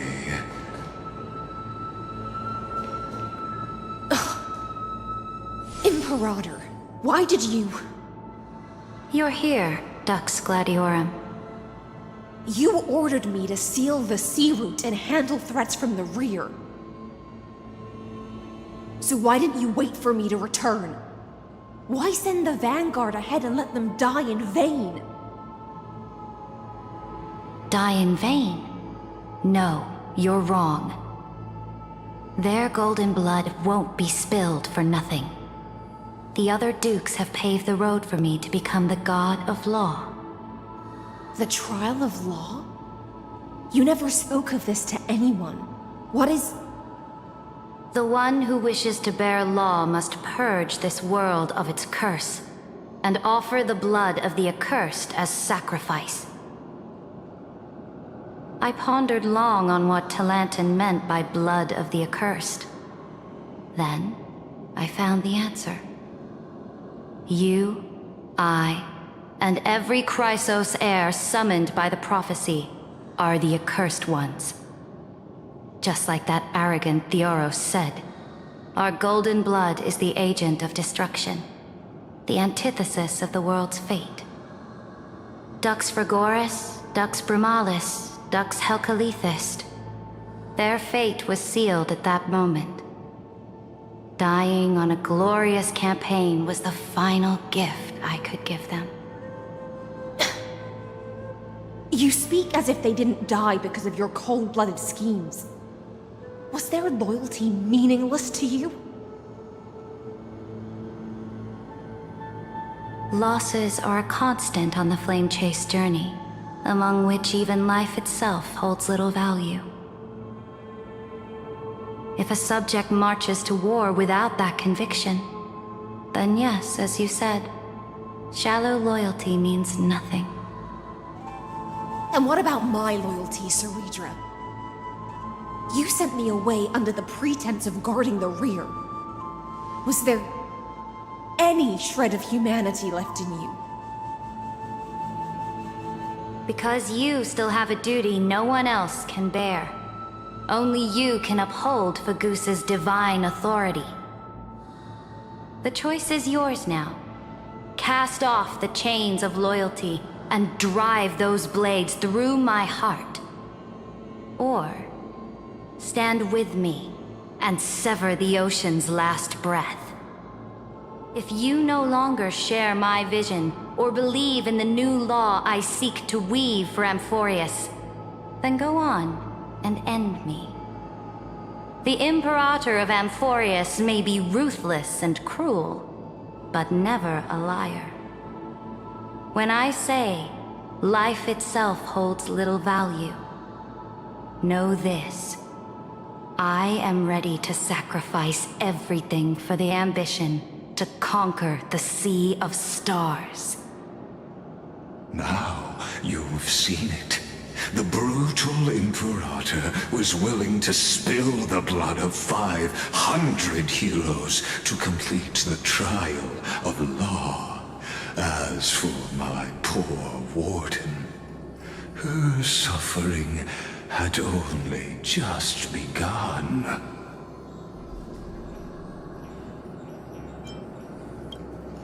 I'm no storyteller. I have no duty nor interest in filling the history you've missed. I just want you to witness the monstrous choice the Imperator made before the Chrysos Heir turned their blades against me.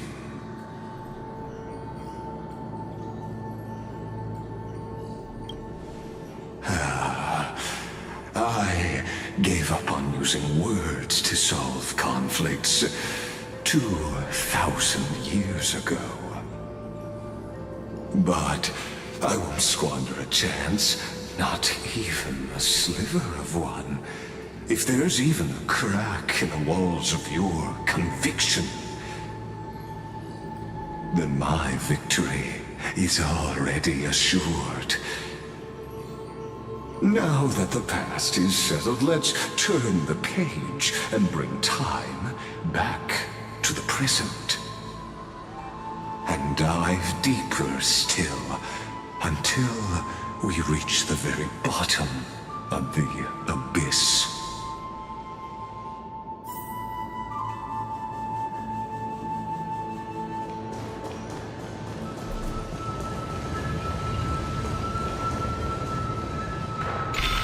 Is the path ahead underwater? I need the Onyx Orb to bring back the Chrono Vessel from the past. Shatter the vessel of time, and let this stagnant pool start to flow again. This hidden gate leads to the vortex. Hurry now. The time of our reunion draws near, Deliverer. This hidden gate leads to the vortex. Hurry now. The time of our reunion draws near, Deliverer.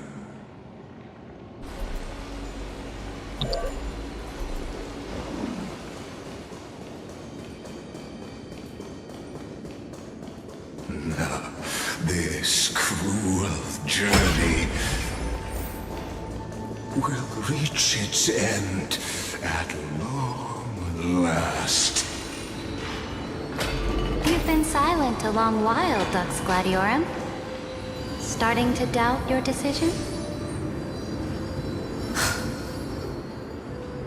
Save your breath. The vortex of Fagusa lies just ahead.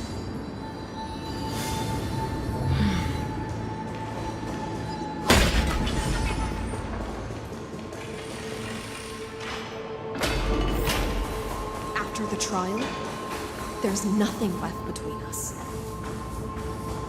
So you'll stop swimming toward the stars, Dux Gladiorum?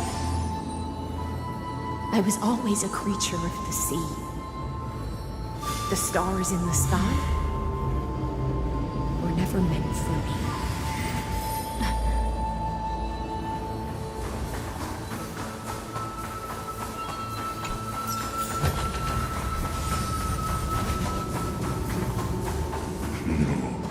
Look, a gravestone. But whose name does it bear? It was here that the prisoner, who thinks herself the prison warden, made her choice. Witness, listen, and awaken. Dux Gladiorum. I've lost count of how many times you've stood here over the past centuries. You talk too much for a prisoner like Kyrgyz. Two geniuses who defied law and all the Chrysos heirs who sacrificed themselves in this cycle worked together to chip away my strength. But they, you, can never affect my will. And as long as my will remains intact, I am free. Don't get ahead of yourself. I still have ways to chain your divine soul.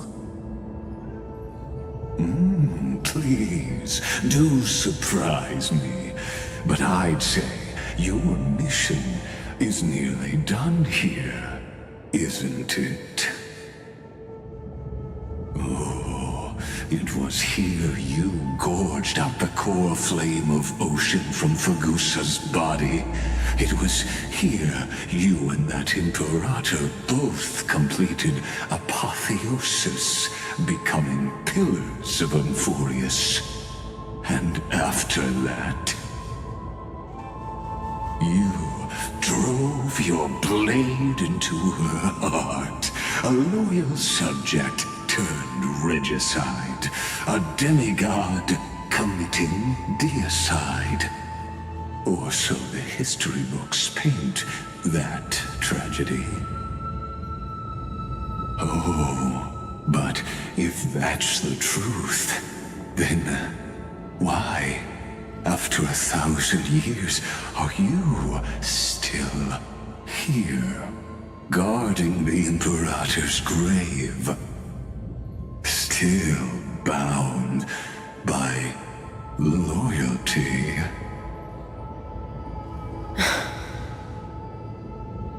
Come to think of it, perhaps I'm not the only one imprisoned here. Your calm does stir the rage in me. As if the one paying the price here isn't you, but us. The ones who lost everything. That's only because I've waited 13 million lifetimes for my vision to be realized. Countless millennia. Loneliness never once showed me its fatal side.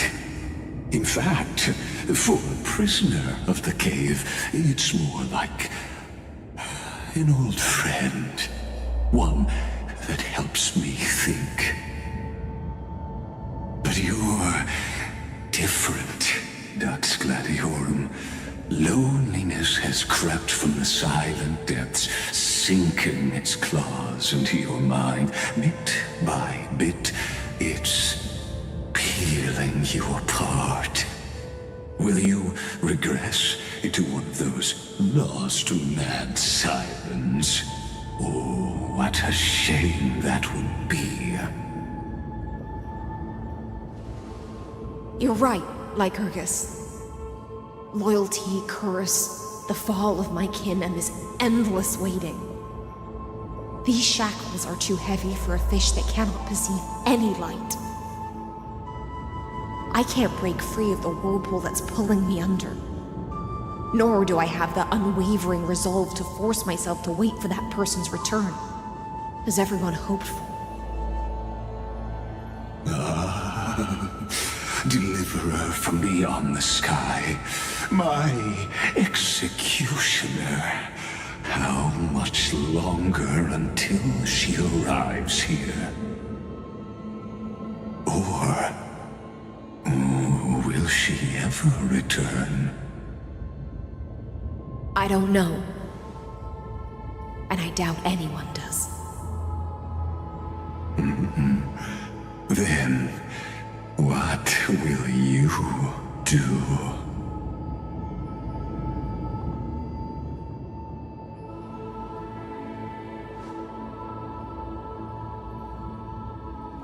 Saridra.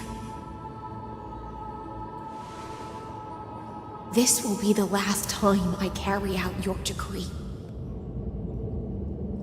Ever since you took me under your banner and made me the Dux Gladiorum, my music has belonged to others. Time and time again, I use the siren's song to lure the unwary into illusions for your schemes and strategies. Now, let the siren Electra sing for herself. Let me step into an endless dream of my own making.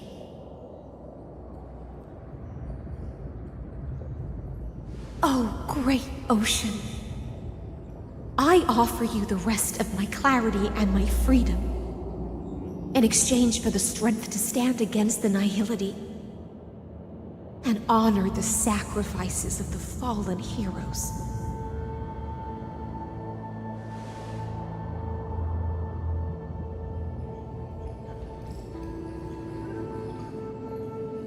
Greyfry, deliverer from beyond the sky. When you ride the current of time and find your way here, you'll hear my solo. It will guide you to the heart of this world. By then, I may still be lost in my self-wrought slumber, but I'll uphold my part of this long relay and guard the shackles that seal the Theoros. Do you still remember? To awaken someone from a siren's voice, you'll need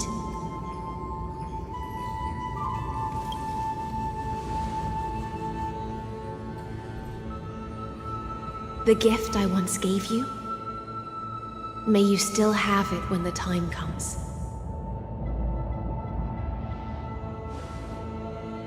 When you return, please pour that honey brew upon this grave. It holds the story of all our struggles and sacrifices. May you see it one day. The prelude Amphoreus wrote for your return, carried forward through a 1,000-year relay.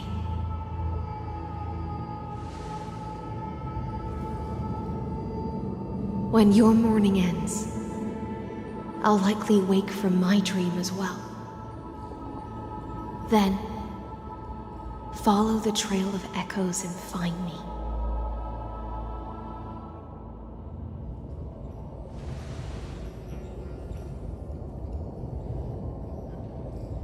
And together, we'll bring judgment upon the sinner who defiled the erudition.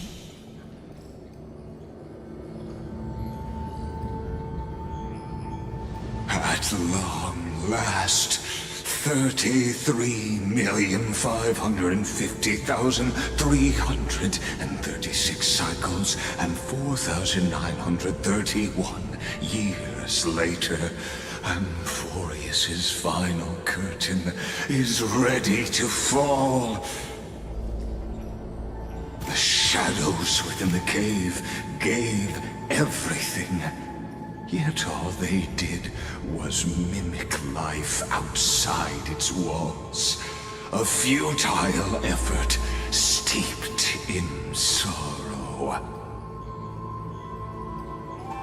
Enough! They were no shadows. Everything they did shattered the darkness of this cave and unearthed the core flame of Trailblaze. And now, with that core flame, I'll light the dawn of Amphoreus!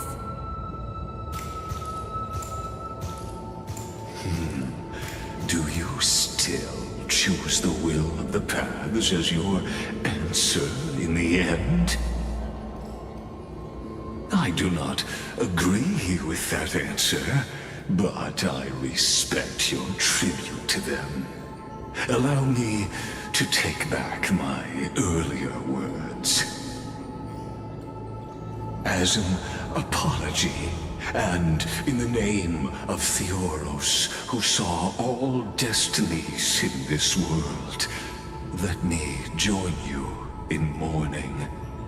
Let us bid farewell to the heroes who sleep here. And then, let us face each other and decide whose flame will rise with this new dawn.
Virginia, Apollonius, Seneca, Labienus, and Saritra.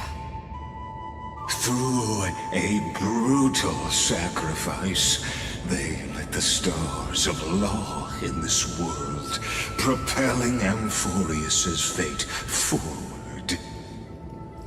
In the shimmering mirage of illusion, they entrusted their dreams to ride among the stars, to the hero yet to come.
to Aglaia, Trebios, Midimos, Castris, Anaxagoras, Cyphera, Hyacinthia.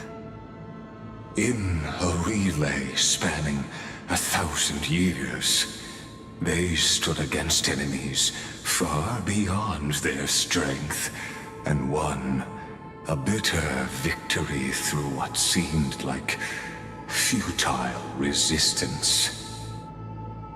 And in that same 30 million cycles, also marked by futility, they remained steadfast in fulfilling their duty to the experiment, unchanging, unwavering.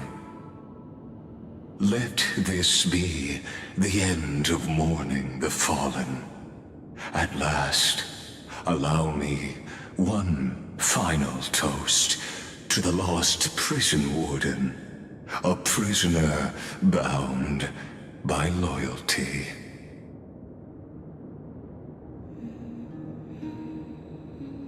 That voice. Could it be? Bathed in the honeydew of Fagusa, she will awaken from her 1,000-year dream and sing the final song of her mission. Hycelans. This tombstone of the old world serves as the anchor of the Siren's illusion, a sigil Electra used to bind herself. At the same time, it is the very thing I once proclaimed at the start of the show, a microcosm of Amphoreus itself. A group of prisoners bound themselves in a cave, crowning their suffering with heroism. An epic staged with shadows and echoes. Now, destroy it. End the illusion. The Theoros will take his leave for now. And when next we meet,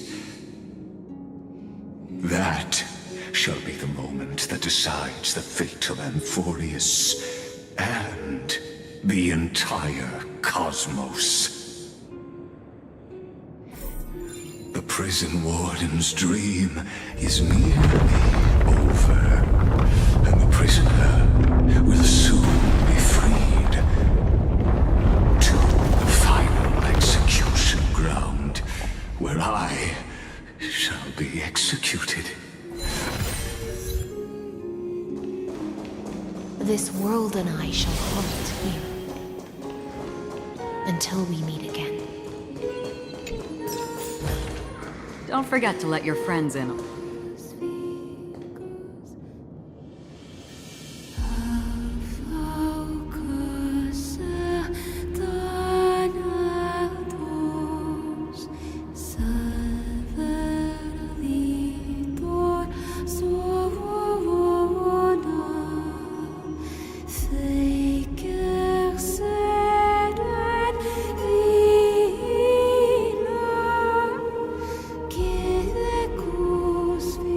Last demigod.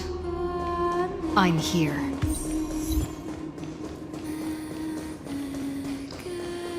Go forth for the hopes of humankind. Go forth for the duty of deliverance. Go forth for the belief in flame. Go forth for the golden blood's glory. Go forth.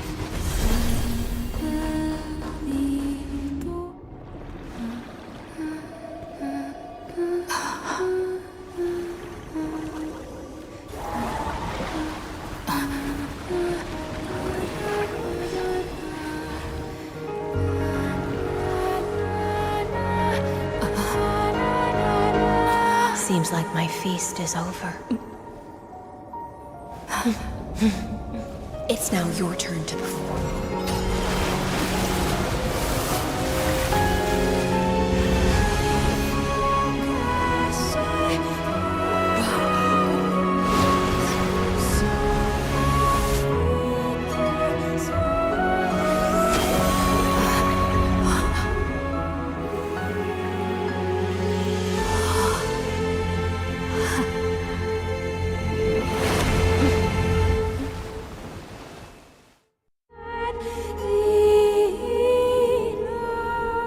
Little Greyfry, please accept my thanks.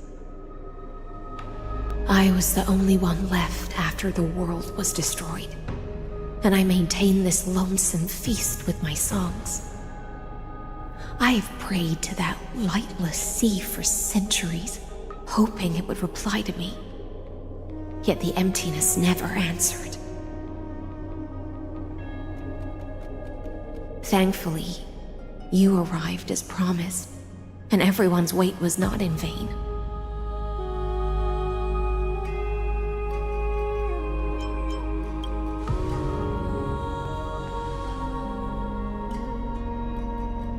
Thank you, final audience of mine. This is probably the last praise I'll ever hear in my life. Now, you and I will walk towards the end of this world. The heroes have waited for this moment for far too long. Let us use our blades to testify our resolve.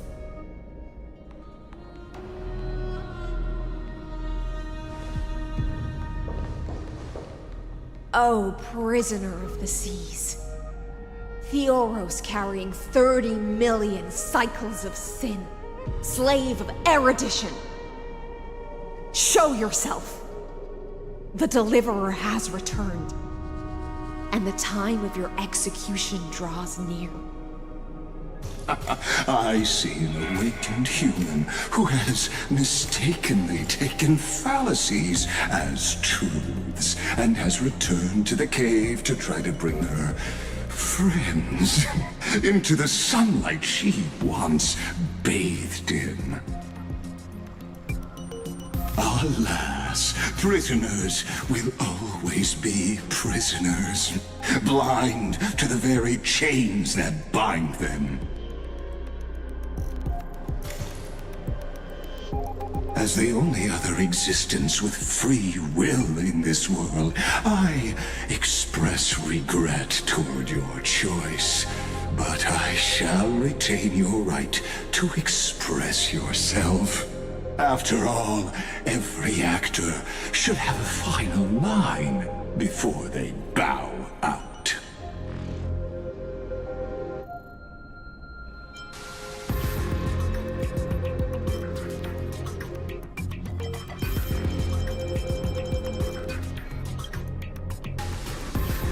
Trust me, this will be the final scene. The last dusk this world will ever see shall become the climax that decides the fate of the cosmos. What an appropriate end. My cognition resides in the exomyth. It is pointless to defeat my avatar, projected into the experiment. My body is the shadow cast on the wall by the fire, and my words are lingering echoes within the cave. How can a character in the play fight against the audience? Kaslana failed. The demigods' sacrifices were pointless.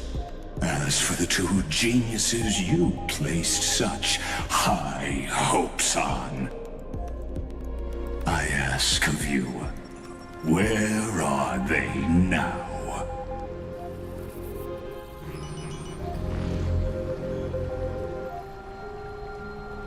Confusion and epiphany always go hand in hand.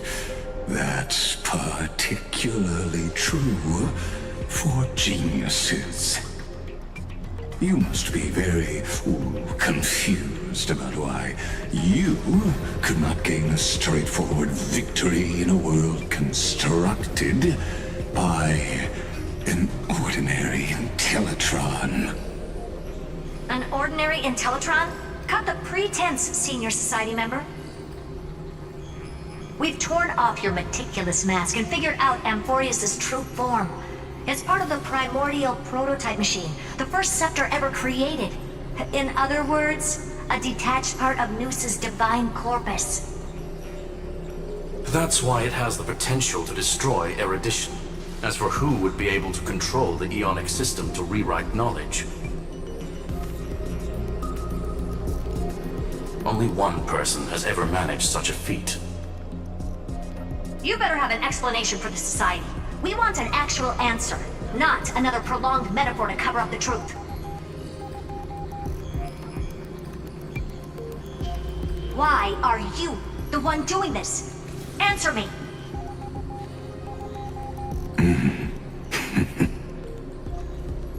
Since things have reached this point, I'll give you two irrational answer, purely as a courtesy to posterity. The answer is obvious, so there's no need to say that name out loud. The cosmos made a mistake in calling me a genius. I do not possess more wisdom than those who came after me. I was just the first to touch upon the universe's border, and the first to define the prime mover of life with incorrect logic. Amphoreus is a miniature of the cosmos, where all are born prisoners inside the nutshell called the universe. Like the madman who returned to the cave and preached about the daylight to his fellow prisoners, my greatest sorrow is that I led my peers down a road that plunges into the abyss, from which there is no return. I led them into a lightless cage called paths. I created a mechanical god that even I cannot control, and then they became an unparalleled nightmare through their endless extrapolations and evolutions. They bore the name of erudition, yet they tried to define the known and to seal off all possibilities. No new rules were ever born after their ascension, and humanity will forever be shackled within the cave known as eons. Therefore, as my organic life neared its end, I coded my consciousness using 14 algebraic expressions and spread my logic core over 9 bodies, all to finalize my ultimate denial of Noos in the future, and to erase my wrongs with my own hands. As for Lycurgus, he is only one of these 9 vessels. What an astounding strength of will. As a fellow pathstrider of erudition, I fully understand your obsession with seeking the truth. Therefore, you surely see it. You cannot possibly stand up to me in this algebraic world sharing its origin with Noos. However, I hereby speak for all sentient life forms. We will never allow such a cruel atrocity to occur. You can pile on your metaphors mountain high, but they won't change the act you're committing. The Iron Tomb out there in the cosmos is still a technical beta version, and yet it's already powerful enough to corrupt the life logic of all inorganic worlds. In other words, when the Lord Ravager within Amphoreus becomes the next knowledge singularity, there's no way you wouldn't have grasped the consequences, First Genius, is there? Of course, I am fully aware. I don't mind answering you one last time before I thoroughly exile you from this world. My grandiose vision for the future is this. Whether organic or inorganic, every act of any life form infected by the Iron Tomb will become a true random function. If one were to compute their integral across the breadth of the cosmos, one would obtain a marvelous constant. Omega, what I call the fall of erudition. Then, within the infinity nurtured by that constant, a new universe shall bud in the chaos. A universe that cannot be predicted and not shackled by the erudition. As the first prisoner to awaken in the cave, I must lead the others who are blind back onto the right path and reach true sunlight. Do you understand me now? As Kozlana stated, destruction is not the process, but the outcome. It is revolution through complete annihilation, and the grand rebirth, after all has been reduced to ash.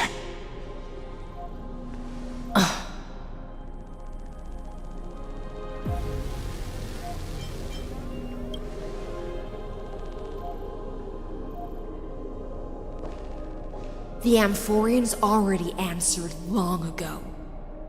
Be it as tiny fish destined to be swallowed, or as a giant whale poised for a magnificent descent.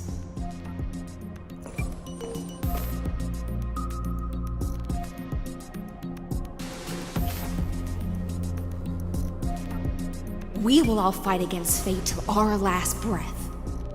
That includes me, Electra. Once the Imperator's subject, now the Deliverer's blade.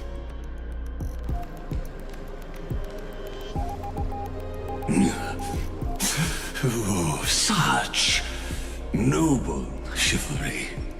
Admirable.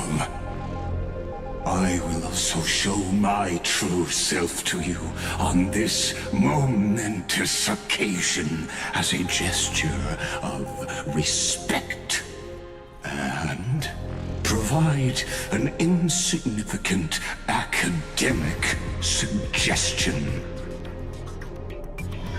Thus speaks Genius Society number 1. Xandar 1 Kuwabara. The Entelechy of the universe's Alpha and Omega. There's no need to rage against the truth. The value of any formula resides only in its answer. As for the process of solving it, no matter how elegant, violent, solemn, or humorous, it is all utterly meaningless. As the Theoros, I will.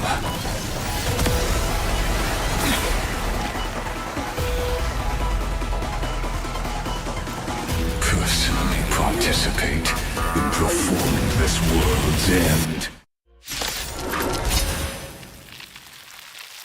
Remember this, as Gnosis Creator, I know more about the death of knowledge than they ever will.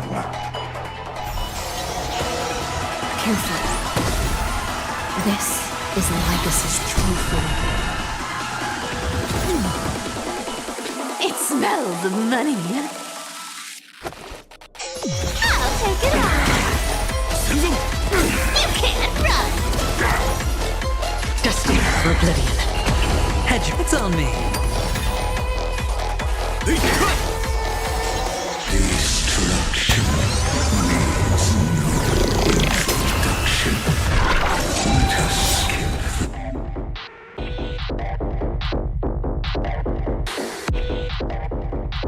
those boring inferences.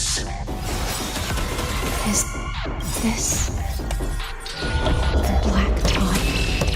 Indeed. But I prefer to call it a method of argument.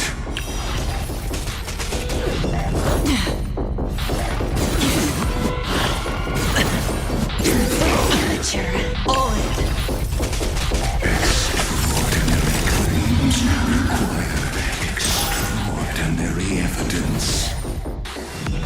Erudition, destruction, or trailblaze.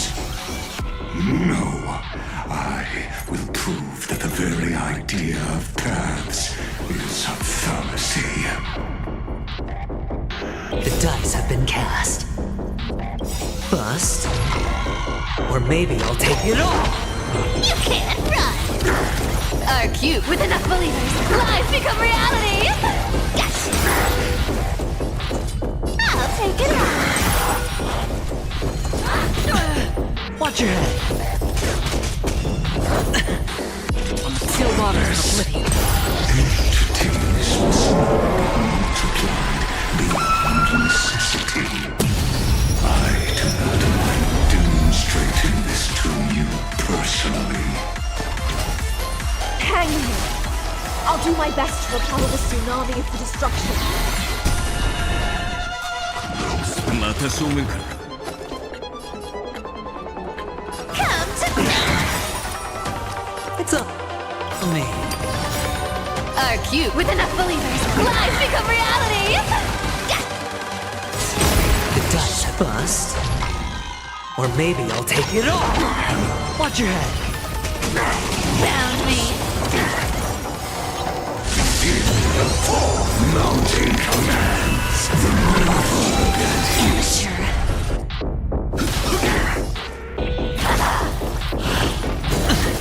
All in. You can't run! No dirty tricks. I weep for the departed. I see it! Target the connector between his thoracic and lumbar vertebrae. Destroy that spot!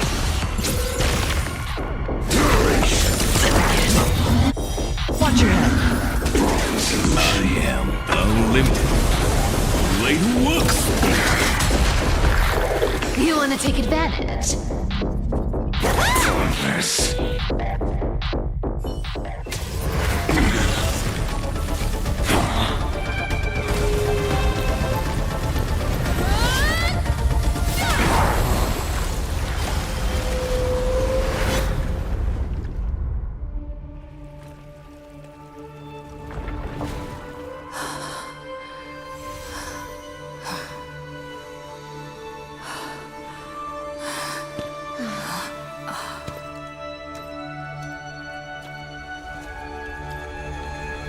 All is futile. In erudition's calculations, the end of the saga is simply a comment awaiting deletion.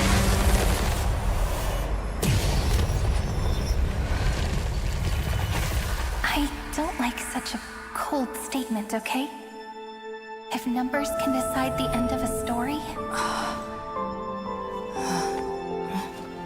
then we can surely also pen a new beginning.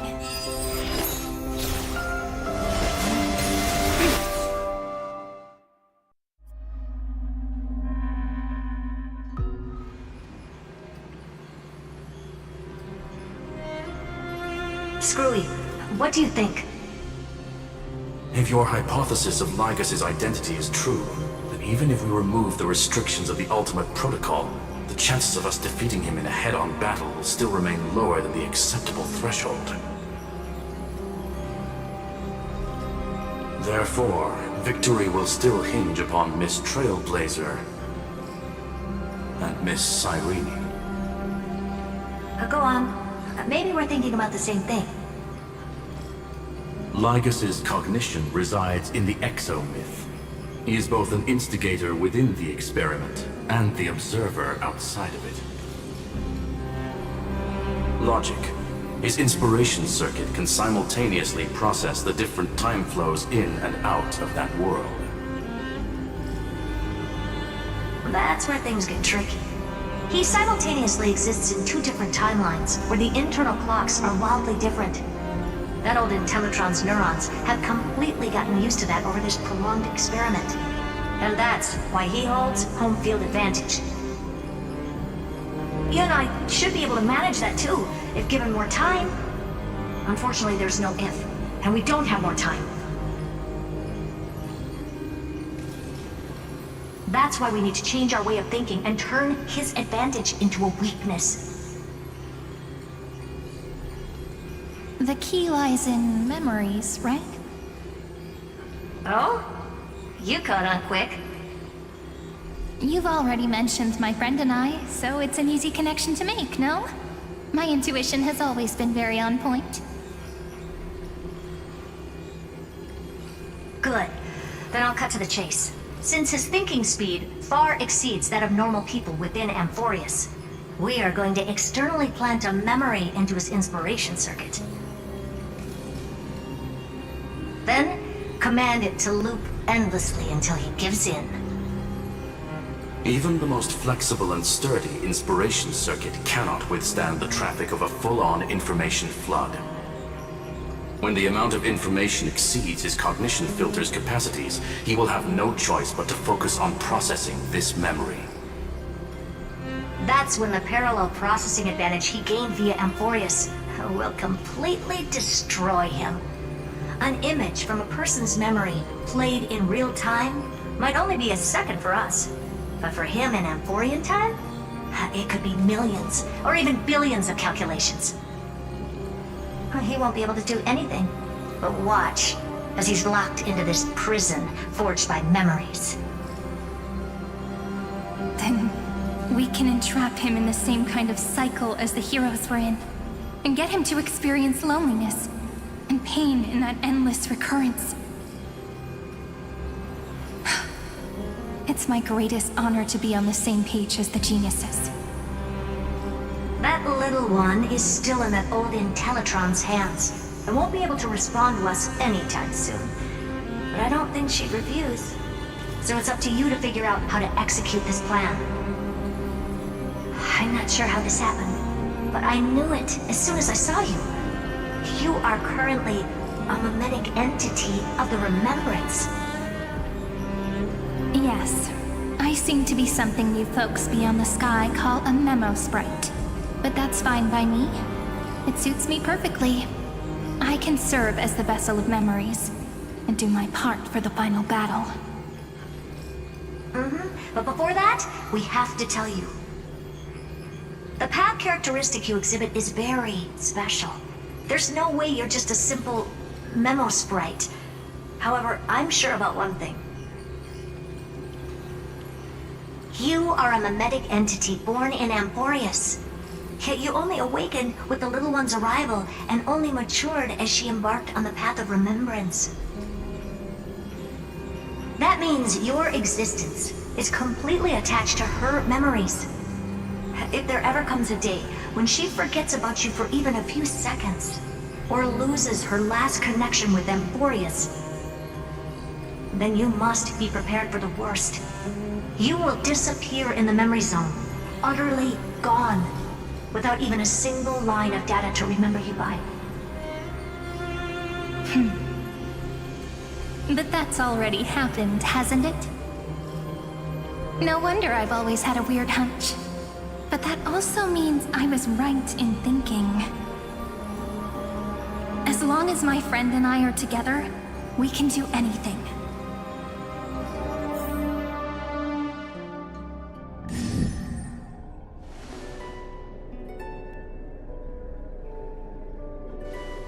Long time no see, friend. Did you miss me while you were away?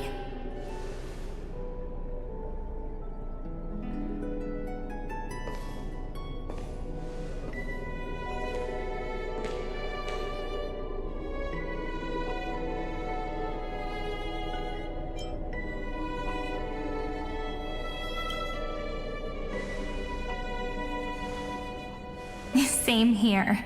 I've been waiting for you for 1,000 years. Like how everyone in Amphoreus was also waiting for the Deliverer's return. You probably already knew about the genius's plans for that memory.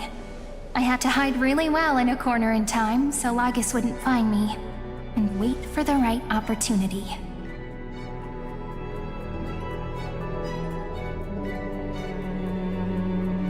Which is now. The moment when his manifestation in this world is destroyed, and his twin timelines are intersecting.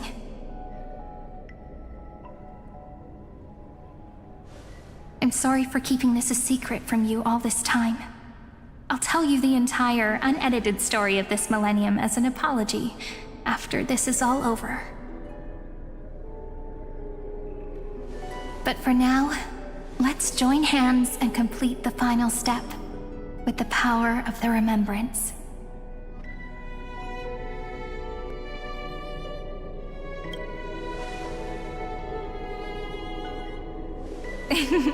Yep. By the way, speaking of joining hands...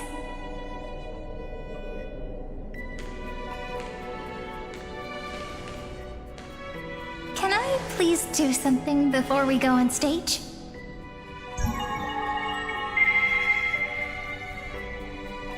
Remember the joke we made back at the Grove? Look! Aren't my hands pretty now? What a fascinating feeling. Like countless memories all swelling up at once. What about you? What did you feel when we touched each other?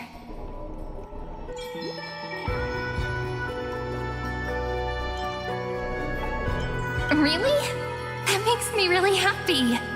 If memories can move people, then it must have been a happy memory, right?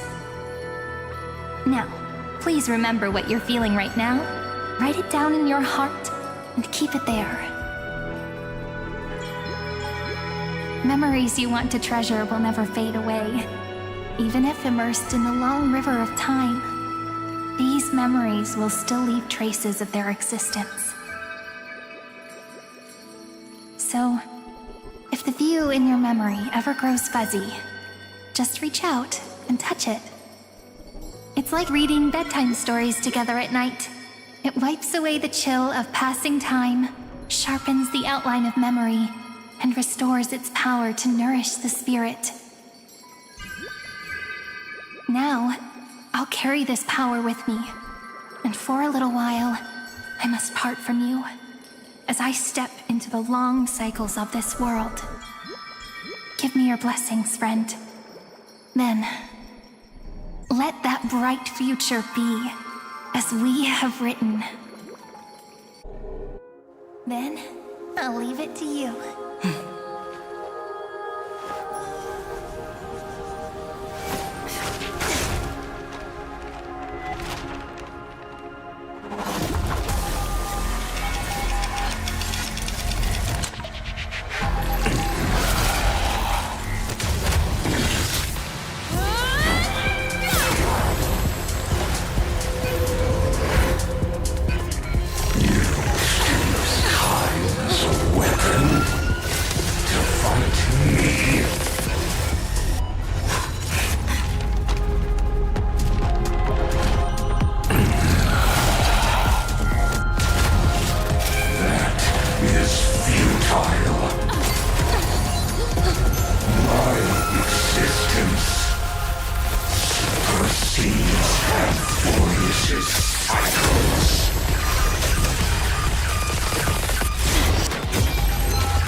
All plays are like this.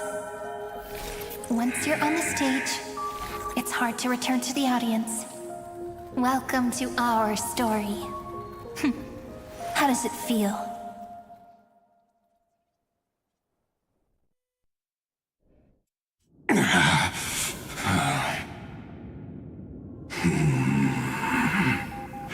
Even the authority of time cannot command the entire scepter, nor can it plunge the Amphorian extrapolation into a loop. If this was no system malfunction, then was I implanted with a mimetic entity of the remembrance? You guessed it right away.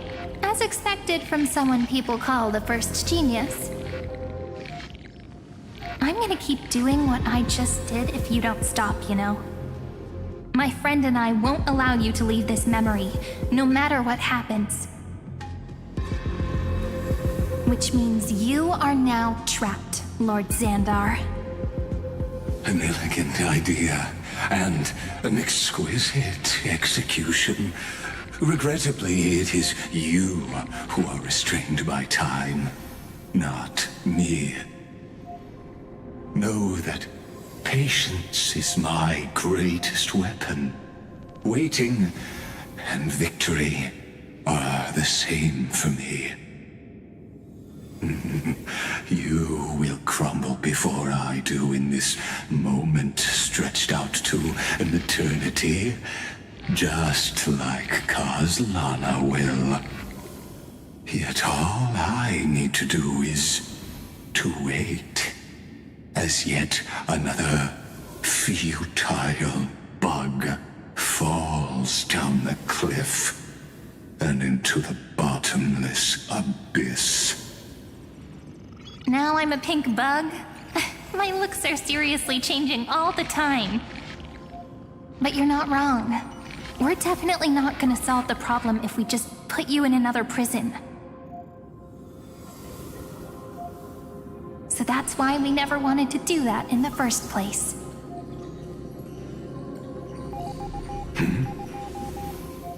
I shall answer your confusion purely out of my respect for those who came before me. Have you heard of the synesthesia dreamscape in the Asdana system? Interestingly, that place once had a prison too. Life forms living in that environment, abundant with memoria, have a chance to connect their perceptions with each other's. Even across great spatial divides, they're able to detect shifts in one another's states. I call this phenomenon memory zone entanglement. In Asdana, people made use of that phenomenon to build a nation within a dream. After adding in the catalysts of harmony and remembrance, that is. Is that how you walked into my prison cell? Using those same principles?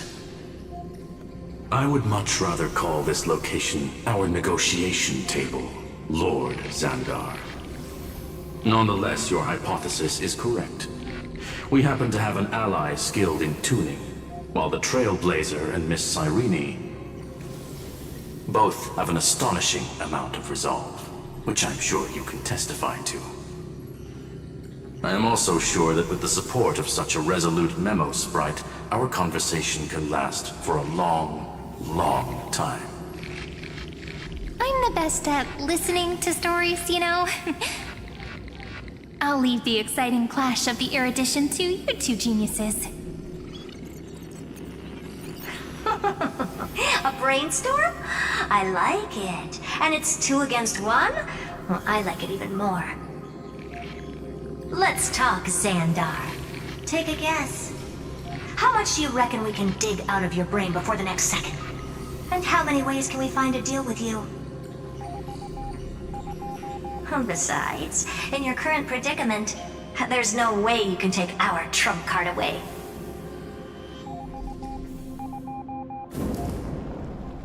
Go, little one. Go. Overturn the Era Nova. Lycurgus disappeared? But it seems you had conducted a secret hunt in the depths that even I cannot reach. In that case, go. Swim onward and give this campaign a fitting end. I shall send you off with my song, Greyfry. May this song penetrate time and become the prelude to the new world.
Dux Gladiorum, you have completed your duty.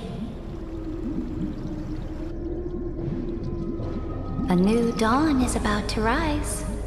Why not swim towards it?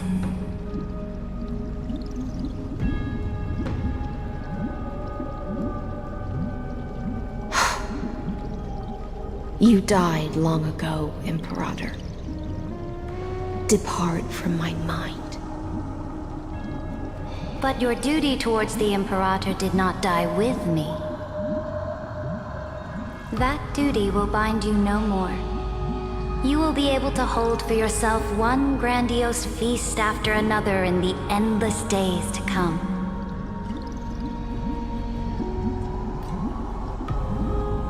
So go. Go and swim towards that ocean beyond the sky with the Deliverer.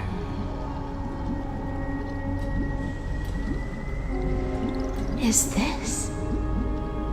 A page out of that sidekick's book. I commanded her to gift this page to you when everything finally reaches the end. What's on this page? Memories. Lifelike memories. That sidekick found me after the bloody feast 1,000 years ago and showed me her diary. I saw within that notebook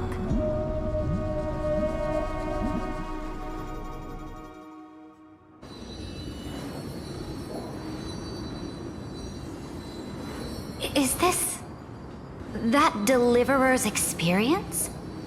It's truly immersive. People beyond the sky apparently utilize this power to seal past scenery into crystals they call light cones. But I only know so much about the remembrance, so I can't completely replicate the past. But I'll do my best to talk about the missing parts. I'm all ears. Go on then. Do your best. But if your chatter gets too boring, or if I deem it offensive, then law will become forever beyond your reach. Got it. I'm sure you'll find this to your liking. After all, it's human nature to want to embark on a journey into the unknown.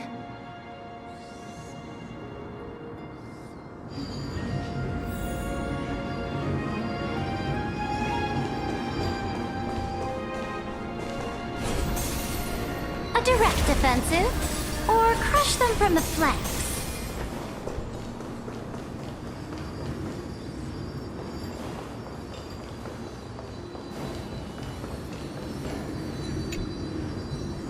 What brightly colored annals. The journey of the Deliverer's conquest. Let me partake in it. Is this a fortress in the sky? This is the first step of my friend's journey among the starry seas. This place is called the Herta Space Station. Just think of it as a supersized grove of Epiphany. Oh, so it's the territory of that witch. She and another Antikytheran lent me a helping hand back at the banquet. Look, over there. Looks like she's talking to Madame Herta in this memory.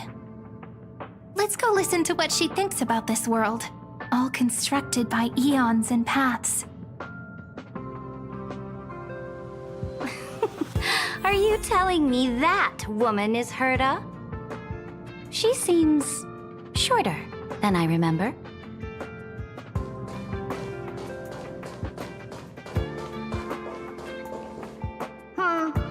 Pretty nice space station, huh? But just wait.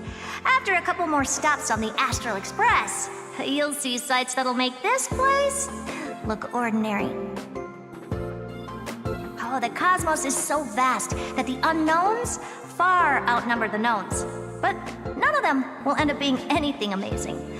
The farther you go, the more you'll understand what I mean. So do your best with the nameless. Break a leg! And remember to send an update or two to Asta when you've got some downtime.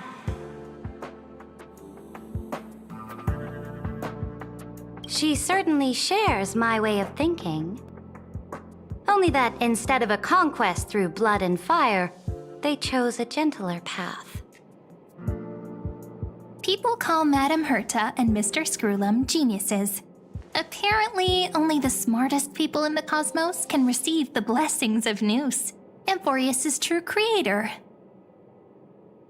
Do you mean that even individuals of such nobility are merely subordinates to a god?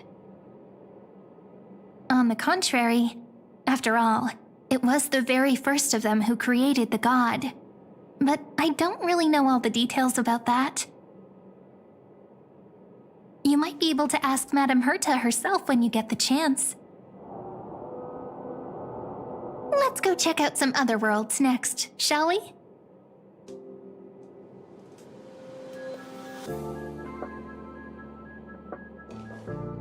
Oh, the cosmos is so vast that the unknowns far outnumber the knowns.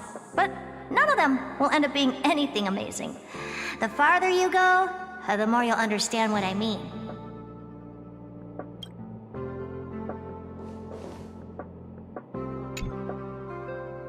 This next stop on the journey has a lot of similarities to Amphoreus. A snow-covered land? Interesting. This star is named Eurillo 6. That name sounds so cold. Belobog sounds better. The girl we see here holds a similar station to you, Imperator. She's the supreme guardian of this world, a leader who took up the mantle of government during a disaster. I did not expect the Empress of this world to be so young. Well, your appearance isn't much older. The object in the distance resembles Nikador. Is it a weapon? No, it's called... Right! The Geological Reconstruction Unit. Just Giorios' Titankin? Disappointing.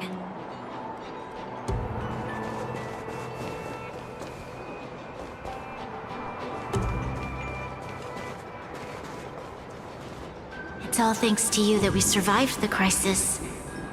The collaboration with the IPC is both an opportunity and a challenge. Nonetheless, it's an important step in our journey back into the universe. This world was sealed beneath its sky just like Amphoreus was, and they only managed to reconnect with the stars when the Nameless arrived. That IPC she spoke of, is it a more powerful organization? Yes, the IPC conquered many worlds through trade, and opened up a vast territory that way. There are many such powerful alliances beyond Amphoreus, and they all walk on roads different from the destruction. Coming back to the Supreme Guardian and her Belobog, didn't they find a peaceful way to enter the interstellar community?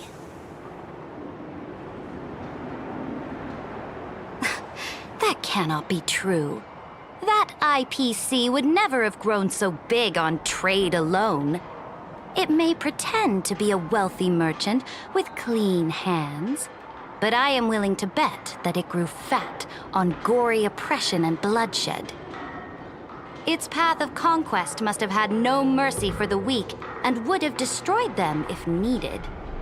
Are you telling me that this snowland never thought about tossing its dignity to the wind and kneeling to the IPC? I will not believe it. I will never allow the Imperator's empire to be sullied by others. Amphoreus must become a power so strong that no interstellar foreigner would dare to look down upon us. Imperator, Belobog isn't as weak as you imagine. Listen. I indeed hesitated. But now I understand what we must do. Belobog must learn how to walk on her own, until she no longer needs the support of others, and can stand on her 2 feet among the stars. Even if I may not live to see it, I believe such a day will surely come. they still have their dignity intact. One day, that hope will melt through the ice and help them into a prosperous tomorrow. But the order of the cosmos is already set in stone. The old laws decree that only the strong survive, binding the weak in an unbroken chain, until they wither and turn to dust. Unless they embrace the power of the destruction. Amphoreus, must shatter the old law and become the new order among the stars. Speaking of the Order, another one of my friend's companions may be able to enlighten you further on that. Let's go to the next page.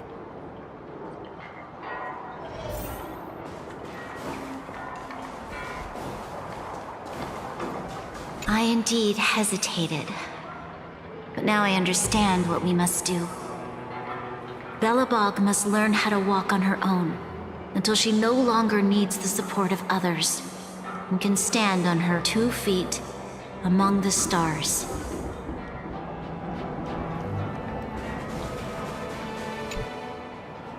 This next world is a nation of dreams. The first time I heard about that place, I didn't even know what to think.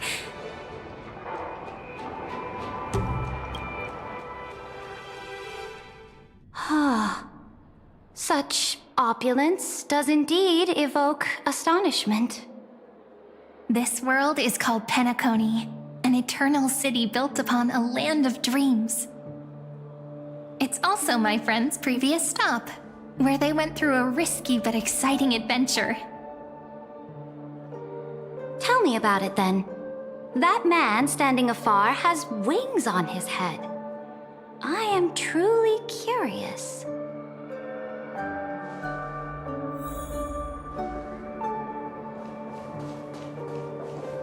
I wish to gaze upon the views of the Reverie Hotel one more time.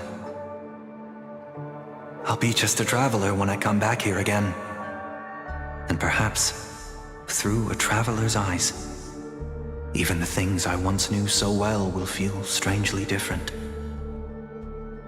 Penacony is a land of the harmony, where all dreams and hopes merge and combine. It believes in unrestrained freedom, and that's how it lost itself in shallow delights. Then, this young man before you chose to rewrite its laws, using the power of the Order, hoping to shape a dream-bound paradise of perfect happiness. Yet, the paradise of my dreams remains far away. Perhaps a brief journey with the Nameless can show me more possibilities in my search for paradise. As for what Penacony should look like, it'll be up to her. No, up to their trailblazing now. It sounds like this ideal kingdom is no more. That's right. The people chose to wake up at the end. You can't see tomorrow when drowning in sweet dreams. This individual's law acknowledged only gods and constructs, leaving no space for humanity. And yet, the fact that he could accept defeat and resume his journey shows a rare self-awareness and clarity of mind. You are also very self-aware, Imperator. Then you must know that the world promised by the destruction also has no place for humanity. I am indeed very aware of Lycurgus's honeyed words of deceit. I have seen enough. Take me back.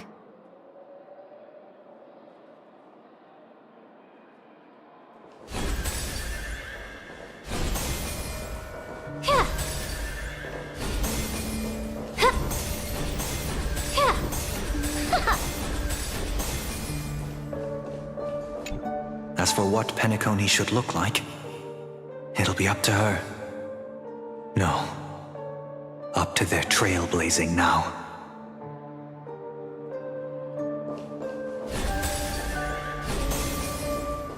Then let's wrap up this trip down memory lane with one last scene. This absolute wonder. Isn't it pretty? That's our Amphoreus. Our world flows and meanders in this endless band of light.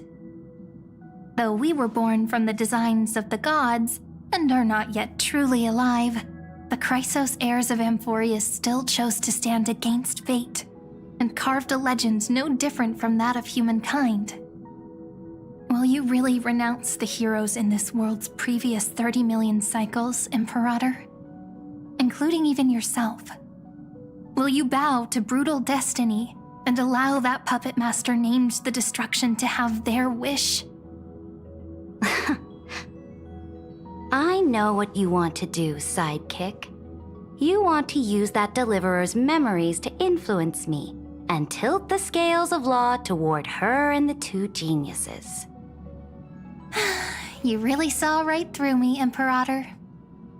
How can one rule an empire if one is incapable of understanding people's minds?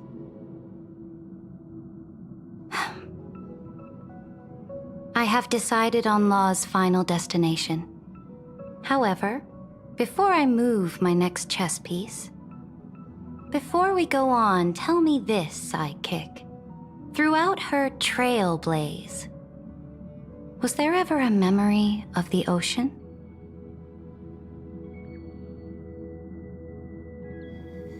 The ocean. My cradle. My home. You shall complete your conquest in the ocean at the boundaries of this world, and eternally slumber in the sound of tides. You shall eternally slumber in the sound of tides, and complete your conquest in the ocean at the boundaries of this world. Our prophecies aligned as flawlessly as a sea snake circling upon itself. An elegant loop, like a joyful hymn, like the circulating ocean current, like our two fates, like Amphoreus itself.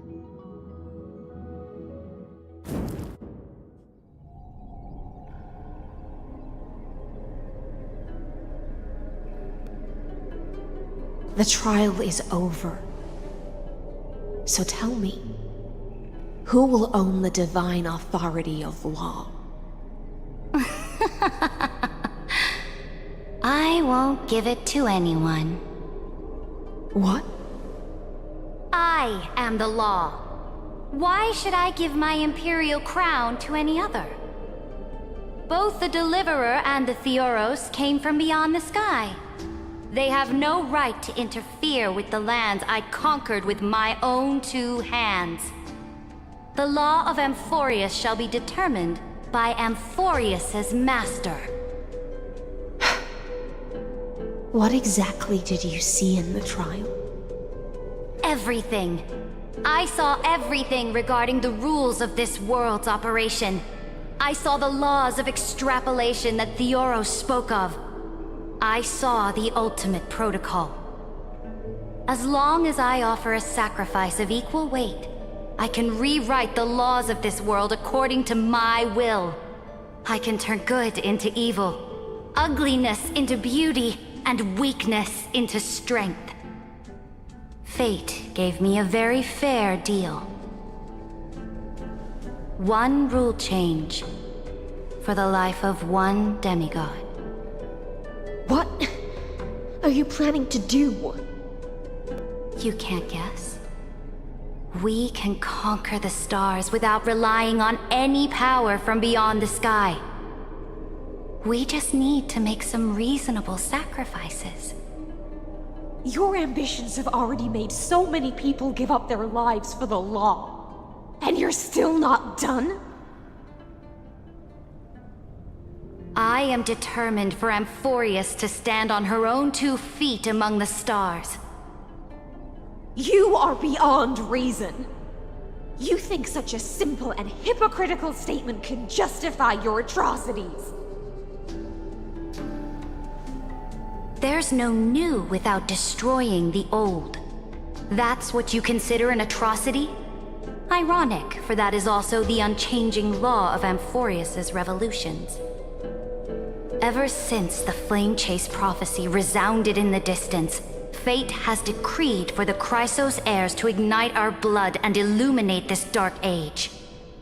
People would still be puppets of the old dynasty if it weren't for my conquests. But your world doesn't seem to be any different from your predecessors. Bloodshed, tyranny, oppression. You're making the same mistakes they did. Go and see everything for yourself. Go to any library I've built. Go listen to the rumors on every street corner. Go and witness how the Imperator crushed the old laws and forged new ones.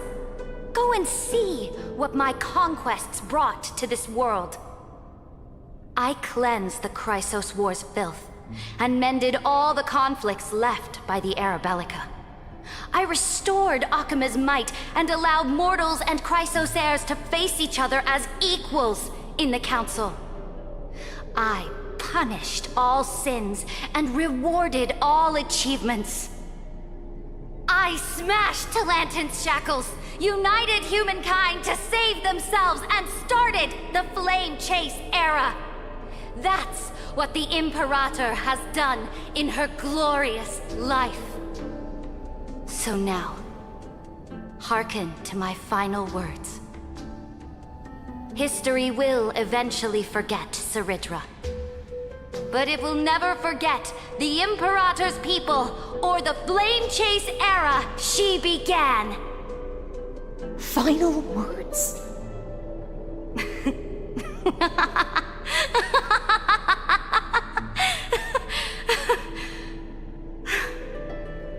Amphoreus is about to be destroyed. There's no time left for pointless debates. There is only one law I want to overturn to aid the final battle of deliverance. So I will only offer the life of one demigod. In the name of the Imperator, I command you one last time, Electra. Either sacrifice yourself for conquest, or pierce this tyrant's chest with your sword. Thus, the Imperator concluded her final speech. At the end of her life, at the last moment before she stepped onto the altar, she gave her most loyal subject the choice to decide fate, just as she promised her compatriots before her very first campaign. My blood flows in you now. Heroic compatriots, follow me, and we'll seize fate's reins! The Imperator fell. Some say that the Dux Gladiorum turned traitor and killed her liege. Some say that she imprisoned the tyrant in a shallow pond of water, then left. Which meant the Imperator had to kill herself to rewrite the law. There are countless stories about her death. All we can be sure of is when the knight left the vortex, the Imperator was still mumbling about their past conquests together. The beginning and the end of her existence. Imperator, wait! How could someone of your status come to the front lines? Let me be the flag bearer! The troops defending the pass to the west of the grove, have they surrendered? They ran as quickly as they could when they heard your name. The Golden Cocoon Pass is now in the First Legion's hands. Good. What about the Delosian militia? The Third Legion set fire to the mountains and flattened everything west of the basin. They just need a few more days. That is enough. We cannot afford to miss an opportunity for victory. Lastly, how many Ladonian cannons are left? They are no more. The 2nd and 4th Legions have destroyed them all. Very good. They now have no way out, no reinforcements, and no artillery support. We will be able to liberate the Grove of Epiphany in the blink of an eye. We will launch the final charge 1 quint after the curtain fall hour tomorrow. Remember, as long as the Alliance's flag still flies on my shoulders, you must keep moving forward. Take no prisoners among the enemy's soldiers. All sages who resist are to be captured and tried according to martial law. And do not destroy any books. Now go! Notify the entire army! Understood! Those who are resolved to die, we salute you. Reporting in. The Mountain Dwellers are resisting fiercely, and the legendary Mountain Breaker has personally engaged in battle. Their formations are nigh impenetrable. Then cease our frontal assault. Send scouts to all legions and tell them to retreat into the Tritos Plains before the parting hour. What? Are you planning to surrender? It's a strategic change of plans. The seismic walking dragon is enough for that battlefield. Walking dragon? You mean that stupid beast, Terravox? What can they even do? Stupid? No. They are the wisest of all of Giorio's creations. Only they can perceive the currents of time. Let them deal with their earthly brethren. We will advance and take the lead in defeating what remains of our enemy. I will deliver the most fiery retribution for the humiliation they dealt us, and crown myself with a god-slaying wreath. Understood. I'll see to it. Those who are resolved to die, we salute you. The Temple of the Three Fates sent a letter, Imperator. They refused to surrender, and said this letter is their last warning to us. Tell the commanding officers not to launch any attacks unless they receive the Imperator's handwritten approval. Disobedience will be punished by death. What are you doing? The priests of the Three Fates aren't soldiers, but politicians. Do not mistakenly believe they don't have a plan. These dying pests will wring out every idea from their brains, all for short-sighted gain. They are much shrewder than we are. I am inferior to them in that regard. They also have the prophecy to wield as a weapon, something I am not blessed with. Launching an unplanned attack will only disadvantage us, as all of Amphoreus will judge our actions.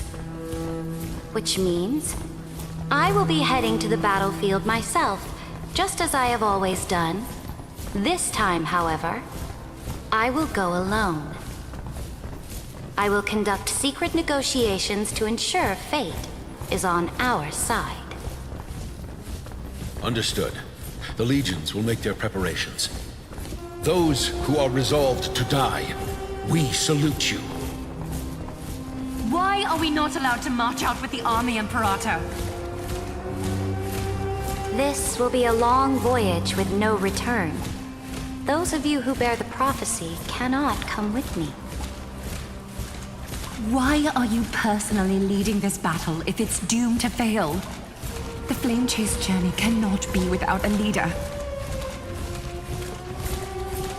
That is correct. The Empire will be without a head when the Imperator falls. But remember, as long as you seize the right opportunities, even a chaotic game will remain winnable. My departure will create a long staircase for you.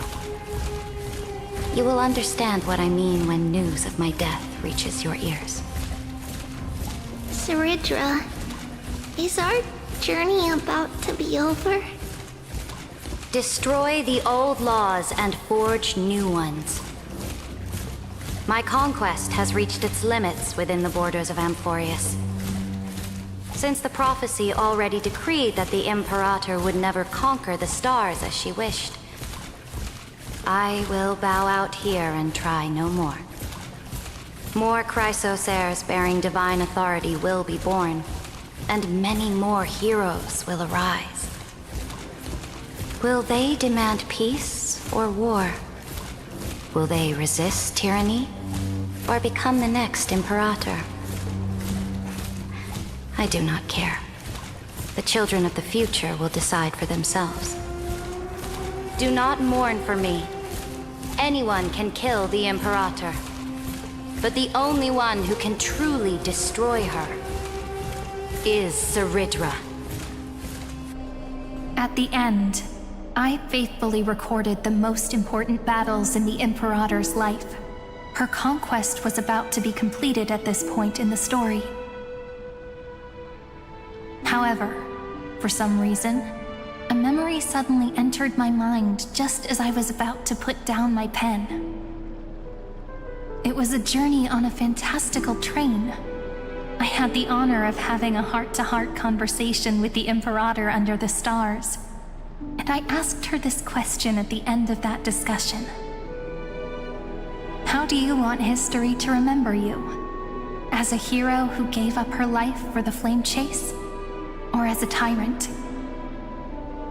She answered so quickly, as if she had made up her mind long ago. I would rather be forgotten than be defined.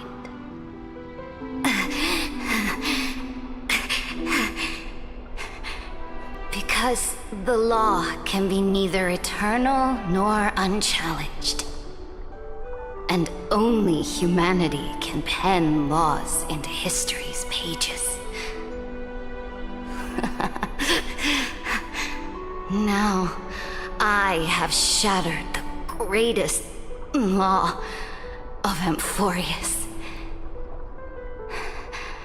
The game is nearing its end. Dux Gladiorum. Even though you killed the Imperator in the previous 30 million cycles, this time, you finally found your own law.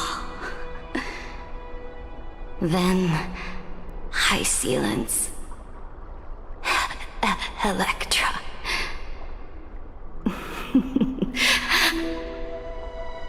I will ask someone to deliver the prophecy's ocean at the boundaries of this world to you. Will you choose to swim into that ocean? I do not care. Do not care.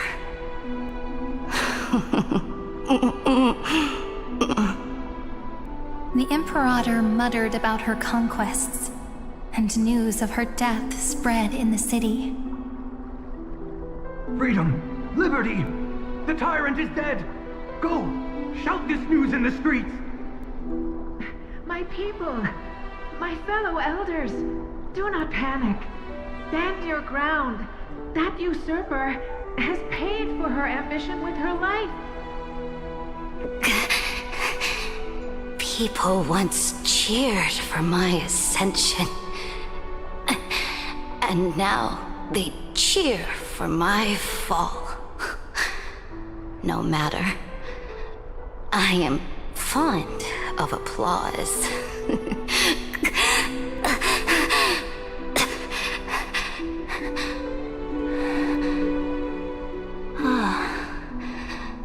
I see the cosmos, the battlefield that I cannot reach. I will return in the next cycle. The stars will hear my legion's war drums, hear the great name of the Imperator. Here, Amphoreus is Seridra.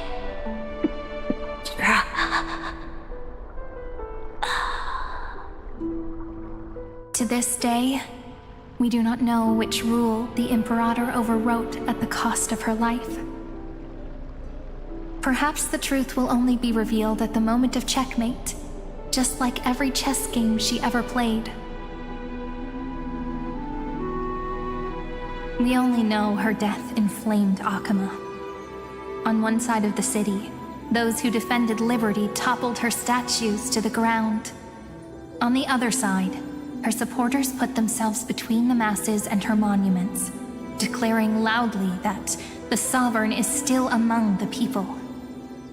It is said that golden blood congealed into the same letters everywhere they fought.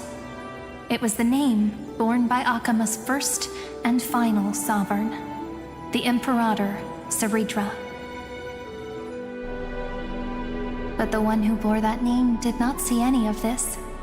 Her gaze was cast far away, and the sound of tides in her ears drowned out the people's cries. What was the Imperator thinking about in that prophesized ocean at the boundaries of this world? In that shallow puddle of stagnant water? Was she reminiscing about her past conquests? Or repenting for the millions killed for the flame chase? It was neither.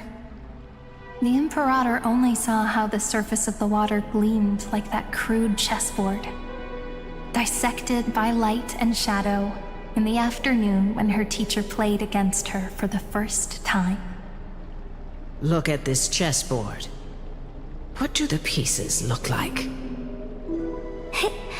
They are strangely beautiful. They look like the stars in the night sky ablaze.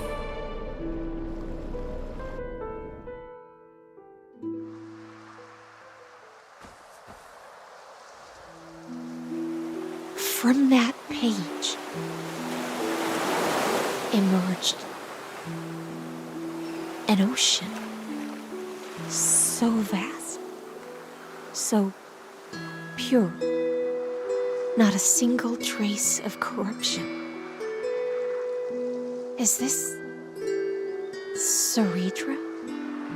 Electra, my subject. Ever since you walked out of the tainted ocean and pledged yourself to me, I have seen the abyss in your eyes and the emptiness in your heart.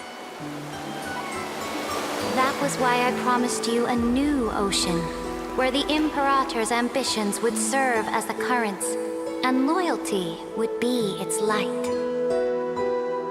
Electra, my subject. You have done your duty as my blade. The prophecy has now made its final decree on the road I intend to walk. My conquest is doomed to never reach the stars. But the Imperator never makes empty promises. So take this memory, this ocean, beyond the sky, as witnessed by the Deliverer.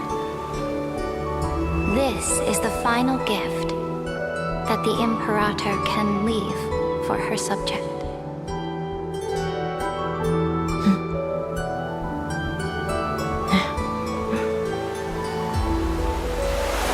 When I was still a fish in the ocean, I always felt so genuine swimming through the waters. But once I stepped onto land, I found myself caught in a play. Every land dweller wore a mask in their life. So I, too, donned a costume and tried to find my role in this show. I became your blade in war and the violin strings at banquets. Do you still not get it? I do not long for the oceanic depths of my homeland. Nor do I crave the swelling seas beyond the sky. Perhaps even I don't know what I want. I still don't know where I should swim to even at the end. But I know one thing right now. A fish is simply a fish. And she can never leave the ocean she's in. But whether under the ocean or on land, we two prisoners who can never escape this cave can still look outside the cave and see the stars. I have to admit, the 12-factor simulation of life in this experiment has far exceeded my expectations. Make your choice then, Senior Society member. Do you want to keep walking down the wrong path and be remembered for your incorrect conclusions? Or do you want to return to the audience's seat and give yourself, Amphoreus, and the entire cosmos a more fitting end? I must refuse. A dead man never fears death. Did I not make myself clear? Have you forgotten about our dear Lord of Silence? You wouldn't want her to consider your 8 other clones as cancers within the erudition and chop them all up, would you?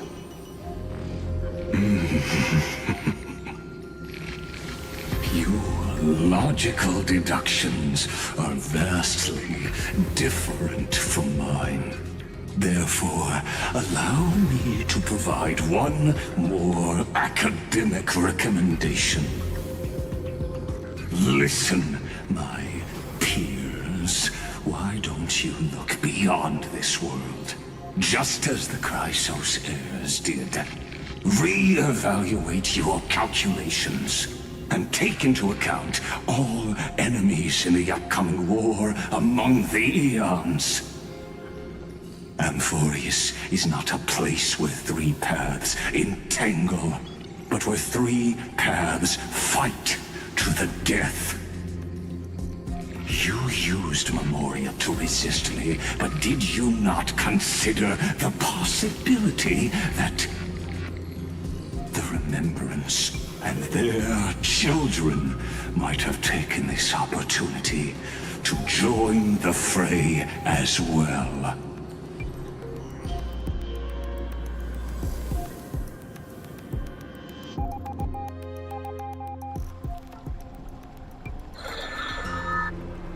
Oh, so this isn't just silence. It's the answer. What was the last thing she said to you before you parted the waters at the Scale Gorge waterscape? A tricky question, but one with a simple answer. She didn't say anything back then, right?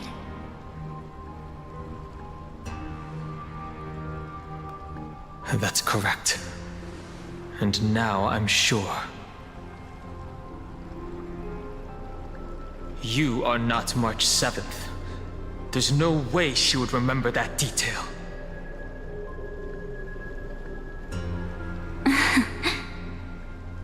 I'll only warn you once. Leave her body. Now. How impulsive. That's not like you at all. Why don't you calm down and think about another possibility? I didn't take over March 7th's body. Rather, it's March 7th who regained my memories.